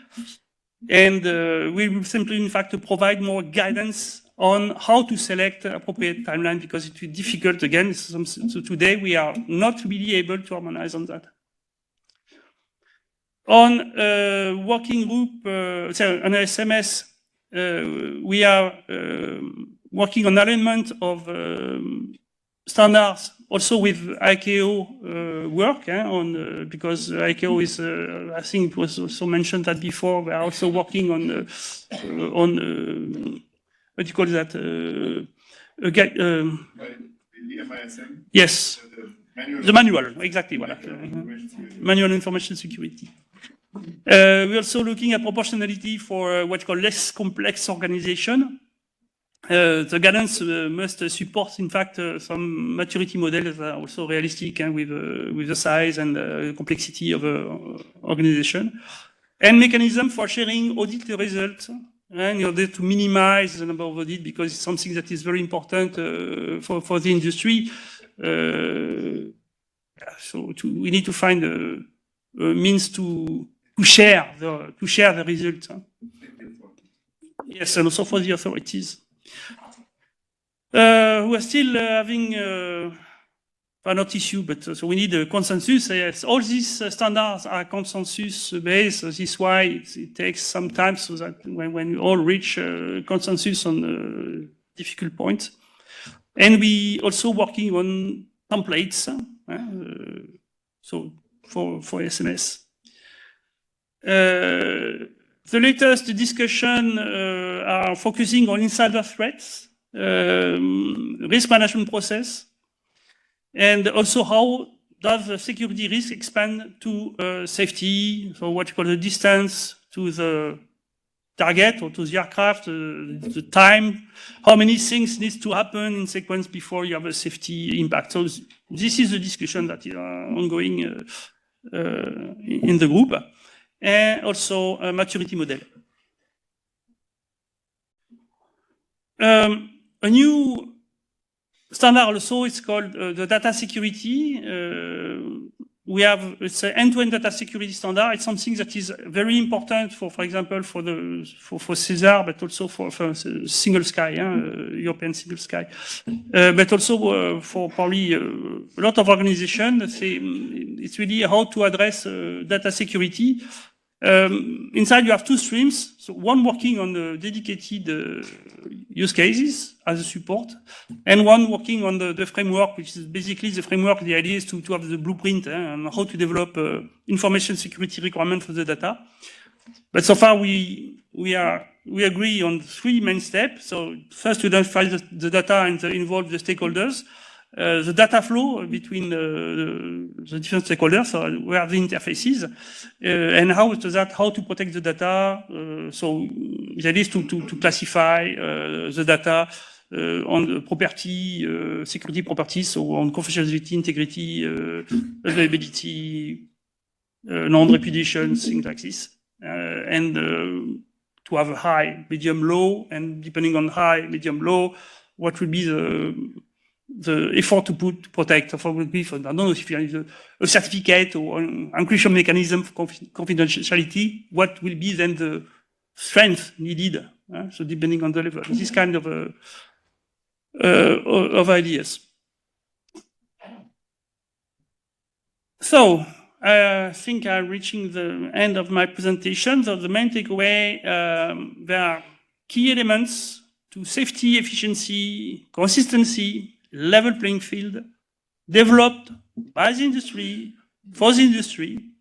And if you want to share your experience in your domain, please join. We are missing some organizations so far. We have a lot of organizations, yes, representing ATM, product, airlines, but aviation, the aviation system, we have much more type of organizations. So we are looking at maintenance organizations, airports, all these. Airlines, they were there, they are there, but in fact, we are here. Not European airlines yet, but yes. Voilà. So if you have, we have a bit ahead of time, but I think it's not an issue. We have time for questions. First of all, thank you very much.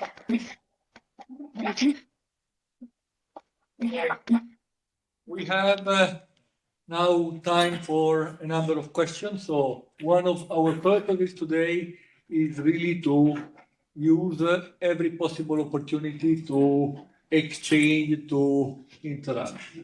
So now, not time to be shy, and we can either start from Lido, if you have something, or from the room, directly from the room. Yeah, I'm coming to you.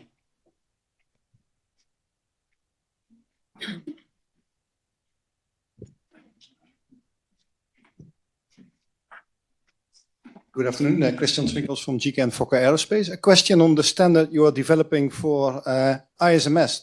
Do you expect it to get the same status as the standard that was developed by the Common Industry and Industry Organizations for SMS, which is a formal way of, if you comply to that standard, then you have shown compliance to the regulation as well?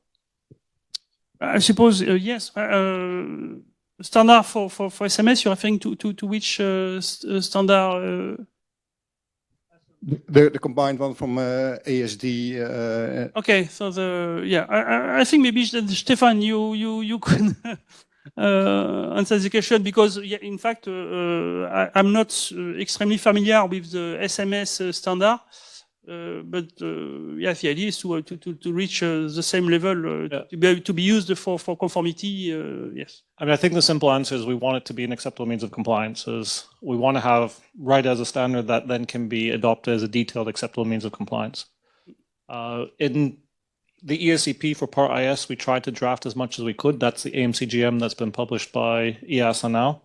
But there's a lot of more, I suppose, detailed questions that we'd like to answer to have standardization. And that's what the EDI-SMS is for.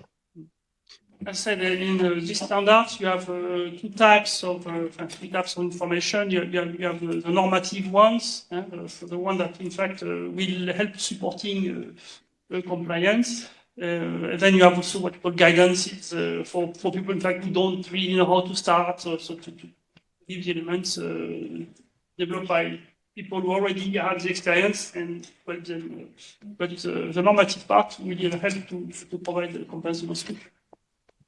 If I may add one thing, just for clarity, we cannot expect so this recognition of this standard as acceptable means of compliance by the end of next year, because like I said before, or as it was presented, we will have an update of MCGM, which introduces more guidance based on what has been produced, mainly the task force, so to provide more insights on the how to implement. But in terms of AMC, we won't change anything for the time being. We'll leave the standardization activity going on. For sure, there will be super interesting insights on how to perform risk assessment. We let it mature a bit, if you pass me the terminology, and then we will probably try to incorporate elements or reference to this standard in order to show compliance, so at the level of an AMC. So again, another cycle of iteration would be required. I cannot attach a date to this iteration, but it should be at least after 2027. Okay, good. So do we have, Angeliki? Please, Yes, just to follow up on Davide's comment, I understand that the process of recognition will take time, but during our Part IS deployment, we have to be sure that those orientation and approach have a good chance to be accepted by EASA. So we need some kind of formal position, not by the end of next year, but as soon as possible. That's a fair request. Clearly, we are looking at standards. We are encouraging and supporting standard development. So we will look at them with an open mind. So as Davide said, we would like them to stabilize and to demonstrate that they are fit for purpose just before incorporating them. Do we have other questions from the floor?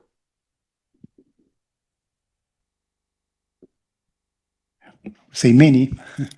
Basilis, what do you suggest? We have labeled them in order to group.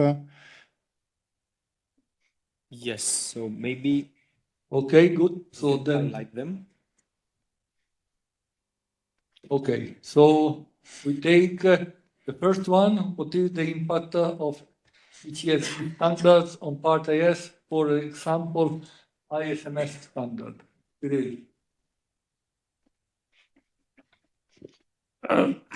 Alors, ECSG does not develop standard. ECSG is not SDO. So what we are looking, the impact is, I would say, indirect. We are looking at what is needed in Part IS, for example, and if you have some existing standards. Because we did already the survey of standard and we are updating it regularly. We meet 3 times a year. We met yesterday, in fact, and we look at what is new in terms of regulation standards, what can be appropriate, and so after that, the impact is indirect. It can be, in fact, if you have a specific need, you want to do something, I don't know, so for example, security event management, you go, for example, to the rolling development plan, and then you select which standard are addressing information security event management. After that, you have to go to your authority and agree on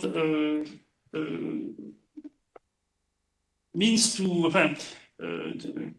use the standard that you want to apply to be accepted as a means of compliance. So not really like, yeah. So means to comply with the requirement. But again, it's as far as we don't have this directly written in MC saying that if you apply ED206 at the wall, that would be equivalent to an MC. You have to negotiate. But CSCG will help you, in fact, selecting the different standards that you can after that look at to build your system. Thank you. So we move to the recognized standard would be taken into account, but does ISO 27001 not cover all aspects? So I think Jean-Paul, or this was already said this morning in Angeliki presentation, but maybe Jean-Paul, you can provide a short answer. Yeah, there are a few things that are missing from ISO 27000, in particular the reference to safety, and I think this is a question directed at EuroK. So I think that's exactly where EuroK will weave in the right information that's necessary to make the link between ISO 27001 and aviation. And again, if I may here, the task force of the competent authorities developed a gap analysis between ISO 27001 certified organization that are in the scope of Part IS and therefore have also to comply to Part IS. And this guidance that will be described more thoroughly tomorrow by the pen holder of the activity has been also used as an input for the EuroK Working Group 72. So to cross-check whether the EDISMS standard is covering these gaps. So I guess it's again a very extended teamwork activity in this case. Okay, we move to, unless there are questions from the floor. Oh, one at the very bottom there. So in the meantime, we take the first one here. Will Regulation 376 be amended to specify what is mandatory to be reported in ECHERS 2? Jerry, are you able to answer? Yes, I can answer. The Regulation 376 would be amended, yes, but this will be at a later stage. So the first iteration is that the annexes to 1018, which is under the Regulation 376, would be amended as specified in my presentation earlier. And when it comes to what is exactly mandatory to be reported, this will not be specified in 376, because therefore the regulation is too high level. Let me add that Regulation 376 is a regulation of the Parliament, meaning that an amendment of this regulation will require going through the parliamentary process, and this is why the Commission suggested to just amend the implementing regulation 2015-1018, which is specifying what has to be reported. From a legislative perspective, amending regulation 376 is something that is extremely complicated. And the regulation itself doesn't specify which tools need to be used. The regulation is just specifying what has to be reported, and it is independent from the tool to be used. Perfect. Okay, so we have a question. Yes, thank you. My name is Magdalena from Luxor. I have a question because on the presentation today, it was quite clear that first we're supposed to start with the safety risk assessment and then move to information security system. Versus when we talk about the reporting, they are separated. So we have operational reporting and cybersecurity or information security reporting. And I'm a little bit puzzled in the way because not every information security reporting will be causing the safety, will have a safety impact, and other way around as well. So if we will be now distinguishing the reporting from operational and cyber on one side, are we not getting a little bit blind of the full picture of our safety risk? And on the other hand, should we not distinguish also in the organization that some reports, for instance, phishing, they will not be related to safety, but some other, but then if they are integrated in them, in SMS, then may end up in maybe safety hands rather than IT, who should have be taking care of this. So just that I'm a little bit, because I think it's very complex. So just Thank you for your question. I'm sorry for the confusion, because in the slide, it is not how you should be reporting. In the slide was more referring to the ACAS tool. So it was more the implementation, how we're implementing the taxonomy into the ACAS. So therefore, I suppose that in your organization, you might be structured a bit differently, you know, how you're reporting either your internal occurrences or your external ones. But for us within ACAS, this is how we found it to be easier to implement the taxonomy that we're proposing to the ACAS team. I hope this is a bit clearer now for you. a little bit. Thank you. Yeah, welcome. Thank you. Okay.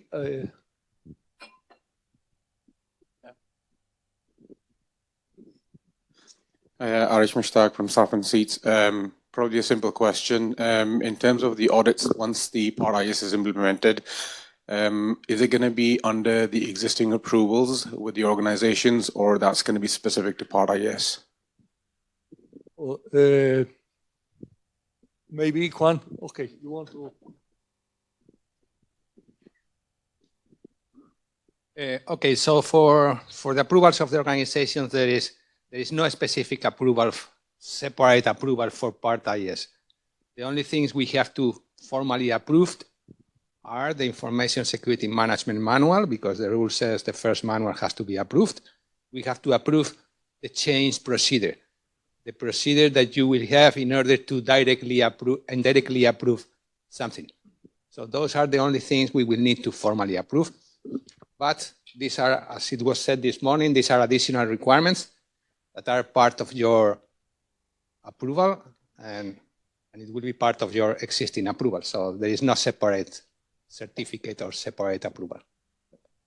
If you remember the slide this morning with the two boxes, so we are just adding some requirements that you have to comply with in order to keep your approval valid. There was another question in Slido that I think was coming from you, and it was if there is going to be a separate audit for Part IS audit, or it's going to be under the normal DOA, POA audit. So yeah, okay. So if that's the other question, I mean, will be on a case-by-case basis, and it will be different for each authority, and we will see how it is done. Because, of course, at a certain point, in a few years, the continuous surveillance of the ISMS will be part of the normal surveillance. What we have to see now, and this is what we are working in the task force, is to have guidance for you in the coming 2 or 3 months on how we are going to do the first investigation or the first check on whether you are complying with the rule on the applicability date or just shortly after the applicability date. But in the long run, it's going to be incorporated into the normal oversight, the same as for the safety management system or any other requirements. Perfect. So I think that now we can take. We have another question from the back of the. Perfect. Okay, let's proceed with that then. Yeah, John Strayton from Acumen Aviation.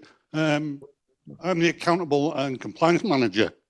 So when I'm doing due diligence on suppliers, how am I going to be able to identify that they are Part IS compliant?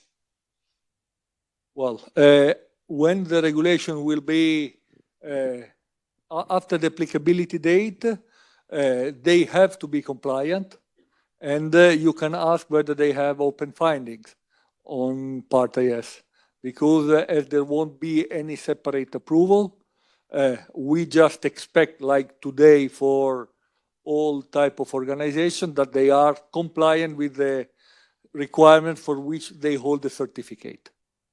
Clearly, as part of the surveillance, you may have some non-compliances here and there, and depending on the level of the non-compliances, they will have either an impact on the certificate, and in this case, you may ask for this, or they are of level 2, something that has a certain time, typically 3 months, to be addressed. So this is something that is part of the game. Maybe, Juan, you want to add something? But are you talking about, I mean, you are accountable manager and compliance manager, okay? Of what type of organization? Sorry? What type of organization? I'm the CAMO side.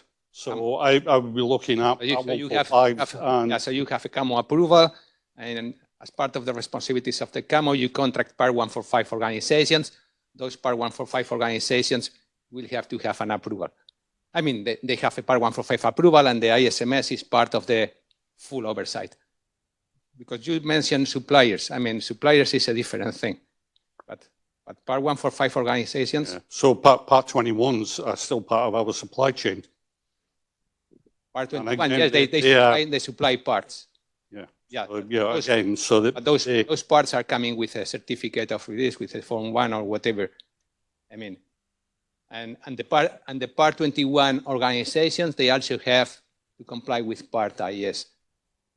But they don't have a separate approval for Part IS, as he was saying. They have an approval which remains valid as long as it is not suspended or revoked. So the workload's just been increased, that we've got to ask more questions, basically. Well, you can, I mean, if you have interfaces with those organizations, because they are approved, you may have confidence that they are meeting the requirements of Part IS, but you may have requirements for them on how they provide the parts and what requirements they have to come, what you want. I mean, yeah, it would just be easier if the not certification just referenced the Part IS. Yeah, well, we didn't go that way. We didn't want to have a separate approval, the same as they don't have a separate approval for SMS, for safety management system. It's part of the...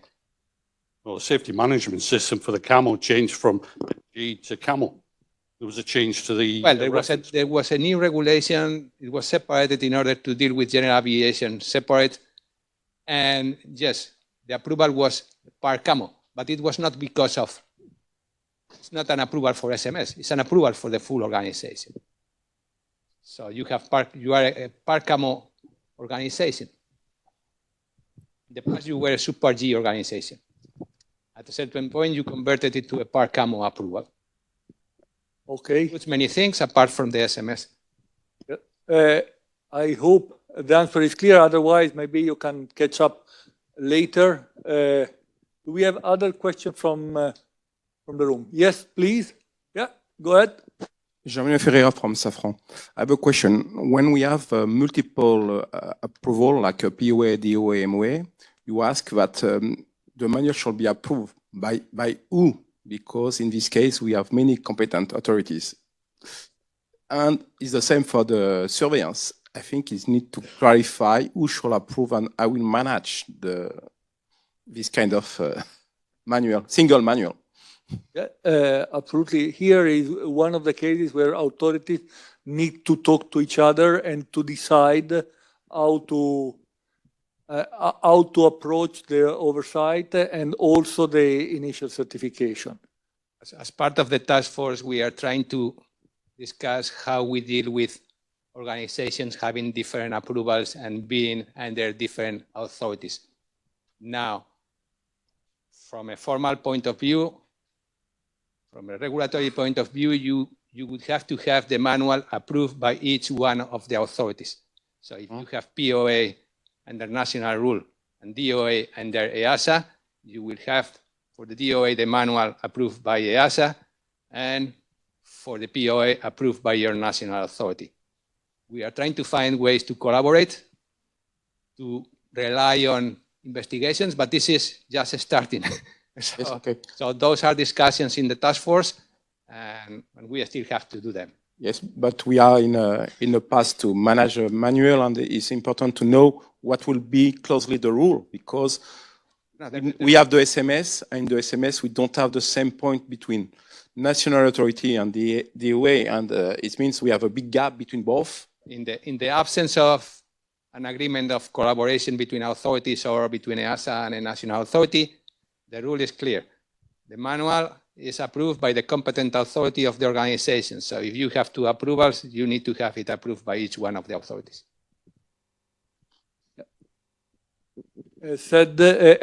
Tomorrow you will hear more. We are working towards avoiding any kind of duplication, and not only in this case. So should we look at Slido? Yep, yes, we can do that. So I think that we have received some questions for the Part IS interplay with the ISO 27001, and it's worth investing some time there. So Jean-Paul, I'm addressing this question to you. How much credit can the organization take for ISO certification?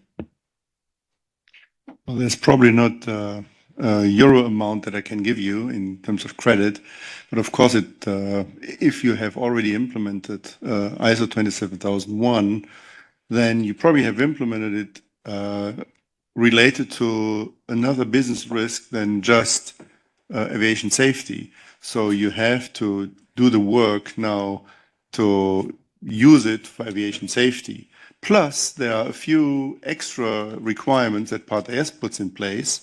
And so there is no formal credit that you can get, but it will most probably make your work much simpler if you already had ISO 27000 in place.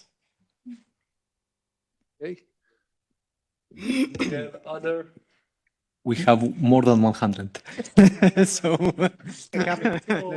But I think we can take another 2 or 3, and then time to wrap up. Okay, so let me see, because here we have a differentiated, different, let's say, labels. So I now, given also the time, I will just go to see some of the more popular ones. Let me answer this one that it happens to be in my screen now. So there we have received some questions about the interplay between Part IS and NIS2. Basically, this is going to be, let's say, explored in detail tomorrow by myself and also another colleague, Marta, from the Policy CEA. Long story short, because I've seen it a few times and I heard it also as a question regarding which regulation takes precedence. Basically, those are different regulations, so meaning that they have different objectives. So it's not a question of what takes precedence. It's about understanding that this covers different objectives. For instance, when it comes to the Part IS, now you are well aware that Part IS aims to address any information security risk that might have an impact on aviation safety. When it comes to NIS2, the objective is ensuring business continuity for critical services across Europe, so that essential services are continue to operate in a way that allow the EU member states and thus the EU as a whole to function properly. So stay tuned, because tomorrow we will go into further details, but this is, let's say, kind of a short answer to that. And with that, we have addressed, I think, a few questions received. So having said that, I will proceed to the next question. Then I think that I can address it, maybe this to Davide. Does Part IS needs a standalone manual and or a specific policy, although it has been more or less, let's say, we have touched upon it. In other words, can ISMM be merged with an existing exposition or an existing SMS? Yeah, in general, when you talk about manual, you don't have to think about the book that sits alone. There's already something in guidance material, so you can reference to other policies, documents produced within the organization, or link up to other parts of other exposition and manual. It is important that the authority is given with a key to read all of these policies, and all of this material covers what is supposed to cover. So how the organization is going to comply to Part IS, the organizational structures, the roles of the people involved into this. I think we have time for the last two. Okay. Now I'm just taking the most upvoted ones. The next one is asking will there be a phase transition for implementation and auditing of Part IS as a regulatory material, including standards are late and not fully mature yet. So maybe it means that because standards are late and not fully mature yet. My question is more than the 3 years that has been given. So yeah, a formal transition period as it has been given for the SMS implementation, no. It has been decided to postpone the applicability of Part IS of 3 years after the entry into force, and this is the transition period. And then what else? We said this morning that in any case, we consider this a common journey to full maturity of the ISMS system. Therefore, we are going to approach these oversight activities with the step approach that I mentioned this morning and tomorrow, again, further described. We have the last one. We have the last one, and I think it's a very short answer. So, Agigliki, the last one is going to be addressed to you. Is there any difference from authority perspective between a nominated person and an appointed person for Part IS? This is quite quick. No, there's no difference. The right term should be appointed person, but as of habit, we also use the term nominated person, but we mean the same thing. So it's the same. Good. Last look at the audience. If there is one last urgent question from the room, which I don't see. Oh. Then I just to say answer maybe general questions, whether we are going to throw away all these 100 of valid questions or not. No. So the answer is no. They will be recorded. So those are like diamonds for us, or well, some of them more than others. But then they are recorded. We will look through them, and hopefully we can also provide through FAQs answers to the most common hit questions.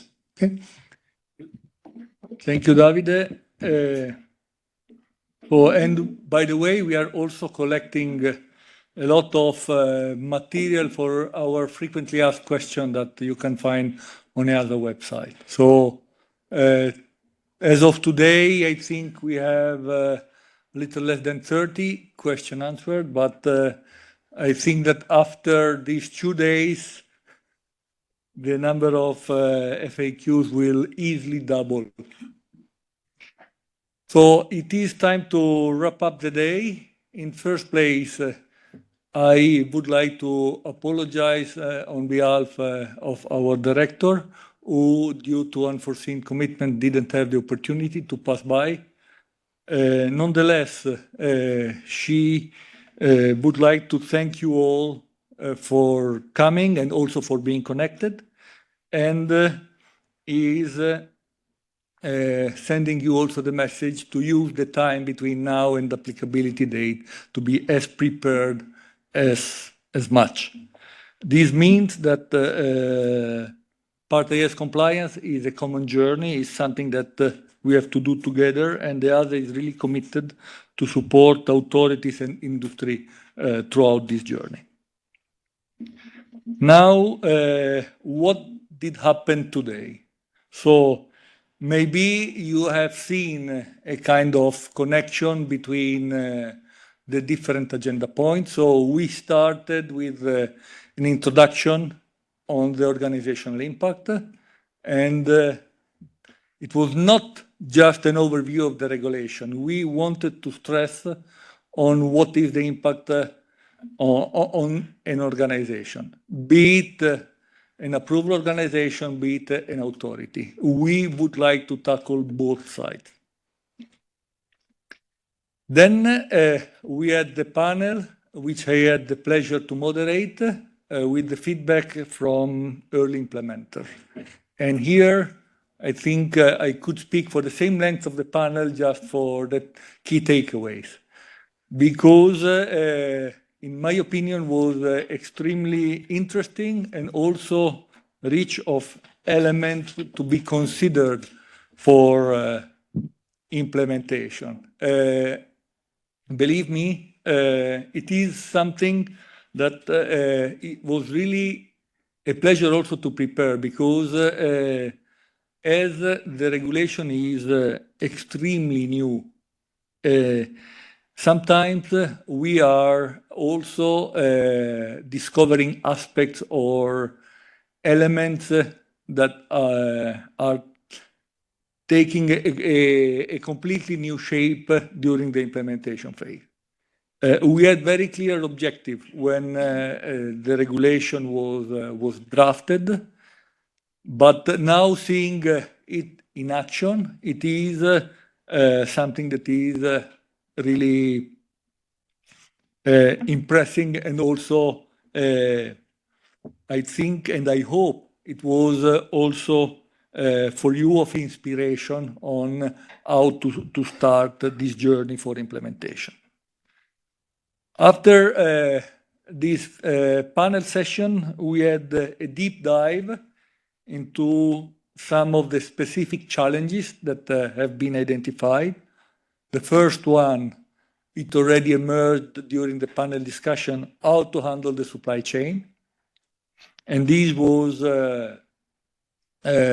looked at the first from the requirement side, and then Airbus colleagues gave us some examples of how they are addressing risk at interfaces. The next topic that we looked at during our deep dive was external reporting.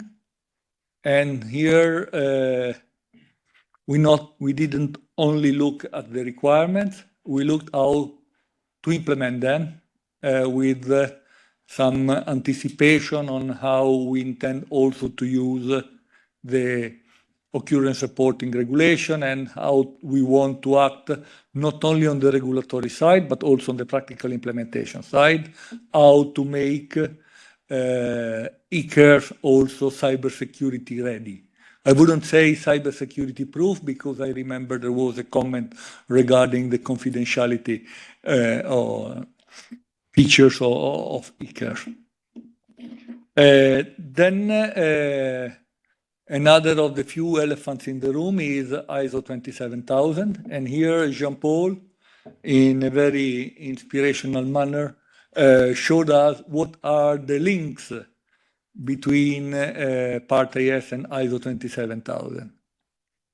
And finally, Cyril, with his presentation of standardization, told us what is available already today to support the implementation, not only when it comes to the organizational aspect, but also when it comes to the specific product aspects and how things are talking to each other.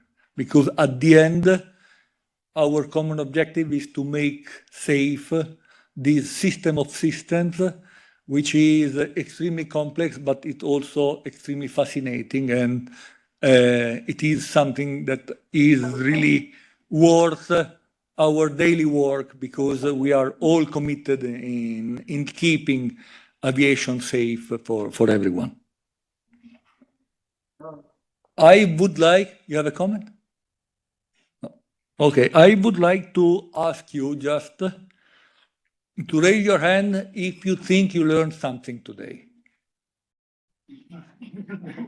Okay, thank you. So this is a beautiful visual metrics of the success of the day, and thank you very much for this feedback. And also I have to thank you for the very lively interaction that we had. It was our idea to facilitate interaction as much as possible. So thanks to all the speakers that were within the time, thanks to all the questions that have been asked. I think we kept a very high level of interaction, and I would like to thank all of you for this. Tomorrow, but to all of you, we continue tomorrow with some additional elements. So the presentation from the task force, what is already available, and then we will also discuss another of the challenges that have been identified, that is how to build competence in the staff. So we have heard that depending on the size of the organization, staff competence might be or might not be a challenge, but definitely we think it is something that is important to discuss. So with this, I really would like to thank you all for staying with us today. And I would like to wish you a very good evening. We start tomorrow morning at 9:30 sharp. Thank you very much and have a good evening.